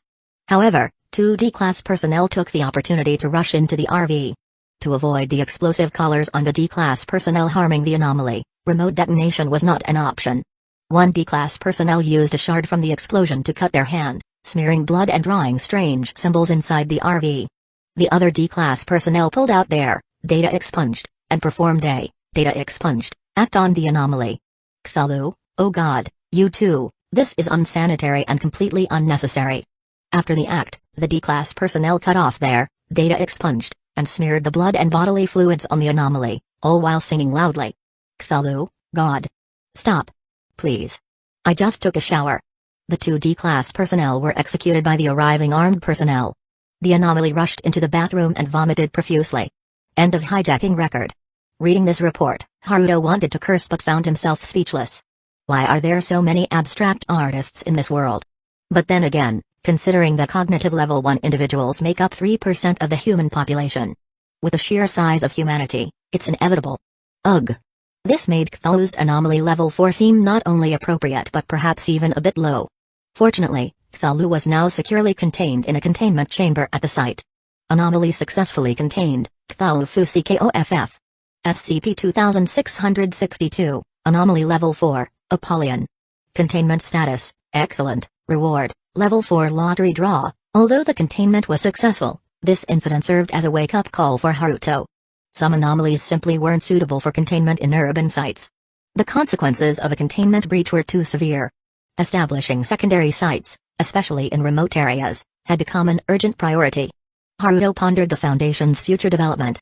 Unfortunately, Kaguya Shinomiya hadn't been in contact with the head of the Shinomiya Zaibatsu recently, not even meeting face-to-face. The Blacklight virus hadn't infected the Shinomiya Patriarch yet. It was time to take the initiative and bring the other 4 major Zaibatsu under control. Chapter 82, The Phoenix Project and Dragging Gabriel Out of Bed. It's time for the fun lottery draws. 1 level 3 draw and 1 level 4 draw. Since Haruto was at the Foundation site, he decided to bring the 2 iPods along for luck. The 2 iPods, watching their director act like a maniac, exchanged a glance. They were used to it. As usual, he'd start with a level 3 draw to warm up. He pressed the draw button. A purple light flashed across the lottery panel. Reward obtained, Anomaly, Rainbow Lollipop, SCP-3329, Haruto. As the reward was extracted, a bucket of rainbow lollipops appeared in Haruto's hands. Anomaly, Rainbow Lollipop, SCP-3329. Anomaly Level 0, Safe. Anomaly Characteristics: the item appears to be a delicious-looking lollipop. When placed in the mouth, it produces a sweetness 3 times that of regular candy and cycles through 18 flavors, including apple, orange, and strawberry. Anomalous effect: while the candy's sweetness is in the mouth, the consumer gains weak mimetic properties. Any statement they make will be unconditionally believed by others. The mimetic effect lasts until the sweetness fades. Note: after the mimetic effect wears off, those influenced will continue to believe what they heard until someone points out logical flaws. Therefore, please do not use this to lure little girls. The FBI will still kick down your door. Reading the anomaly's characteristics, Haruto felt it was somewhat underwhelming. A bit of a letdown. Since consuming the Titan worm, Haruto's Blacklight virus had gained infectious properties. Direct assimilation was far more reliable than this unstable, weak mimetic persuasion. Besides, if he wanted to lure Lilai, he wouldn't need. Ahem. No matter, it was just a level 3 draw. Consider it a warm-up. Haruto rubbed his hands together and pressed the level 4 draw button. This time, a golden light streaked across the panel. Haruto smiled with satisfaction. While he hadn't gotten a red light, a gold was still good. Reward obtained, Phoenix Project Technology Blueprint, the Phoenix Project. Is this the Phoenix Project I'm thinking of? With excitement, Haruto accepted the reward. A technology blueprint appeared in his mind. A technology blueprint meant that even if you didn't understand the principles, as long as you had the materials and followed the blueprint, you could still create the product. The blueprint also provided a detailed explanation of its functions. It didn't disappoint. This was indeed the Phoenix Project he had in mind. The Phoenix Project, as the name suggested, was about rebirth, like a phoenix rising from the ashes. The technology focused on 2 key areas: consciousness upload and digital consciousness simulation. Biological genetic engineering and cloning technology. The core of the Phoenix Project was a massive incubation chamber. Participants would need to provide DNA samples, tissue samples, and upload their consciousness to a quantum computer. The incubation chamber would record all the individual's data and store their consciousness in digital form. When the individual died, the Phoenix Project would activate, using the resources in the chamber to clone an identical body. The stored digital consciousness would then be transferred into the clone's brain, achieving resurrection. Of course, the project could also be used to pursue immortality. As individuals aged, they could upload their consciousness, clone a younger body, and transfer their consciousness into it. However, as discussed earlier with the gender-swapping serum, an individual's body influences their mind. An older consciousness would be affected by a younger body. Theoretically, this process would erase the older individual, creating a new one instead. This severely violated Foundation protocols. The Phoenix Project was strictly prohibited from being used for life extension. However, its intended function represented a monumental leap forward for the Foundation. Prepare the resources and materials on this list and deliver them to Light Containment Zone, Room C-137. Haruto handed a list of materials required for the Phoenix Project to the Foundation personnel. Given the current technological environment, the resources needed to construct the Phoenix Project were exorbitantly expensive. It wasn't just the materials for the main incubation chamber and quantum computer. There were also ongoing costs. Cloning an identical individual would cost a staggering amount of money. In Light Containment Zone, Room C-137, Haruto followed the Phoenix Project blueprint to assemble the main incubation chamber, quantum computer, and consciousness transfer system. Looking at the consciousness upload helmet, Haruto hesitated for a moment before deciding not to upload a backup of his own consciousness. His body was nearly impossible to clone. The Blacklight virus, after continuous evolution, had surpassed the capabilities of current technology to analyze. Moreover, Haruto's consciousness likely couldn't be recorded as a digital backup. His mind was intertwined with fragments of a supreme deity. Perhaps only a device of equal divine nature could simulate Haruto's consciousness. Big bro, what's this? Nao appeared in room C-137 without warning. Haruto noticed but didn't pay it much mind. In fact, her arrival was timely. Haruto guided Nao to a chair and placed the consciousness upload helmet on her head. This is a product of technology far beyond our current capabilities. Its primary function is rebirth. Haruto explained briefly. Nao tilted her head, still not fully understanding. Just sit still and leave a backup. With that, Haruto initiated the upload process. Nao's body twitched. It felt like a small electric shock. Then, the consciousness upload was complete. In the quantum computer, a backup of Nao's consciousness now existed. This backup would be frozen and stored, only to be activated if Nao's death was detected. At that point, Nao's body would be cloned, and the backup consciousness would be transferred into the new body. Afterward, Haruto took blood and tissue samples from Nao. Though confused, Nao cooperated fully. By the way, Nao, you haven't officially joined the Foundation yet, have you? After finishing the sampling, Haruto suddenly said. Nao shook her head. While she had been active within the Foundation, she didn't have an official rank or designation. Haruto pulled out the Absolute Contract Codex. Want to sign a contract? Nao's blue eyes sparkled. Really? Big Bro is finally letting me sign the contract? She had wanted to join officially for a while, but Haruto had told her not to act on impulse. Snatching the Absolute Contract Codex, Nao quickly signed her name. The contract took effect. Big Bro, what's my position and designation? Nao asked eagerly. SCP Foundation, A-Level Decision Coordinator, Nao Tamori, Designation A01. Haruto announced her position. This was something he had planned for a while. Nao had a talent for decision-making and coordination and had been with the Foundation since its inception. She was well versed in Foundation operations and knew many classified details. Her A-level status was well-deserved. Wow! Awesome! Nao cheered. She had thought she might become a C-level investigator or a B-level manager. Alright, stop fooling around. Go gather the Foundation personnel for sampling in room C-137. Haruto paused. Reviving someone through the Phoenix Project would consume resources, which equated to a significant amount of money. Some externally recruited C-level personnel might not even be worth the cost of a single Phoenix Project activation. But notify all C-level and above personnel to come for sampling. No exceptions. Haruto said firmly. The SCP Foundation was an organization that prioritized humanity. When the cost of resources didn't hinder the Foundation's operations or cause more casualties, human life should be valued above money or material resources. This was the Foundation's principle. Nao nodded. Haruto added, do not disclose the purpose of this sampling or the function of the equipment in room C-137 to anyone. If the ability to revive became widely known, Foundation personnel might lose some of their fear of death. This could lead to containment breaches, which would be a headache. The details of the Phoenix Project were restricted to personnel with Level 4 security clearance or higher. 0 level, public information. 1 level, Basic Trust. 2-level, Restricted. 3-level, Confidential. 4-level, Top Secret. 5-level clearance is granted only to O5 council members. 4-level clearance is given to a select few A-level personnel, such as site directors, decision coordinators, and mobile task force commanders. The sampling operation was in full swing at the Foundation site. Meanwhile, Haruto returned to his apartment. It was already late at night. But as he passed by the neighboring apartment, he heard shouting. Words like, go. Trash. Die. Garbage. Echoed from inside. Seeing the flickering light from the apartment window, Haruto fell into deep thought. Was this really the apartment of Gabriel, the girl who radiated saintly light? Something was definitely off.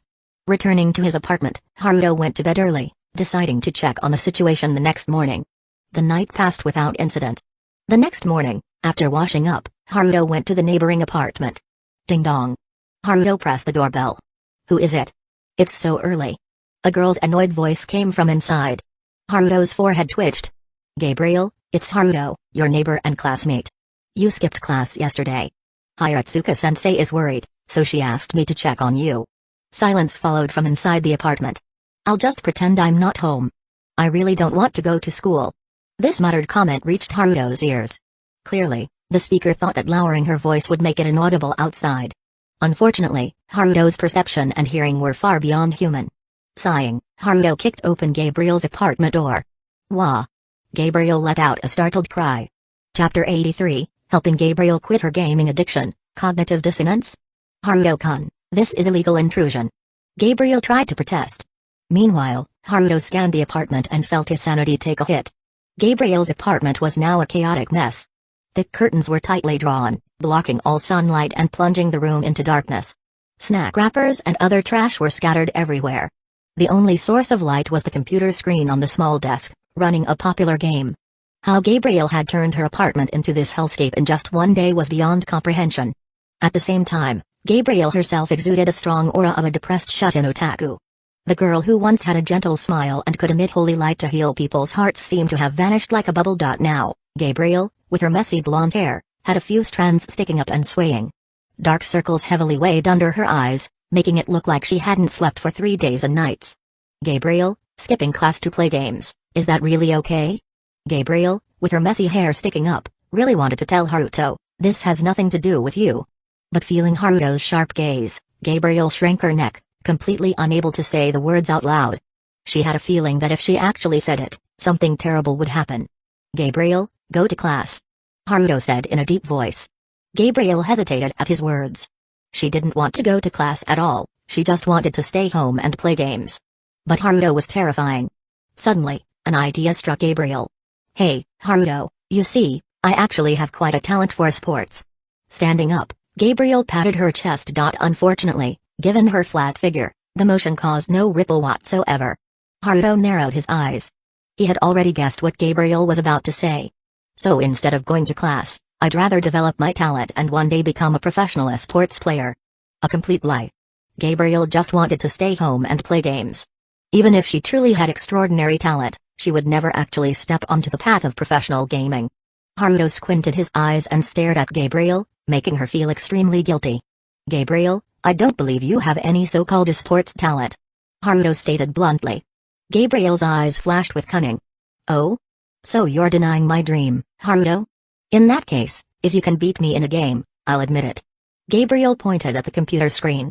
This game, if you beat me, I'll immediately give up on gaming and obediently go to class with you, no complaints. But in return, if you can't win, then you have to acknowledge my talent and stop trying to drag me to class. As she spoke, Gabriel's lips curled up uncontrollably. Plan successful. All right. Haruto nodded. Then hurry up. Gabriel said excitedly. However, Haruto shook his head. It's not me who's going to play against you. Gabriel tilted her head in confusion. Then she saw Haruto walk out of her apartment and head to the one next door, his own apartment. Leaning against a window, Gabriel watched, feeling puzzled. Could it be that Haruto had some gaming expert at home?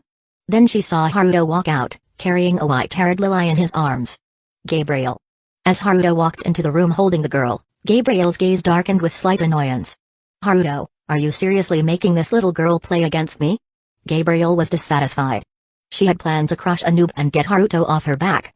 But bringing in a child, Wasn't that disrespecting her gaming skills? Haruto nodded. Meanwhile, the girl in Haruto's arms, Shiro, looked half asleep, her eyes barely open. She had played until early morning, only stopping when the power was cut, forcing her to sleep. Later that night, she had sneaked into Haruto's room, wasting even more sleep time. Now, being carried out so early, her brain was still in sleep mode. Haruto placed Shiro on a cushion next to Gabriel and stuffed a game controller into her hands. "Alright, you can start now," Haruto announced. "Gabriel?" Her eyes aren't even fully open yet. "Haruto, are you mocking me?" Gabriel protested. Haruto shrugged. "This arrangement benefits you, doesn't it? What are you complaining about? Just start the game." Gabriel shot Haruto a resentful glare, muttered, "I'm an angel, you know. Don't underestimate me. I'll make you both pay for this." After all, Gabriel was an angel. She had only been playing this game for a little over a day. But with her quick reflexes and superhuman hand speed, she was already a high-level player. However, upon hearing Gabriel's muttering, Haruto suddenly frowned. "Angel?" The game started. Shiro, looking drowsy, barely opened her eyes, just enough to make out some information, her fingers moving purely on instinct. "Take this. Take this. I, Gabriel, am super strong." A mere wait. "What the heck is this?" "Stop, no, don't." No suspense whatsoever. In this game, a match usually lasted about 3 minutes. Even if one player dominated the other, it would still take about a minute to finish. But Shiro, practically asleep, ended the match in 42 seconds. Gabriel, aside from moving and attacking a little at the beginning, spent the rest of the match with her hands off the keyboard, screaming in despair. To make matters worse, Shiro's half-asleep combo included a taunt emote. Weak.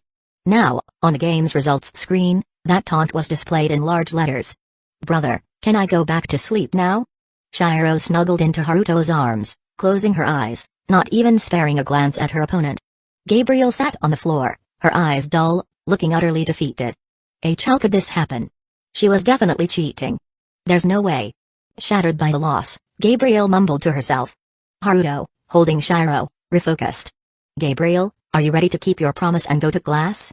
Gabriel, still in her pale, broken state, forced a smile uglier than crying. "How about best 2 out of 3? That wasn't part of the original deal, and she was obviously stalling. But whatever. Shiro, play one more round." Haruto whispered into her ear. "Ugh, so annoying. I don't want to leave brother's arms," she muttered. Then she found a way to play without leaving Haruto's embrace. She lifted her small feet and peeled off her white silk socks, exposing her delicate, fair toes. Her white, tender feet looked like warm jade, making people want to hold them, stirring a strange temptation. With her soft little feet, she skillfully pressed the controller buttons. "Alright, let's begin," Shiro said. "Gabriel?" Her previously dim eyes reignited with determination. "I'll make you regret this." Playing with her feet, if it wasn't an insult, I don't know what is. I'll make her eat those words, after all I am an Angweak. This time, the match lasted 30 seconds. The taunt popped up again. "Game over." Gabriel cried. She cried hard. She had been utterly destroyed by Lili. Using her feet, Gabriel began questioning the meaning of life, her place in the universe, and whether time was even real. "Shiro, good job," Haruto praised, patting Shiro's head. She tilted her head up, smiling with sleepy eyes, enjoying the head pats. No one cared about the devastated loser in the corner. "Brother, my socks." Shiro lifted her small feet. Haruto was about to refuse and tell her to put them on herself. But Shiro expertly acted cute and whined. Since Shiro was adorable, her technique was super effective. After hesitating, Haruto picked up the white silk socks, took hold of her soft little foot, and began putting them back on. As his fingers brushed against her ankle, the sensation was, "Alright, if I keep talking, I'll end up in jail." Carrying Shiro back to the apartment, Haruto returned and glanced at Gabriel, who looked like she was in a monochrome painting. "Gabriel, we're going to be late. Let's go." Gabriel's response was lifeless. She had been forcibly cut off from her internet addiction. The two of them walked towards Sobya High School. On the way, Haruto suddenly asked, "Gabriel, earlier you said you were an angel?" Gabriel, who had been in a daze, instantly trembled all over. That. Haha, I was just rambling nonsense." She tried to brush it off. There were very strict rules in heaven. Angels who entered the human world were not allowed to reveal their identity to humans. She had already slipped up, which was a serious violation. "Gabriel, let me teach you something." In situations like this, if you just admit it openly and make some bizarre declarations, you can actually get away with it, because people will just think you have a severe case of chunibyo. But if you vaguely deny it, it'll just make them more suspicious. Haruto explained. Now he was certain Gabriel really was an angel. This kid had absolutely no sense of scheming. However, despite Gabriel being an anomaly, the anomaly detection system hadn't even been triggered. She must have been classified as a level 0 safe anomaly. Gabriel was humanoid and didn't affect other people's perception. So whether she was contained or not didn't really matter. But compared to Gabriel herself, Haruto realized there was a bigger issue. An honor student angel had become a lazy shut-in overnight just because of video games. This plot felt oddly familiar to Haruto. It was like he had seen an anime with a similar storyline before. But for some reason, he had no memory of Gabriel. If it was an anime he had watched in his past life, why couldn't he remember Gabriel's name? If it wasn't, then why did it feel so familiar? There was a contradiction in Haruto's perception. And Haruto's perception was protected by a divine fragment. It had cognitive immunity. Chapter 84, The Exchange Student System and Bunchan. After realizing this contradiction, Haruto started carefully digging through his memories. And then, a terrifying realization struck him. Most of his memories from before his transmigration had become blurry. It was as if something had devoured them. And the most unsettling part? Until now, Haruto hadn't even noticed. When he first transmigrated to this world, he was certain his memories had been intact. But over time, his past life's memories had been slowly disintegrating, bit by bit. The turning point had been when he obtained the divine fragment. After gaining the fragment of intellectual divinity cognitive immunity, the collapse of his memories had stopped. But the memories that had already been lost were irretrievable.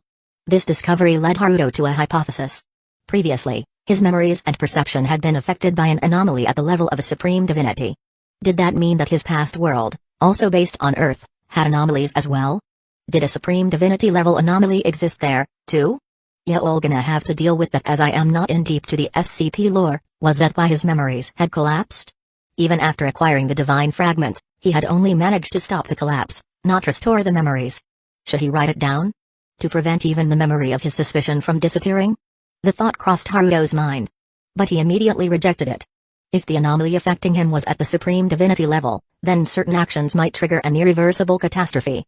Writing it down was one such action. For now, the safest option was to trust himself and keep all the information stored in Haruto's cognition.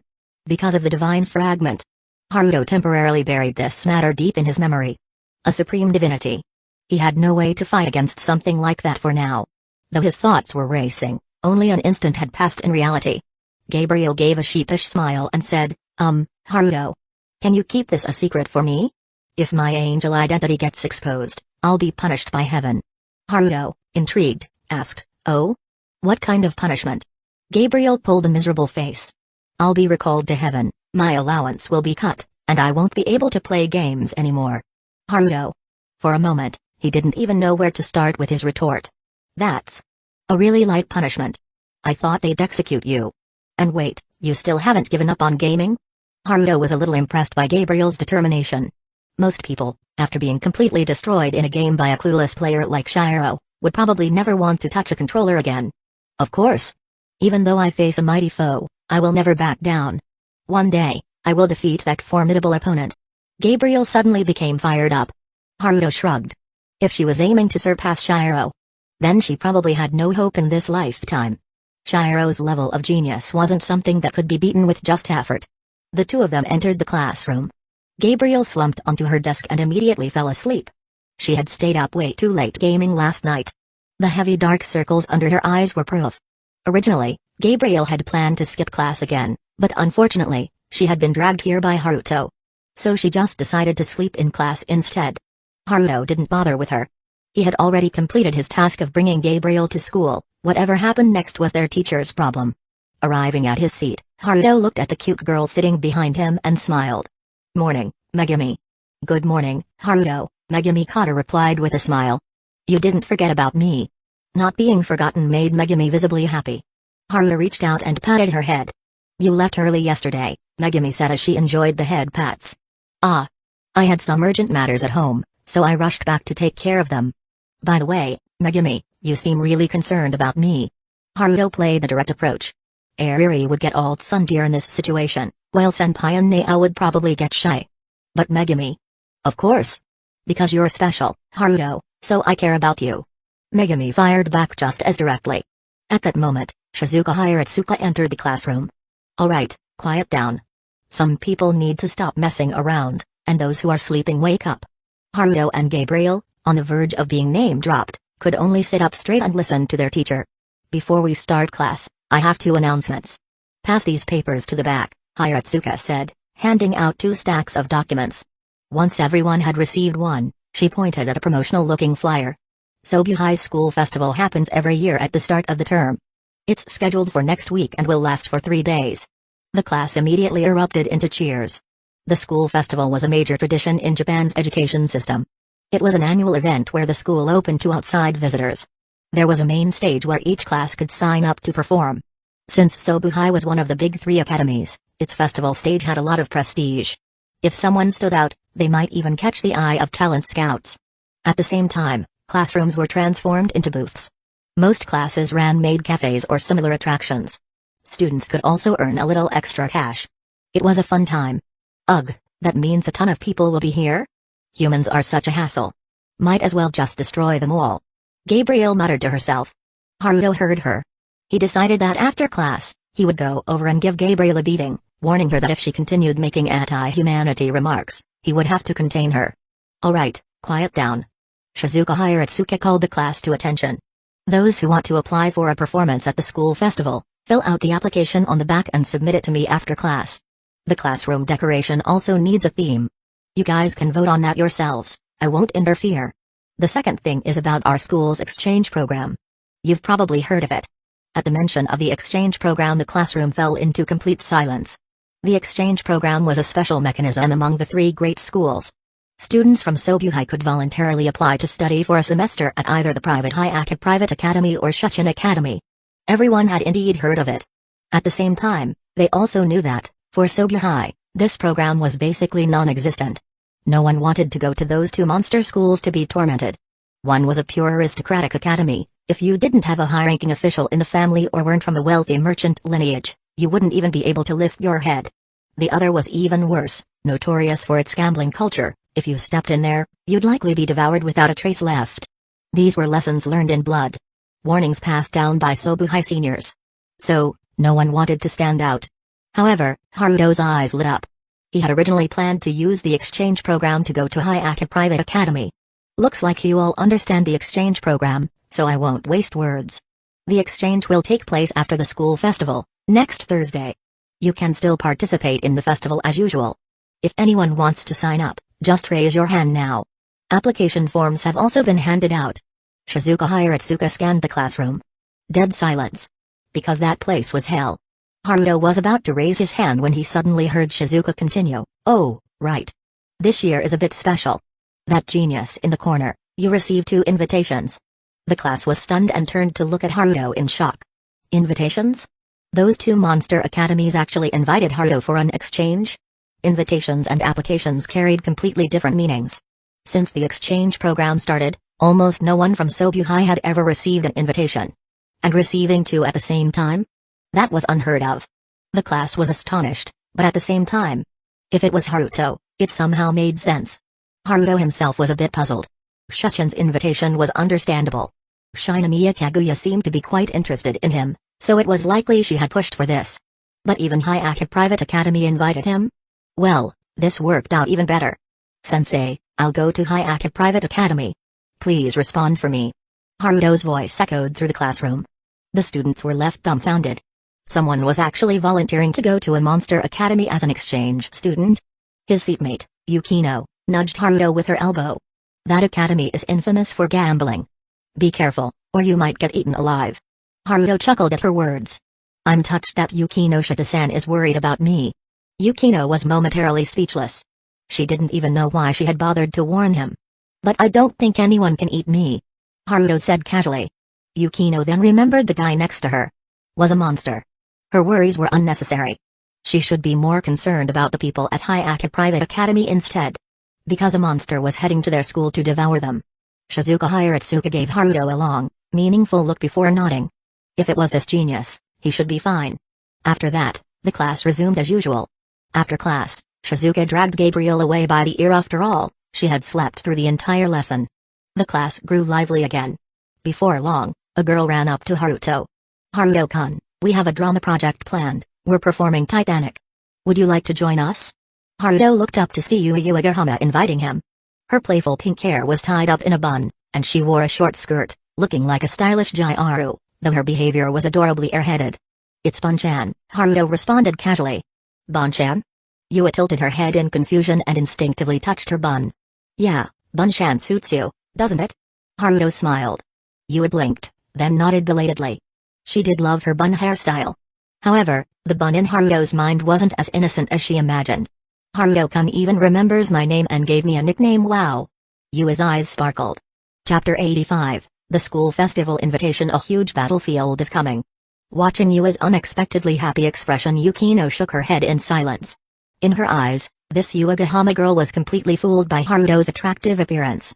Underneath that handsome face lay an extremely nasty monster. Getting close to him would only end badly. "Because Yui-chan is cute, of course I remember your name, Bun-chan," Haruto said with a smile.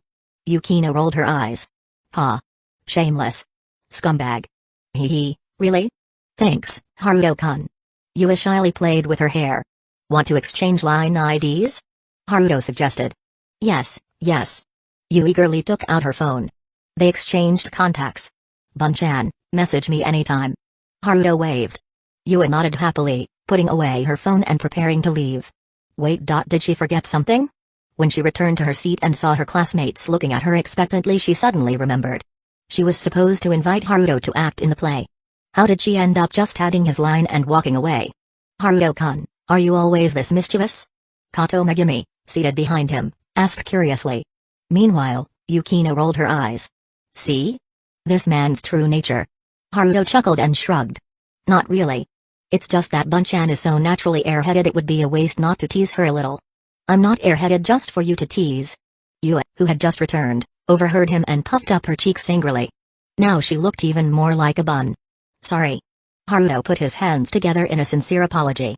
"Alright, since Haruto-kun is so sincere, I forgive you."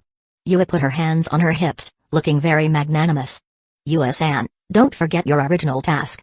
Yukino couldn't stand watching anymore. If this continued, Yui would just be tricked again. "Oh, right. Haruto-kun, do you want to join the play?" Yui finally remembered and asked. Haruto immediately shook his head. "Sorry, Bun-chan, I have to prepare for the exchange program, so I don't have time to perform." Yui looked a bit disappointed. But since he had a valid reason, she couldn't complain. Alright. Bun-chan lowered her head and went back to report. "Although I can't go, I can recommend 2 people to you." Haruto suddenly spoke. Hearing this, Yui Uegahama immediately brightened up. A recommendation from Haruto? Who is it? Under Yui's eager questioning, Haruto pointed to Yukino and Megumi beside him. "Yukino? Megumi. With these 2 beautiful girls participating, along with you, the play is bound to be a huge success."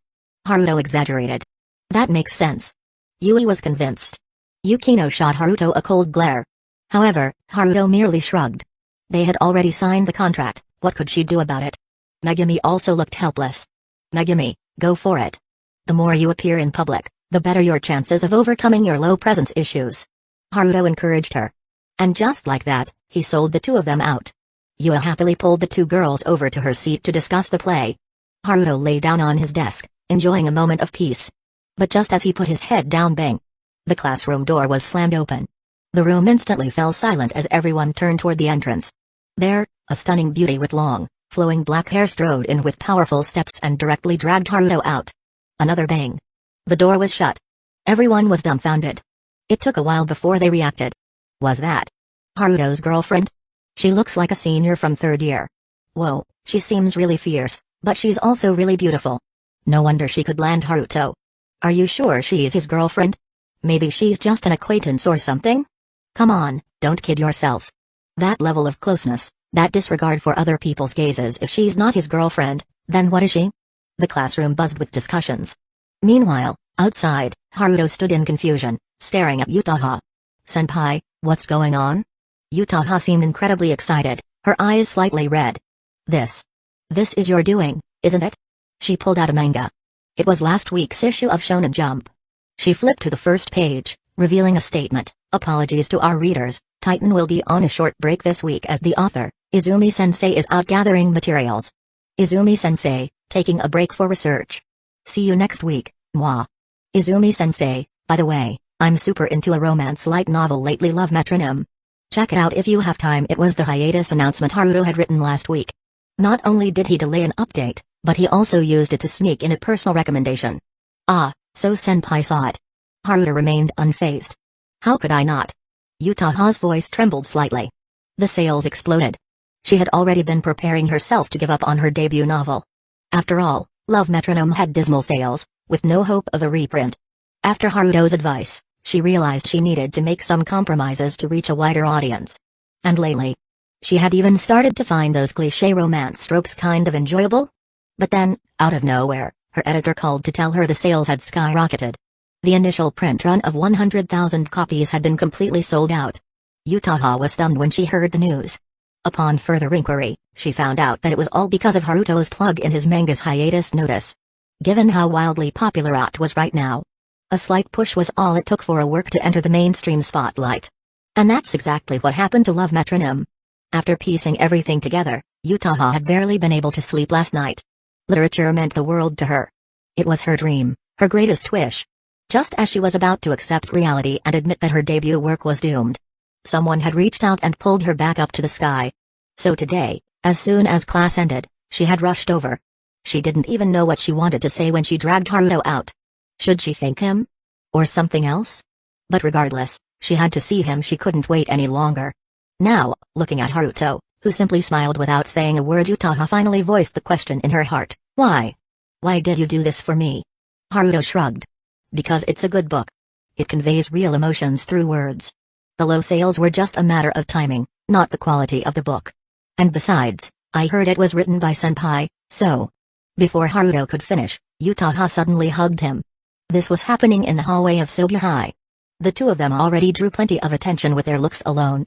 Now, with such a bold display of affection, the watching students erupted. Screaming. They were screaming. Even the usually ice-cold Utaha had completely disregarded her surroundings. Her embrace was passionate and firm. Haruto froze for a moment before returning the hug, whispering, "Looks like senpai is happy. That's good. I'm glad I didn't overstep." After a long moment, they separated. Utaha's eyes were red, but she tried to maintain her usual icy demeanor. "You did overstep. So as punishment, you have to go on a date with me at the school festival." "Haruto? Senpai, this is betrayal." "Utaha? You dare say that? This is an honor for you. Just try rejecting me." Utaha was going all in. "Well, since senpai insists, I guess I'll keep lonely senpai company." Haruto spread his hands. Utaha huffed, satisfied, and left. Haruto shook his head helplessly. Thankfully, he hadn't made any plans for the festival yet. As long as nothing unexpected happened, going on a date with senpai didn't seem like a bad idea. Just as he was thinking that, he returned to class. The moment he opened the door, he overheard, "Hey, did you hear? That idol who just debuted and blew up in popularity is coming to perform at our school festival." "Oh. You mean Hoshino Ai?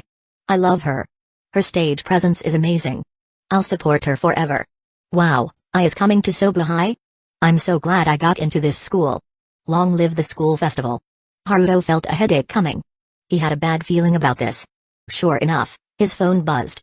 A message from Hoshino Ai. "Hoshino Ai, Haruto. I'm performing at Sobu High. I heard you go there too. Hoshino Ai, after the performance, let's walk around the festival together. A secret date in disguise sounds fun, right?" Haruto, Hoshino Ai, you promised to come see me, but you haven't in days. You weren't lying, right? Hoshino Ai, school festival. Let's go together. Haruto. Alright. Haruto was done. There was no way to refuse.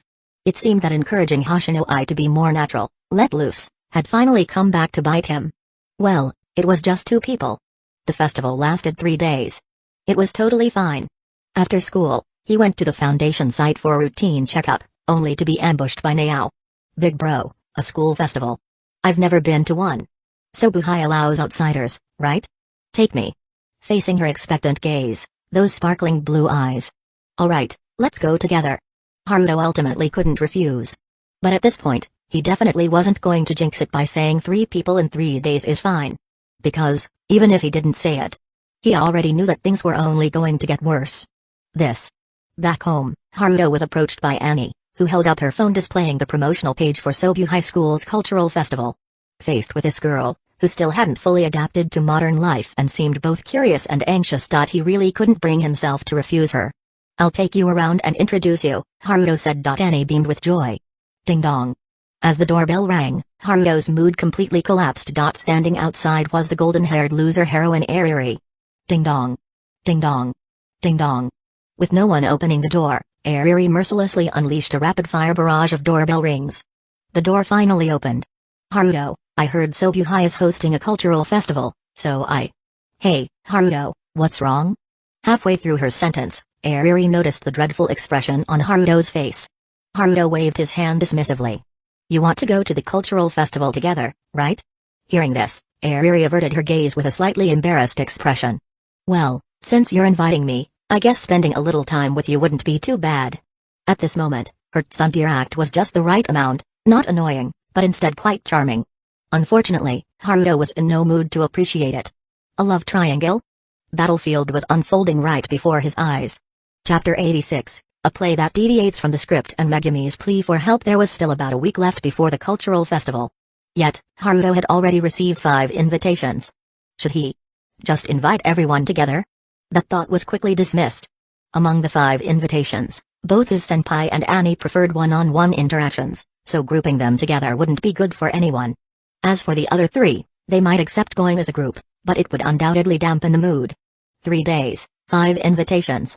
It was a happy dilemma. Meanwhile, Haruto's class was also busy preparing their event. A stage play.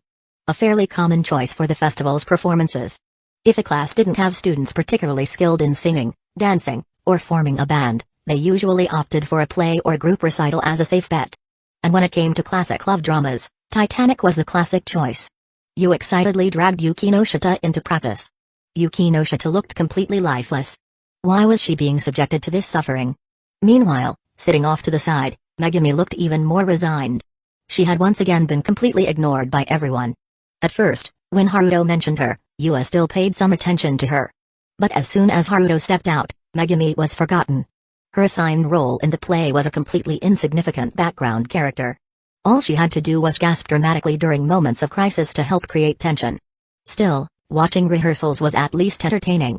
So, Megumi sat quietly and observed the rehearsal after 2 or 3 days of practice. On this particular afternoon, after classes ended, most students left, and the classroom was locked for a full run-through rehearsal. They were going to go through the entire play as if it were the real performance. The first scene began. However, as the actors entered and spoke their lines, the performance completely deviated from the script of Titanic. Sitting below the stage, Megumi tilted her head in confusion. Words like kingdom, rebellion, and monarch kept popping up on stage. Titanic was a Western love tragedy about the protagonists fighting against obstacles to pursue love. Where the hell did a king come from? Megumi watched the play, puzzled. Had they changed the script last minute without telling her? That was possible. After all, Megumi was used to being overlooked. Forgetting to inform her about a script change would be nothing new. So, she continued watching. Then one of the actors walked onto the makeshift stage wielding a steel blade. Megumi. The blade struck the walls and desks, sending wood chips flying clearly. It was sharp and real. But the real question was, why was there a real sword in a stage play? Moreover, Megumi didn't recall anyone bringing such a weapon to school. It was way too conspicuous to go unnoticed. A sense of unease crept over her. Something was wrong. Yukino Shita-san, is that steel blade a prop? Why is the scene completely different from the script? Megumi reached out and shook Yukino forcefully, trying to get an answer. Though Megumi was usually ignored, shaking someone so aggressively was bound to get a reaction. Yukino turned to look at her, only to realize she had completely forgotten Megumi's name. She only vaguely recalled that this was a classmate of hers. Yukino responded, a little awkwardly, the scene is perfectly fine. That steel blade is a prop, and the performance is exactly as written in the script. Saying that, she even pulled out a copy of the Titanic script. Megumi took it and saw that the script was exactly the same as before. Her back broke out in a cold sweat. The script hadn't changed, but Yukino was claiming the play was identical to it. No, this is completely different, Megumi insisted, trying to make Yukino realize something was off. However, Yukino simply turned to Uegahama beside her. Uegahama-san, the play is exactly as written, right? Yuagahama nodded enthusiastically. Yeah. It's a perfect performance. Everyone practiced so hard. Megami's eyes widened. The performance on stage had nothing to do with their rehearsals. A growing fear gnawed at her as she sought reassurance from other classmates. But every single person gave the same response. They all insisted that the play was an exact performance of the script. Megami felt lost. Just then, the first act reached its climax. And then in the corner of the makeshift stage, a figure appeared out of nowhere. A tall man in ancient royal attire, wearing a crown. His face was obscured, and he clutched a scepter, adorned with gems and treasures, radiating an aura of a true king. He had simply appeared out of thin air, yet no one reacted. It was as if Megami was the only one who could see him. She instinctively tried to grab Yukino again. But seeing the calm expressions on Yukino and Yuagahama's faces, Megami realized they couldn't see the king. Or worse, they saw him but believed he was supposed to be there. Just like how they saw nothing wrong with the bizarre performance. Megami wanted to run. Flee from this eerie place. But these were still her classmates. Even if they ignored her, even if they weren't close, Megami couldn't abandon them. Yet, what could she do alone? No one would believe her. They would probably just ignore her again. In her moment of helplessness, a familiar figure flashed through her mind. That's right. If it's him, he would understand. Megami remembered the boy who had promised never to forget her. Haruto's battle. Holding on to her last hope, Megami took out her phone and dialed Haruto's number. The call was quickly connected. Megami, what's wrong? The boy's voice was as clear as a mountain spring, inexplicably calming Megami. Haruto, I don't know how to explain this to you. Everyone in class is acting really strange. Haruto, are you okay? Megami carefully chose her words while listening to the sound of the wind and crashing noises on the other end, her concern growing. I'm fine. Just say whatever you need to. No matter how strange it sounds, I'll believe you. Haruto's calm response reassured Megami, helping her settle her anxious thoughts. Meanwhile, Haruto put down his phone and smacked the creature beneath him with a heavy punch. You really think you're a werewolf, huh? Do you even know how much you've messed up my plans? Trying to run? Go ahead, try it again, I dare you. At this moment, Haruto wasn't in Japan but in the city of Rome. His system's anomaly detection had flagged an irregularity here. Initially, Haruto had planned to let the local Foundation personnel investigate. But within 2 days, the number of anomalies had started spreading. Realizing the urgency, Haruto rushed to the city of Rome himself and discovered that this anomaly was none other than a legendary werewolf. Just as Haruto was making a call, the werewolf, which had been playing dead, slightly opened its eyes. Noticing that Haruto wasn't looking, it attempted to sneak away. It had learned its lesson: this human was not to be messed with. However, just as it got up and was about to take a step, a silver-white blade pierced through its paw in an instant. The werewolf turned its head and met Haruto's ice-cold gaze. His expression seemed to say, "Run. I dare you." The werewolf had no choice but to remain motionless and continue playing dead. Chapter 87, The Hang King's Tragedy and Megami's Resolve. Following Haruto's instructions, Megami temporarily left the classroom, leaving the door open so she could observe from the hallway. Thankfully, school was already over. Most teachers and students had left. Those who stayed behind were mostly in the activity rooms behind the main school building, participating in club activities. Gripping her phone tightly, Megami nervously watched the eerie play that continued inside the classroom. The faceless king who had suddenly appeared stood quietly in the corner of the stage, completely motionless. As if he, too, was watching the performance. At this point, the play had reached the middle of the third act. Most plays consisted of 5 acts. If nothing unexpected happened, this eerie performance was already halfway through. As Megami anxiously observed, a series of rapid, synchronized footsteps echoed through the hallway. She turned toward the sound and saw several teams of people quickly approaching. They were clearly well-trained and armed with firearms. Megami's eyes widened. Were these the people Haruto had mentioned? As an ordinary high school girl, Megami had never seen such a scene before. The squad stopped outside the classroom and scanned their surroundings. Realizing they were looking for her, Megami quickly stepped forward. "Excuse me, are you the people Haruto mentioned? The ones here to handle this incident?" The squad captain, startled by the sudden voice, nearly raised his gun. However, he had been briefed in advance about Megami's involvement. Quickly regaining composure, he replied, "Yes, we're professionals sent to deal with this anomaly. Is this the location of the outbreak?" Megami nodded and pointed toward the eerie play continuing inside the classroom. Then, she hesitantly glanced at the armed personnel. She had no idea how they planned to handle something so supernatural. They wouldn't just start shooting, right? Bring in the D-class personnel and have them make initial contact with the anomaly. The captain issued the command. This was standard procedure for the Foundation. Megami tilted her head in confusion. D-class personnel? Were they some kind of special operatives trained to handle paranormal events? Her curiosity quickly turned into shock. 5 individuals wearing bright orange uniforms, each marked with an identification number, were brought forward. They wore strange colors around their necks that occasionally flashed red. Megami blinked. Why do those uniforms look like prison jumpsuits? D-181, take the lead and enter the anomaly site. Begin initial containment procedures. The captain ordered. D-181 looked like she was on the verge of tears. This was her 3rd anomaly mission this month. Even death row inmates weren't treated this badly. In reality, most death row prisoners weren't used this way because very few D-class personnel survived long enough for a 3rd mission. Typically, deploying D-class meant a total loss. Still, she had no right to refuse. D-181 could only put on a miserable expression and step into the classroom. The 5 D-class personnel cautiously entered, their eyes scanning the stage. Report your status, D-181. The captain's voice came through the communicator. This is D-181. Currently executing containment procedures. So far, all I see is a strange play being performed. Reporting in D-181 does not see any faceless individual in the corner of the stage, as described in the briefing. Megami's eyes widened in shock. What? They couldn't see him? The faceless man was standing right there. Proceed with the containment protocol. Attempt to remove the civilians from the anomaly zone. The captain issued an order. D-181, attempt extraction. The loud report gradually fell silent. Before their very eyes, the 5 D-class personnel in the classroom stood motionless at the podium, watching the play unfold. D-181. Execute the mission immediately, or you will be terminated. The captain's cold voice echoed. However, there was no response. D-341, D-469. The captain called out 2 more D-class designations. As expected, there was still no response. The captain's expression immediately turned grim.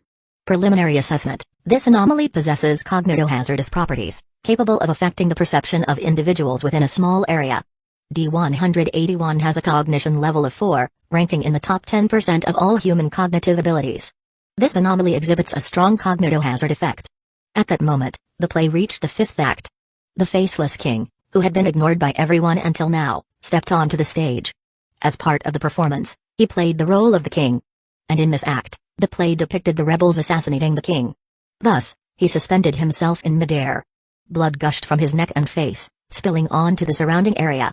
Simultaneously, all the students in the classroom, along with the 5 D-class personnel who had entered, began slaughtering each other. The student playing the rebel, wielding a steel blade, cut down anyone in his path without mercy. Requesting authorization from the Director of Operations to neutralize all cognitohazard-affected personnel. The captain made his decision immediately. If even someone with a cognition level of 4 was compromised, and the anomaly posed a fatal threat, it had to be contained immediately. At that moment, Megami Kato stood helplessly, watching the bloodbath unfold before her. In a panic, she called Haruto. The call was answered immediately.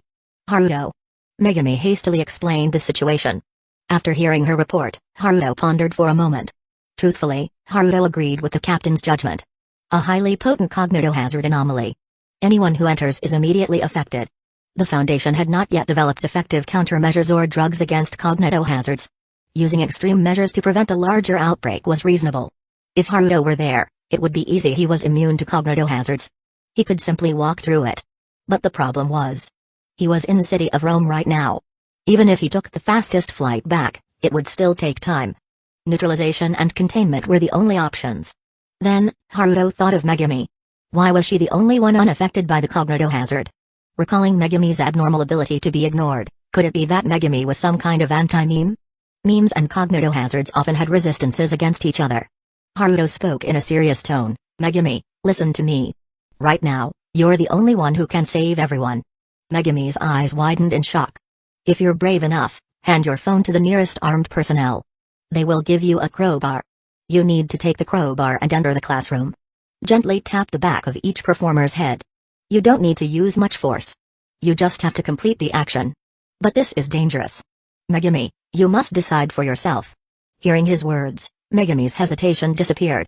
Her eyes filled with determination. Without hesitation, she handed her phone to the captain beside her. The captain was momentarily stunned but quickly understood and took the call. Soon after, An amnesiac crowbar was placed in Megami's hands. Looking at the chaotic, blood-soaked classroom, Megami gripped the crowbar tightly. Her fingers turned white. Her arms trembled. Even though she was terrified, she still charged into the classroom without hesitation. As always, no one noticed her presence. In the midst of the carnage, Megami was ignored. For the first time, Megami felt that her low presence was a blessing. Holding the crowbar, Megami approached Yui Uegahama and Yukino Shida. She lightly tapped the back of their heads. Without exerting any force, both of them immediately collapsed, unconscious. Seeing this, Megami sped up her pace, moving towards the other students. Within seconds, Megami had knocked out half of the performers. On the stage, the faceless hanged king, suspended in midair and bleeding profusely, began to fade. The only difficult one left was the student wielding the steel blade. He swung it around wildly, without skill. But because of that, it was hard to approach him. After suffering a cut to her arm, Megami successfully knocked him out. The moment the last performer collapsed, the Hang King vanished completely. The classroom fell into complete silence. Of the 5D class personnel, 4 were dead. The sole survivor lay unconscious on the floor. Even though they had been driven mad, they were not mindless killers. They still fought using basic instincts and logic, but their only goal was to kill each other.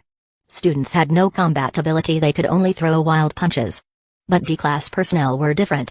Some were murderers. Even the ones who weren't had been in prison long enough to learn how to kill. When turned against each other, they died quickly. After the situation stabilized, the captain immediately sent in another team of D-class personnel. Upon confirming that no further cognitive contamination occurred, the armed unit cautiously entered the classroom. Incident contained. The Ghoul 3 solution was administered to injured individuals in an attempt to treat them. Unfortunately, 3 students could not be saved.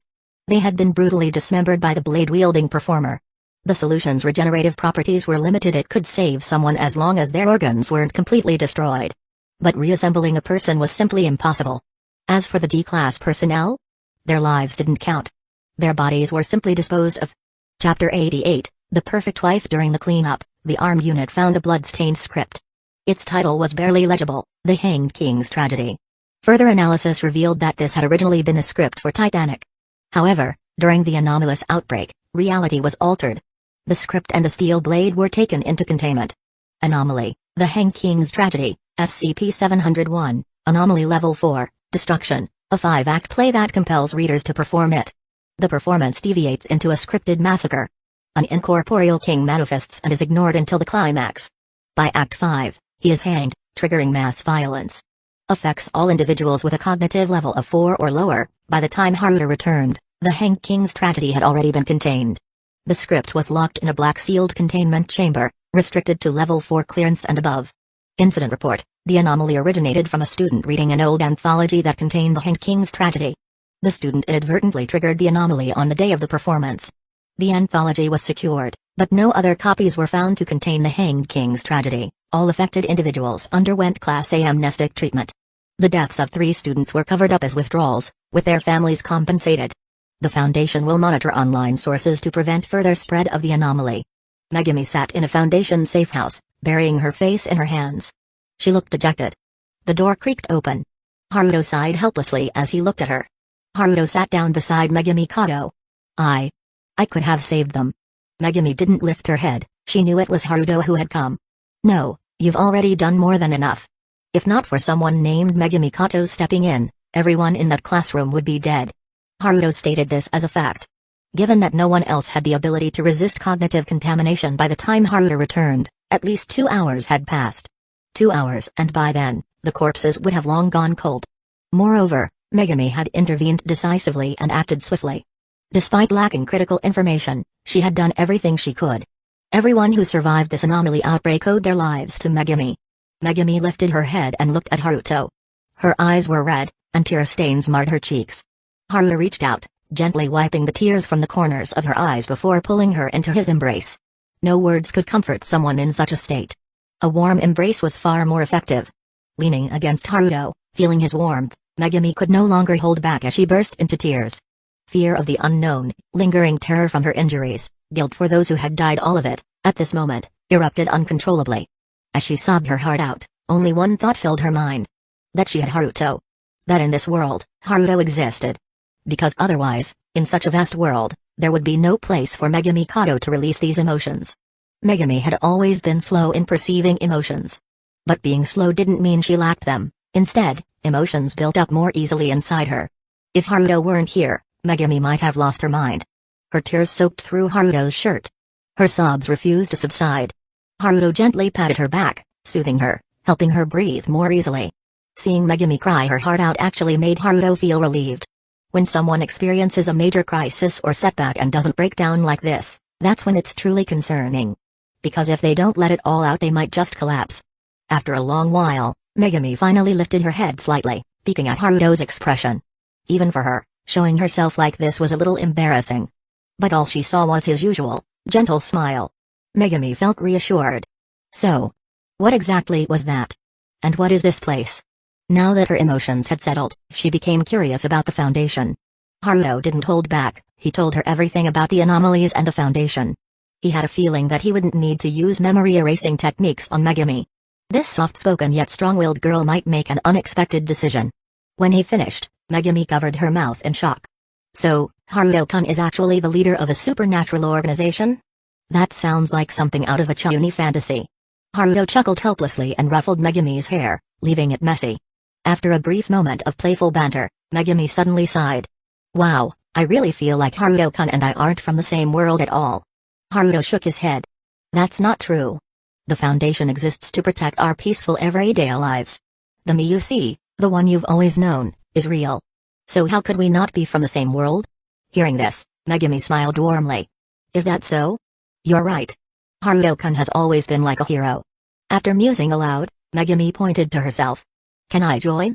Haruto didn't say yes or no, he simply replied, it's very dangerous.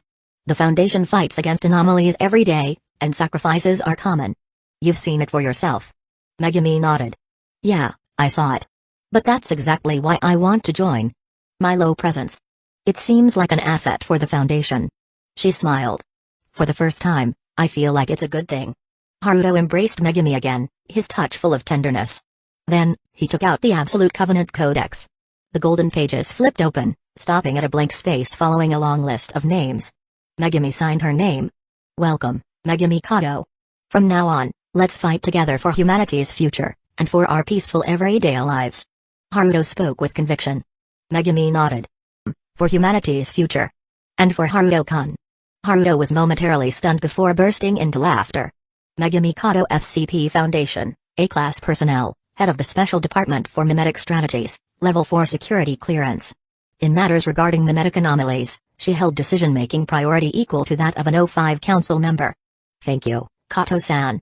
Really, thank you. Yukino bowed deeply to Megami. She was the only person affected by this containment event whose memory wasn't entirely erased. Haruto had only removed her recollection of the Hank King's tragic opera script. Everything else remained untouched. Including the memory of how, after succumbing to self-destructive violence, Megami had knocked her unconscious. Although D-class memory wiping techniques and Megami's natural anti-memetic properties played a role, for Haruto, restoring these memories had been easy. So when Yukino woke up, the first thing she did was seek out Megami to thank her. Haruto, standing off to the side, scowled. Why is it that Megami gets gratitude, but when it comes to me, you just glare daggers? Logically speaking, I saved you twice, you know. Twice. Yukino Shida. He was referring to the incidents with the ghouls and the peanut. Indeed, if not for Haruto's intervention, Yukino, who had just happened to be near both anomalies, would likely have died twice already. However, she simply rolled her eyes at him. For this insufferable president, she had no words. Megami waved her hands. It's fine, it's fine. But I didn't expect Yukino-san to be part of the Foundation too. Yukino nodded, about to say that she had been forced into it by Haruto. But then she noticed Megami's phrasing. Wait. Megami Kato joined the Foundation too? Yukino asked with concern. The Foundation wasn't exactly a safe place. Haruto, meanwhile, sneered from the side. Unlike you, Megami volunteered. She's an A-class personnel now. You two aren't even on the same level. Her fists clenched. Yukino Shida was thoroughly provoked. But given the difference in power, she could only fume in silence. Speaking of which, even though Yukino had been caught in this anomaly outbreak, she hadn't been seriously injured. That was thanks to her frail body, and Bunchan's abysmal combat skills. Both of them were completely unfit for physical activity. Their hand-to-hand combat ability was practically negative. Coincidentally, when the Hanging King's tragic opera outbreak occurred, they had been closest to each other, so they got tangled up in a completely ineffective scuffle. By the time they were knocked unconscious, neither had managed to land a proper hit. Bunchan had already been sent home to sleep it off. Yukino scoffed and left. As for Megumi, she smiled gently at Haruto before turning to leave as well. Watching her figure disappear into the distance, Haruto couldn't help but smile. Megumi Kato, not only was she the best wife candidate in an everyday world, even in this anomalous world, her kindness and resilience shone just as brightly. But just as Haruto was lost in thought, Megumi suddenly turned back. Haruto-kun, do you have time for the school festival? Haruto? In that instant, heart fluttering turned into near cardiac arrest. But this was an invitation from Megumi. Of course, for Megumi, I'll always have time. Haruto smiled and swallowed his tears. Chapter 89, The Lucky One, D-Class Promotion. Speaking of which, you're still alive, huh? Haruto stroked his chin as he examined the brown-haired girl in front of him. The girl felt a little uneasy under his gaze. President, is there a mission you need me to carry out? She asked cautiously. Rather than being stared at by the president, she would prefer to be sent on a mission. What's your name? Haruto asked curiously, still staring at the girl. D-181, the brown-haired girl replied, looking a little confused. Did the president come here specifically to conduct a D-Class personnel obedience test? Was he really that bored? Haruto shook his head. Not your number, your name. The girl was momentarily dazed by the question. Her name? Ever since she joined the Foundation, she had been constantly indoctrinated with the idea that she had no name, only a number. This was part of the obedience training for D-Class personnel. Moreover, every month, D-Class personnel had an execution list. Those selected would be sent to participate in high-risk containment experiments. The lucky ones who survived would have their memories erased before returning. It was a cycle that seemed to offer hope but, in reality, led only to a dark and uncertain future. Technically speaking, she shouldn't even know this. However, after the last mission involving an encounter with Cthulhu's minions, Haruto had removed her from that month's execution list. Because of that, she had retained her memories and learned a bit of the truth. After a brief moment of recollection, she managed to dig up her name from the depths of her memory. My name is Kanako Hatama, President. Haruto nodded at her response. Well then, Kanako Hatama, may I ask what crime led you to be imprisoned as a death row inmate? Kanako really wanted to say, doesn't the Foundation already have my records? In fact, it did. All death row inmates taken in by the Foundation had complete life files, including their criminal records. Right now, Haruto was holding a tablet displaying Kanako Hatama's criminal record. She had been sued by the Tokyo Gambling Commission for forging winning lottery tickets and defrauding a public institution. Due to the enormous amount of money involved, she was ultimately sentenced to life imprisonment. After being incarcerated, she committed multiple severe infractions, which led to an escalation of her sentence to the death penalty. As for Kanako herself, this was how she explained it. To be honest, I don't even know how I ended up in prison. I won a few lottery tickets, and then suddenly, I got sued. I didn't even have time to hire a lawyer. That guy in the fake wig banged his gavel, and the next thing I knew, I was in jail. A few days later, they changed my sentence to death. I don't even know why, and I was too scared to ask. She looked completely innocent as she spoke. Haruto sighed and rubbed his forehead. Kanako, forging winning lottery tickets is outright fraud. Don't make yourself sound so innocent. Kanako quickly shook her head. No, I didn't forge anything. Those were real tickets that I bought, completely legal and legitimate.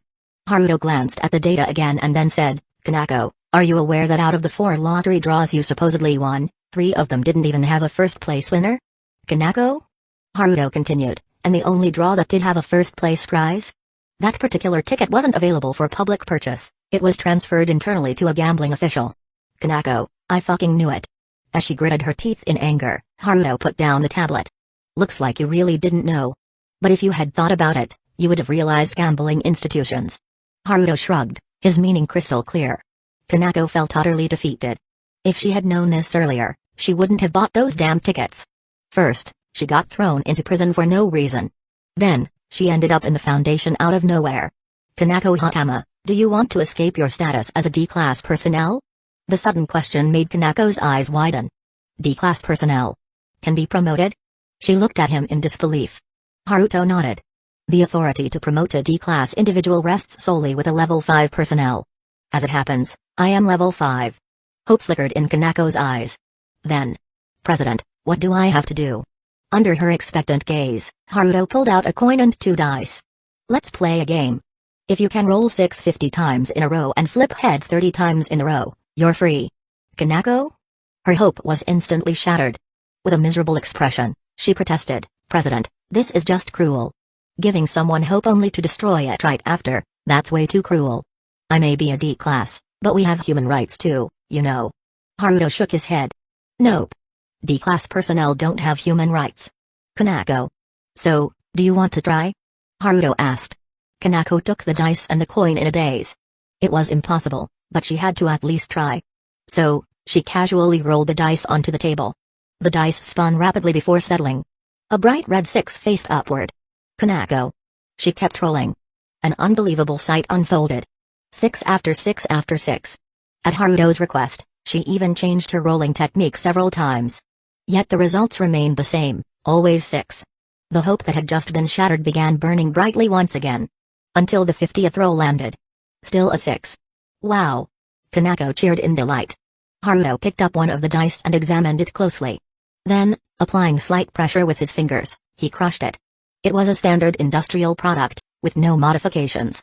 Even accounting for slight manufacturing imperfections, which could cause tiny biases of 0.01% to 0.1%, the dice should have been largely fair. President. I did it. 50 times. Kanako was so excited she could barely form a proper sentence. Haruto pointed at the coin in her hand. Finish flipping the coin first. Kanako obeyed and started flipping the coin. And then 30 consecutive heads. A probability so minuscule it should have been nearly impossible, yet it happened effortlessly. Kanako's eyes sparkled as she turned to Haruto, awaiting his verdict. Well done, Kanako Hatama. You will be removed from the D-class personnel list. Kanako, hell yeah. Throws hands up in celebration. However, just as she lifted her arms, about to cheer, you've been contained, Haruto said coldly, staring at her. Kanako? Frozen in shock, contained object, the lucky one, SCP-181, containment level, safe, object properties, an individual who is exceptionally lucky. Any probability-based event initiated by the contained subject will always result in a favorable outcome, for example, rolling 50 consecutive 6s or flipping 30 consecutive heads. This containment object has minor reality warping properties, is highly intelligent, and it is recommended to adopt non-coercive containment measures. Reading the report, Kanako rolled her eyes in frustration. President, what do you mean by highly intelligent? I'm human, okay? Haruto shook his head. No, you are a containment object. I'm human. Kanako bared her sharp canine teeth, making a playful I'll bite you expression. At this point, she had completely let go of her inhibitions. Worst case? Death. So what if he's the president? In that case, I'll put you back on the D-class personnel list and revoke the special recruitment benefits for containment objects. Haruto stated casually. I'm highly intelligent. Please have mercy, President. Kanako immediately pounced and clung to Haruto's leg. Compared to being D-class personnel, being classified as a highly intelligent containment object was much better. Although neither had human rights, the latter at least didn't have to live in the D-class quarters, could choose meals instead of eating cheap food, and even received a monthly salary. With that salary, she could buy games, manga, and light novels. For these benefits, highly intelligent was fine by her. Haruto picked her up off the ground and placed her on a chair. Then, he took out the Absolute Contract Codex, placed it on the table, and signaled her to sign. Kanako obediently signed her name. With that, she was officially removed from the D-class personnel list and became a containment object. Her peculiar trait wasn't discovered by chance. As a D-class personnel, she had participated in 3 anomalous interaction missions. In each of these missions, she came into contact with extremely dangerous containment objects. And yet, she survived every time. That was absurd. Haruto had watched the footage of her encounters with Cthulhu and the Hanged King's tragedy. Every time, all other assigned D-class personnel died except her. The third mission was similar. Although the recordings showed nothing unusual, the sheer improbability of it all made Haruto suspicious. Thinking back, Kanako was imprisoned because she actually won the lottery. The lottery company hadn't printed any jackpot tickets. But due to an extremely rare machine error, it mistakenly printed 3 first prize lottery tickets. Even more absurdly, a non-circulating ticket was accidentally added to the prize pool and ended up being purchased by her. 4 consecutive lottery wins. The Tokyo gambling syndicate lost its patience and sent people to arrest her. That very night, they increased her sentence and sentenced her to death. Clearly, they were pissed. Given this, Kanako shouldn't have been classified as a death row inmate in the first place. Removing her from the D-class personnel list made perfect sense. Haruto glanced at the still excited girl. Could her trait be affecting him as well, leading him to notice her anomaly? After all, investigating her and removing her from the D-class list was itself a highly improbable event. D-class personnel being promoted was rarer than winning the lottery. Feeling like he was being used, Haruto grew more annoyed. He suddenly grabbed Kanako by the neck and pulled her closer, then opened a lottery draw interface. He wanted to see if he could use this girl's ridiculous luck for himself. Chapter 90, another red light reward and the date begins. President. Are we doing this? Right here? Kanako blurted out something completely inappropriate. Haruto knocked her on the head. This girl had spent some time in a high-security female prison. Although she was still innocent in some ways, her thinking had clearly been influenced by her environment. Holding her close, Haruto pressed the lottery draw button. Previously, he had earned a level 4 lottery draw for containing the Hanged King. As the button was pressed, a brilliant light flashed across the system interface. Haruto's eyes widened. No way? He looked at the system panel, then at the girl in his arms, feeling a surge of excitement. Originally, he just wanted to test if her luck could be used. But unexpectedly, red light. A dazzling red glow streaked across the system interface and landed with a resounding impact. Reward obtained, Divine Enlightenment Fragment. Kanako, you currently don't have a romantic partner or any intention to get married, correct? Haruto asked in a serious tone. Kanako was dumbfounded. I don't think so. She was telling the truth but still felt nervous. Haruto nodded. Good. That means I don't have to alter your memories. Kanako? For the future of humanity, I must make you my personal possession. With that, Haruto declared something outrageous. But looking at the experimental results, if Kanako could influence lottery odds, then getting red light rewards every time. No matter what, he had to make her his exclusive property. For the future of humanity. Actually, if it's you, President, I don't mind.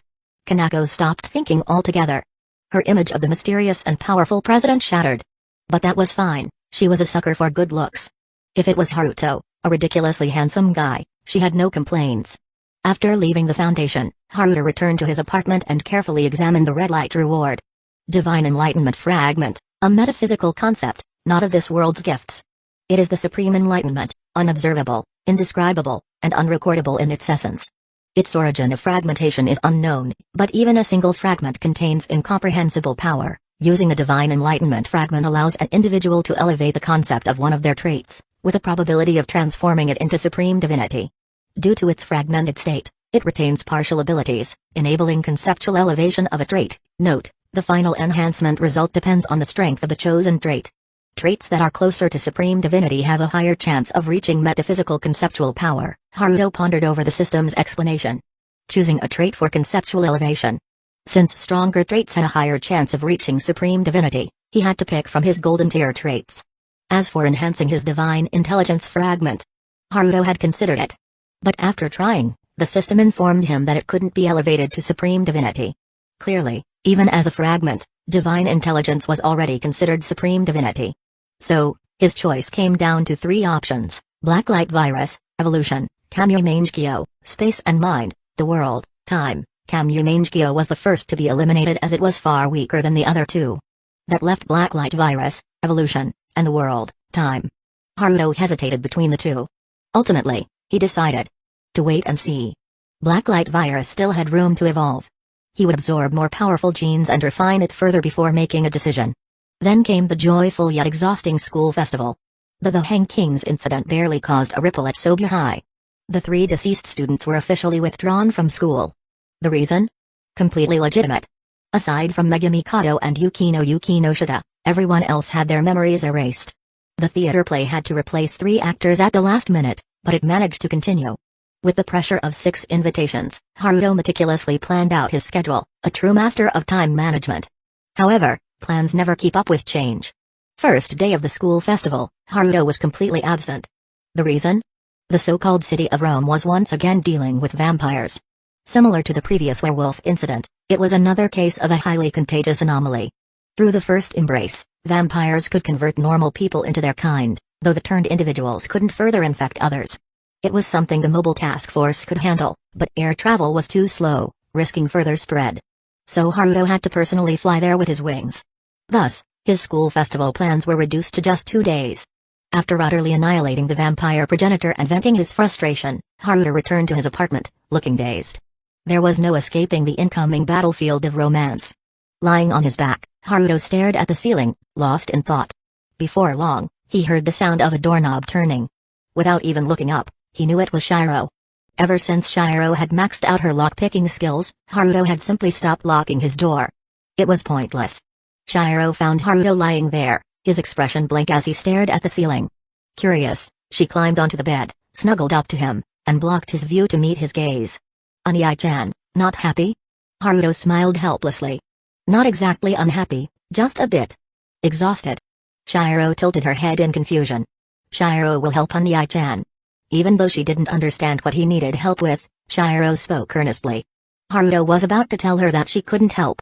A battlefield of romance was something she'd only make worse if she were old enough to participate. But then, Haruto suddenly realized with Shiro's abilities. Sitting up, he pulled out his tablet. Through the Foundation systems, he effortlessly connected to all the surveillance cameras inside Sobya High. Splitting the numerous feeds across the screen, he pointed at them. "Shiro, Anii-chan is about to play a game. You're the only one I can rely on. Can you help me clear it?" Hearing this, Shiro nodded immediately, her crimson pupils glowing brightly with excitement. Haruto then pulled up 6 photos. Portraits of Megumi Kato and the others. Anii-chan needs to accompany these 6 people in the areas shown on screen, but there are rules. Haruto pointed at the display. Shiro blinked. Why did this game feel so unpleasant? Still, since it was a request from Anii-chan, she listened carefully. Game rules: over the next 2 days, I must accompany each of these 6 people for at least 4 hours in total. Each time, I can only be with one of them, while the other 5 will move randomly across the school grounds. Additionally, these people here are their friends. They don't pay much attention to me, but if they see me, they might inform the 6 about my whereabouts. If, while with one person, any of the other 5 spot me, I'll lose. If I don't reach the required time with each, I also lose. Shiro nodded absent-mindedly. Super easy stealth game. No problem. Haruto chuckled and ruffled her hair. Shiro really was his precious little lifesaver. And so, the next day, the Operation Date Warfare began. Chapter 91, Naotomori and Ariri's Date. Special early morning, Haruto arrived outside Sobya High's main gate. The festival's second day was even more crowded than the opening day. The gates were wide open, with students setting up food stalls even near the entrance. Haruto took in the lively scene, his expression grave, like a soldier preparing for battle. He adjusted the hidden earpiece in his ear. From this point on, Shiro would provide real-time surveillance and guidance. Meanwhile, Shiro sat at her computer desk, hugging her knees as her sharp gaze processed the multiple feeds displayed on her monitors. To a normal person, handling this much visual data would be overwhelming. But for Shiro, a single glance was enough for all the necessary information to be processed and analyzed. However, something about this is making me unhappy. But since it's Anii-chan's request. The adorable yet highly intelligent Shiro lacked emotional awareness. She didn't yet understand what jealousy was. Target 1 has arrived. Shiro's voice came through the earpiece. Big bro. You didn't wait too long, did you? Nael suddenly jumped out from nowhere and landed beside Haruto. Today, she wore a pink long-sleeve top paired with a short skirt, giving off a youthful and adorable vibe. She held a handheld video camera, already recording Haruto's expression. You look super cute today, Nael. Haruto gave his signature refreshing smile, like a cool summer breeze. My heart skipped a beat. Nael pressed the camera against her face, squealing in excitement. Haruto reached out and ruffled her hair. Don't hide behind the camera. I can't see you. Oh, right. Hee hee hee. The two walked into Sobya High together. Wow, it's so lively. Nael excitedly pulled Haruto along, her camera constantly capturing footage. They hadn't walked far before something caught her eye, a candy apple stand. Big bro, do you want one? I'll buy it for you. She patted her pocket, looking confident and generous. As a knee-rank Foundation agent, Nael's salary was quite high. If you want one, I'll buy it for you. But just one is enough. Haruto sighed.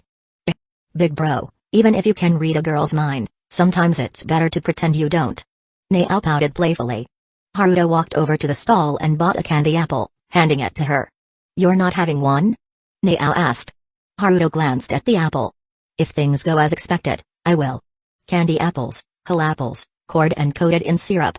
Bright red, they were incredibly tempting. But apples were big, making them hard to finish. It wasn't that the people of Japan were particularly honest. Fuji apples were simply cheap and easy to make into candy, which was why they were popular.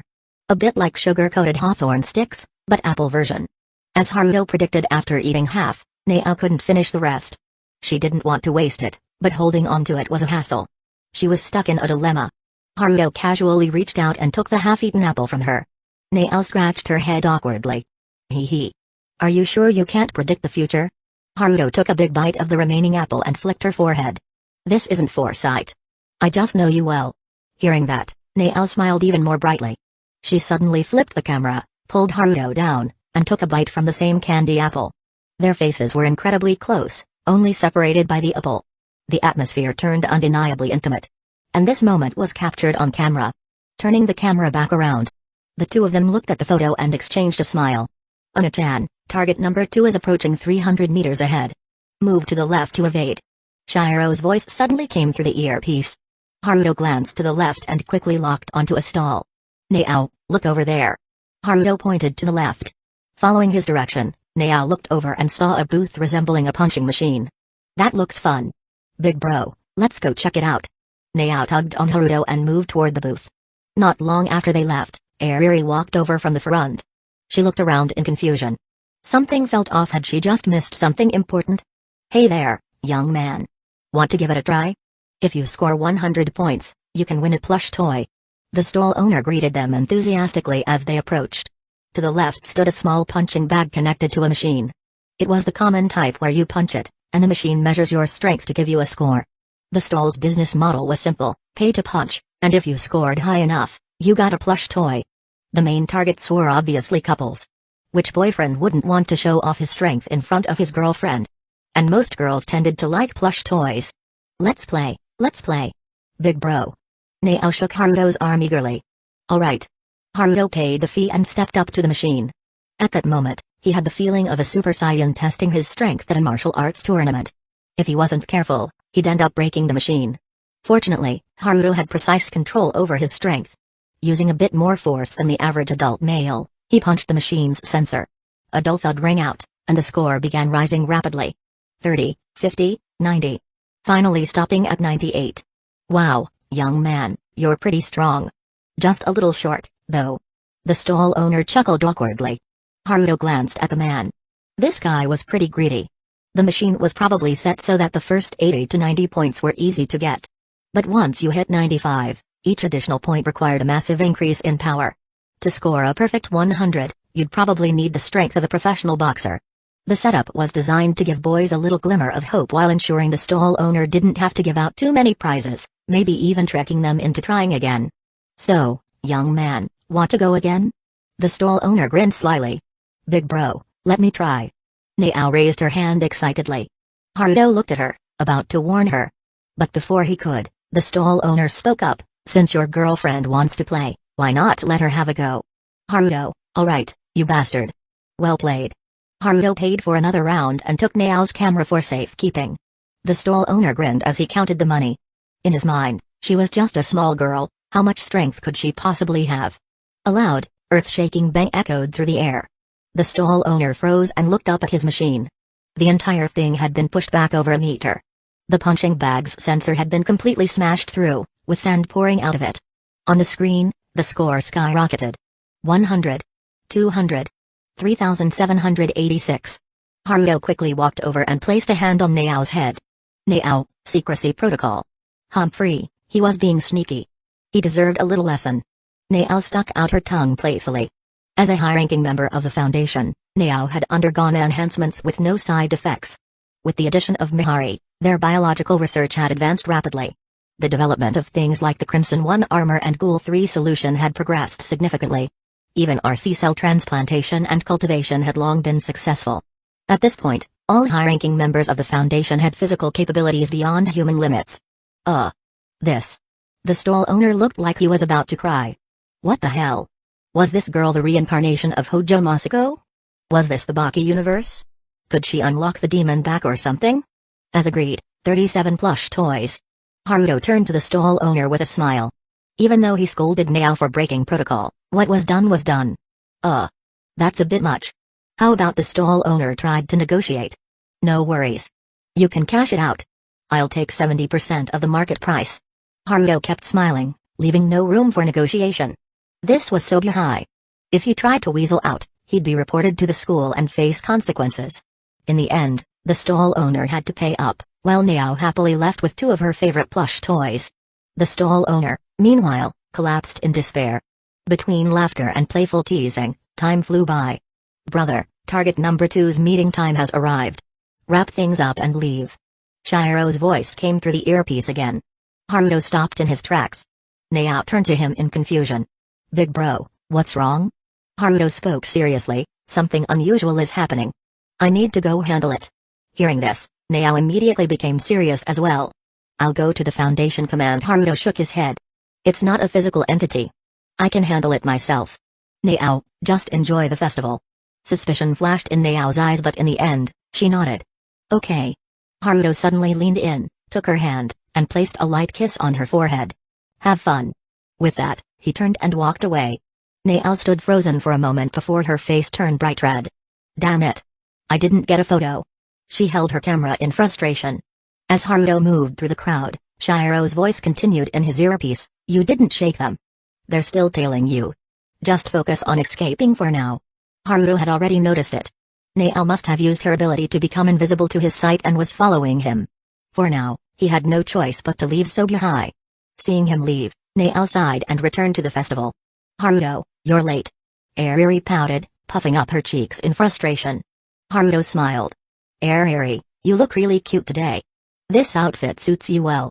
At home, Ariri was usually dressed in a green tracksuit, a total otaku attire. Which made sense, considering she was an eroge artist. But today, she wore a long sweater and a short skirt in dark tones, which perfectly highlighted her curves. If only she weren't so tsundere, then she'd be flawless. Hearing Haruto's compliment, Ariri instantly turned red. "Well, at least you have good taste." Humphrey. And just like that, his lateness was forgotten. It was almost mealtime. Even though the cafeteria remained open during the school festival. Who would go to the cafeteria while enjoying the festival? Want to go to a family restaurant? Ariri pointed to a family restaurant not far away.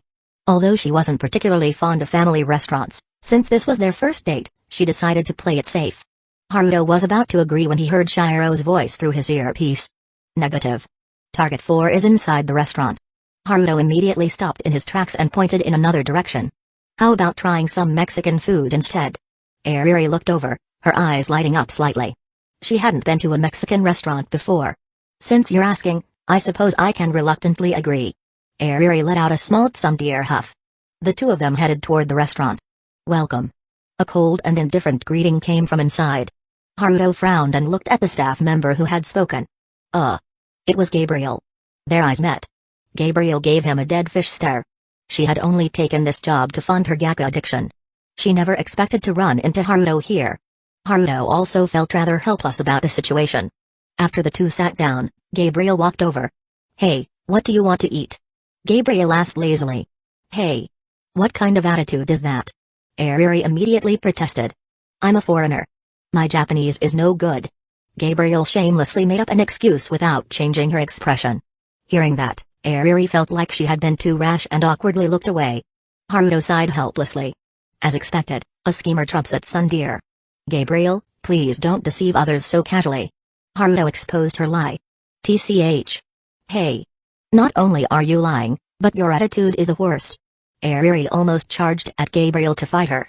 Haruto had to hold her back, managing to calm the feisty tsundere down. They placed their orders.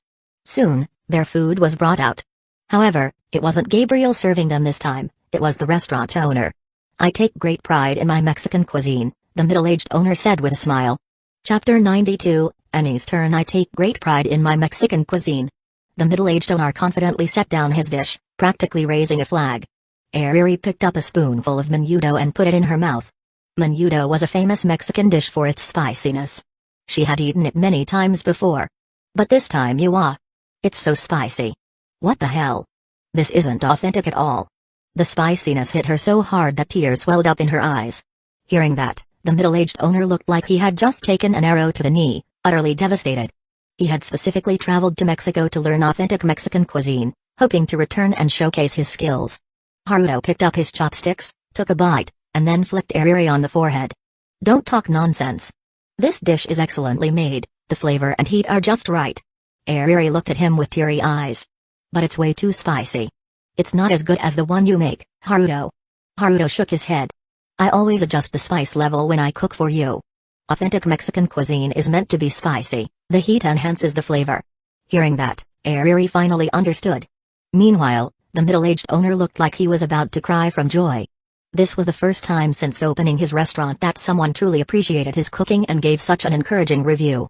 Previously, he had let Gabriel try his food. She had completely trashed it with harsh words. As a result, he was close to developing PTSD from serving young customers. You, young man. Are you also a cooking expert? The middle-aged owner asked excitedly. Haruto shook his head. I wouldn't call myself an expert, but I've dabbled some dishes like this before, so I'm more familiar with spicy cuisines. Ariri suddenly spoke up. Then, Haruto, why don't you make a dish? I really can't eat this, it's too spicy. Haruto facepalmed. Wasn't this supposed to be a date? How did she end up sending him to the kitchen? The middle-aged owner was clearly on board with the idea and eagerly looked at Haruto. Haruto gave Ariri a look. Ariri, I'm only doing this for you. Normally, who the hell goes to a restaurant and ends up cooking their own food?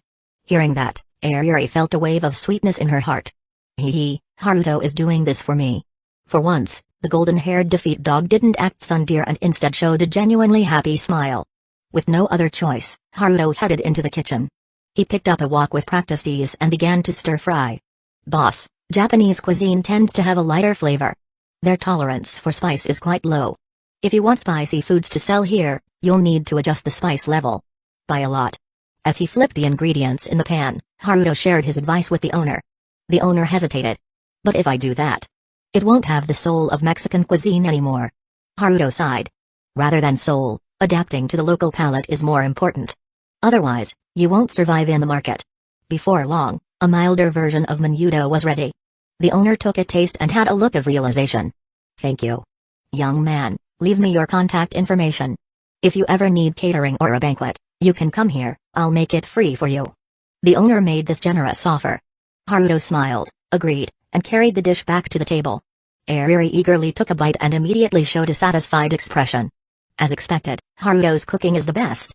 Haruto smiled helplessly and ate the original spicy dish himself. To be honest, it was rare to find such authentic foreign foods in Japan. After finishing their meal, they wandered around the school festival for a bit longer. Then, it was time for Ariri to leave. Ariri, my homeroom teacher just messaged me, asking me to submit my thesis. I need to go. Haruto said this, ruffled her hair, and then bolted. Ariri? Completely dumbfounded, Ariri just stared and blinked in confusion. She really wanted to ask, weren't they just first years in high school? Why would he need to submit a thesis? But on second thought, maybe the requirements were just stricter at an elite school like Sobu High? Sobu High, don't call me out on this. Target number 3 has arrived at the main gate, proceed to meet them as soon as possible. Shiro instructed through the earpiece. Haruto quickly made his way to the front gate of Sobu High School. At a glance, he immediately spotted Annie, standing in the corner wearing a hoodie. Walking over swiftly, Haruto directly took Annie's hand. Annie looks really cute today, but why are you still wearing a hoodie? This was already the third time today that Haruto had called her cute. Even he felt like he was being a bit too much. But he distinctly remembered buying Annie a dress, yet he had never seen her wear it. Hearing his words, Annie hesitated for a moment before asking, is this not good? Before heading out, she had struggled with whether to wear the dress Haruto had bought her. But, since she had never tried it before, and because she always felt that dresses, light and fluttery as they were, didn't suit her. So in the end, she didn't have the courage to change and stuck to her usual hoodie. Was this outfit not really fitting for a date? Annie felt a bit nervous. Haruto chuckled and shook his head. It's not that it's bad, I'm just really curious about how you'd look in a dress. You'd probably be very. Annie let out a small sigh of relief, but at the same time, she felt a little shy. Was he really that eager to see her in a dress? The two of them strolled into the academy. Compared to the lively and noisy Nao and Ariri, Annie was much quieter. Letting Haruto hold her hand, she walked through the academy grounds, occasionally glancing around, but more often than not, her eyes settled on him. And Haruto, just as he always did, chattered on about everything around them. Do you want to try a candy apple? They're pretty sweet, but they can be tough on your teeth. Haruto asked with a smile. Annie shook her head. Seeing this, Haruto looked a little confused. What's wrong?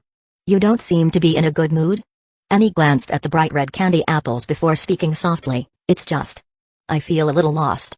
You know, Originally, I wasn't someone who had a future, so I never thought about what I wanted to do in the future. She was referring to the curse of the Titan's power.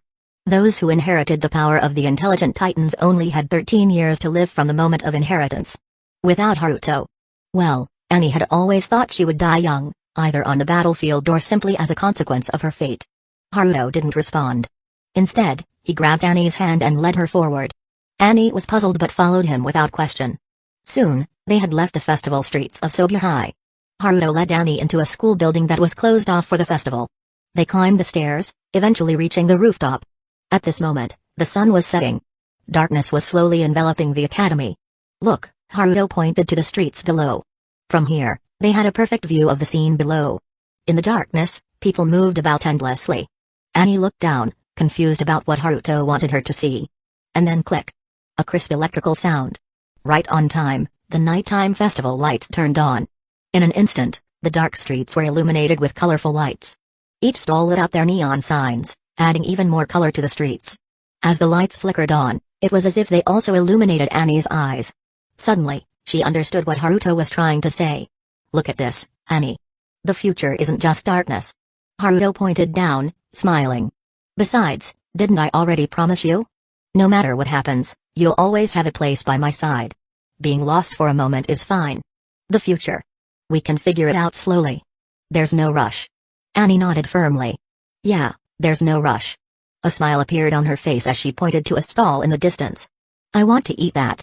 Haruto picked Annie up without hesitation, scanned the area to make sure there were no surveillance cameras then, with a leap, the two of them soared through the night sky toward the stall in the corner of the street.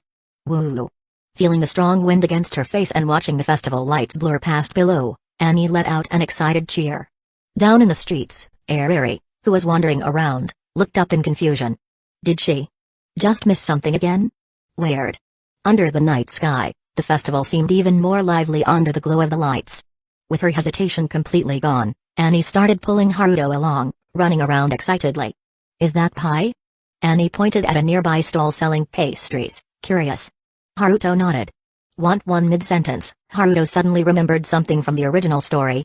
Annie, after emerging from her crystallized state, crazily devouring pies. For a moment, he couldn't hold back his laughter. Annie really was destined to have a deep connection with pies, huh? Seeing him laugh, Annie looked confused. The story of Attack on Titan hadn't reached that late stage yet. And in all the information Haruto had shared with her, he had, of course, left out the part about her pie obsession. Anyway. Let's buy one. Haruto said. This is unexpectedly good. Annie took a bite, speaking with her mouth half full. Watching Annie chew, Haruto suddenly understood why Nao always carried a camera around. Scenes like this were worth recording. So, he took out his phone and snapped a photo of this rare moment. Annie. Delete it. Nope. As their playful argument continued, the night deepened. The festival wasn't an all-night event, and today's festivities were about to come to an end. Let's go home, Haruto said with a smile. However, Annie suddenly stopped. Haruto, puzzled, turned back to look at her. He saw Annie with her head lowered, her face flushed red, as if struggling with something. Just as Haruto was about to ask, Annie spoke softly, and no. I'm not going back to the apartment. Haruto. That one sentence sent Haruto's mind racing with all sorts of thoughts. But, to be sure, he cautiously asked, when you say not going back to the apartment, you mean? Annie took out a special ID card from her hoodie pocket. Issued by the Foundation, Haruto. Clearing his throat, Haruto discreetly removed his hidden earpiece and powered it off. Shiro? Sitting at the computer, Shiro was bewildered. Is my bro not coming back tonight? Where's he going? Confused.jpg came to think of it, the Foundation doesn't have a hotel business yet. I should remind them to buy one later. Haruto remarked seriously. Chapter 93, A Night with Annie. The two of them arrived at Chiba's most luxurious hotel. With a little financial persuasion, they secured a presidential suite normally only available through reservations. Though he had lived 2 lifetimes, Haruto was no longer an innocent teenager. But at this moment, there was still some nervousness. The sound of running water in the bathroom stopped.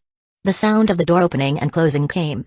Haruto saw Annie peeking out from the corner of the wall, her hair still wet with droplets of water, a nervous expression on her face. Haruto decided to take the initiative. At times like this, making the girl take the lead wouldn't be right. He quickly walked over and pulled her into his arms. At that moment, Haruto was shocked to realize that Annie was only wrapped in a long cotton towel. The towel highlighted her toned figure underneath the usual hoodies she used to wear. While Annie's tits were not that big, it sits in a comfortable 80 centimeters. "You look beautiful, Annie," Haruto said huskily as he inched closer to Annie's lips. As his lips are inching closer, he couldn't help but notice the faint light citrus scent she exuded, coupled with her being freshly bathed. She smelled ravishing to say the least. Looking at Annie's darting eyes and nervous expression, Haruto couldn't help but teasingly smile. "What's wrong, Annie? You look a little nervous." Hearing this, Annie gained a menacing expression. "What do you think?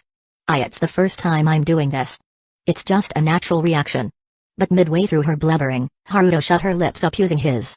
Annie, caught off guard, almost bit the tongue prying its way off her mouth. Haruto pivotedly advanced, causing them to collapse to the soft mattress of the hotel. While their tongue was busy fighting for dominance, his hands wormed their way to Annie's tits, giving them a light squeeze. "Firm," Haruto thought. Before he could give the bunnies a squeeze again, he felt Annie pushing her arms to his chest, momentarily separating them. "Give a little warning before you do that," Annie said flusteredly as she subtly shielded her arm in front of her chest. Haruto, hearing this, gained a naughty smile and merely replied noted. He lowered again his head but stopped. He then looked at her eyes, seemingly trying to ask permission to proceed. Saying a little nod, he slowly descended his lips against her neck, drawing a sharp gasp from her. He was contemplating whether to leave a hickey but decided not to. Instead, he slowly unraveled the final obstacle to her goal and finally freeing the two little bunnies. Haruto's breath caught in his throat at the sight, his desire for her intensifying. Slowly groping her right tits, he lightly bit the beautiful bud, eliciting a moan. Haruto's other hand moved lower to her nether region, causing Annie's thigh to clamp up. Seeing this, he leaned in again to capture Annie's lips for another passionate kiss that wilted her defenses. When his hand finally made contact to Annie's leaking snatch, she gasped, her body tensing momentarily as she adjusted to the new sensation. His thumb lightly caressed her sensitive clit, eliciting another sharp moan from her. His middle finger slowly pried open her tight pussy. Just as he inserted it halfway trough, he felt the grip of her cave tighten even more, and not long after that, she lightly spasmed. "Why, you came already?" Haruto inquired, slightly shocked. Gaining a bit of clarity, Annie, who's still gasping with her cheeks flushed, weakly retorted, "Bastard." Haruto smirked lightly after hearing that, and feeling she was wet enough, he slowly unbuckled his pants for the final battle. He rested his solid 7.8 inches raging boner just above Annie's cave. He then rubbed some of Annie's love juices to his lil brother to completely lube it. Feeling a foreign stick near her pussy, Annie weakly glanced at the foreign object only to froze. She shakily tried to push Haruto by his stomach but could not really muster any kind of real strength to push him. Hey, I changed my mind. See, can we do it another time?" Her voice still shaky, tried to reason a bit with Haruto. "But Annie, you've taken stab wounds before, so this much is nothing, right?" Haruto said with an almost angelic smile as he pushed a little bit of the tip inside her. Wait. But I've never been stabbed there. You'll manage." Hard to ooh, and with that, Haruto rammed his prick all the way in, feeling no resistance as her hymen was already broken because of the countless training she did in Marley. But it did not lessen the discomfort she felt from having a rod stick inside her so deep to the point the tip of Haruto's dick touched the cervix. Not long after feeling that discomfort, Annie felt shocks of pleasure coursing through her systems as she began to moan more uncontrollably. What followed after that was ball-slapping noise echoing throughout the room mixed with melodic moans that Annie excluded. Of Annie's moan fueled the raging beast inside Haruto, the almost torturous feeling he had in not having his cock wet with love juice in this second life of his, had finally been solved with every thrust he made. Minutes of that piston-like movements, Annie was finally responding to his rhythm. She wrapped her legs around his waist, pulling him deeper, her hands gripping his shoulders. "Yes, Haru, faster HMMPH, I'm almost there." Amidst the squelching noise that Annie's thwat is making, a whimper-like plead and begging came from her, almost making Haruto lose his reasoning. He flipped Annie, causing her to yelp. Her firm ass is now sticking up in the air. Annie tried to push herself out, but the sudden entry of Haruto's dick siphoned the remaining strength she have left in her arms. With that, Haruto showed no mercy. He piston fuck her like there's no tomorrow, his hips moving in inhuman blur. The bed was creaking louder than ever if it's gonna give out before they both reached the peak. Annie's response was a series of incoherent moans as her body tightened around him, her orgasm building. Haruto thrust harder, faster, driving them both towards the edge. With a final, powerful thrust, Haruto buried himself deep within her, his cock throbbing as he spilled his seed, marking her as his. Annie's body convulsed around him, her climax crashing over her like a wave, her cries of pleasure filling the room. With them both having a release, he gently flipped Annie again and gave her a chaste kiss compared to the aggressive ones earlier. He slowly stroked her cheeks, as if conveying on how much she meant for her. "You're incredible, Annie," Haruto said softly. "Be bastard, won't I get pregnant if you shoot it inside that much?" Annie said weakly and worriedly. It finally sets in her mind of how much Haruto dumped his cum inside her. Hearing this, Haruto just smirked. "Don't worry, you won't get pregnant, I can assure you that."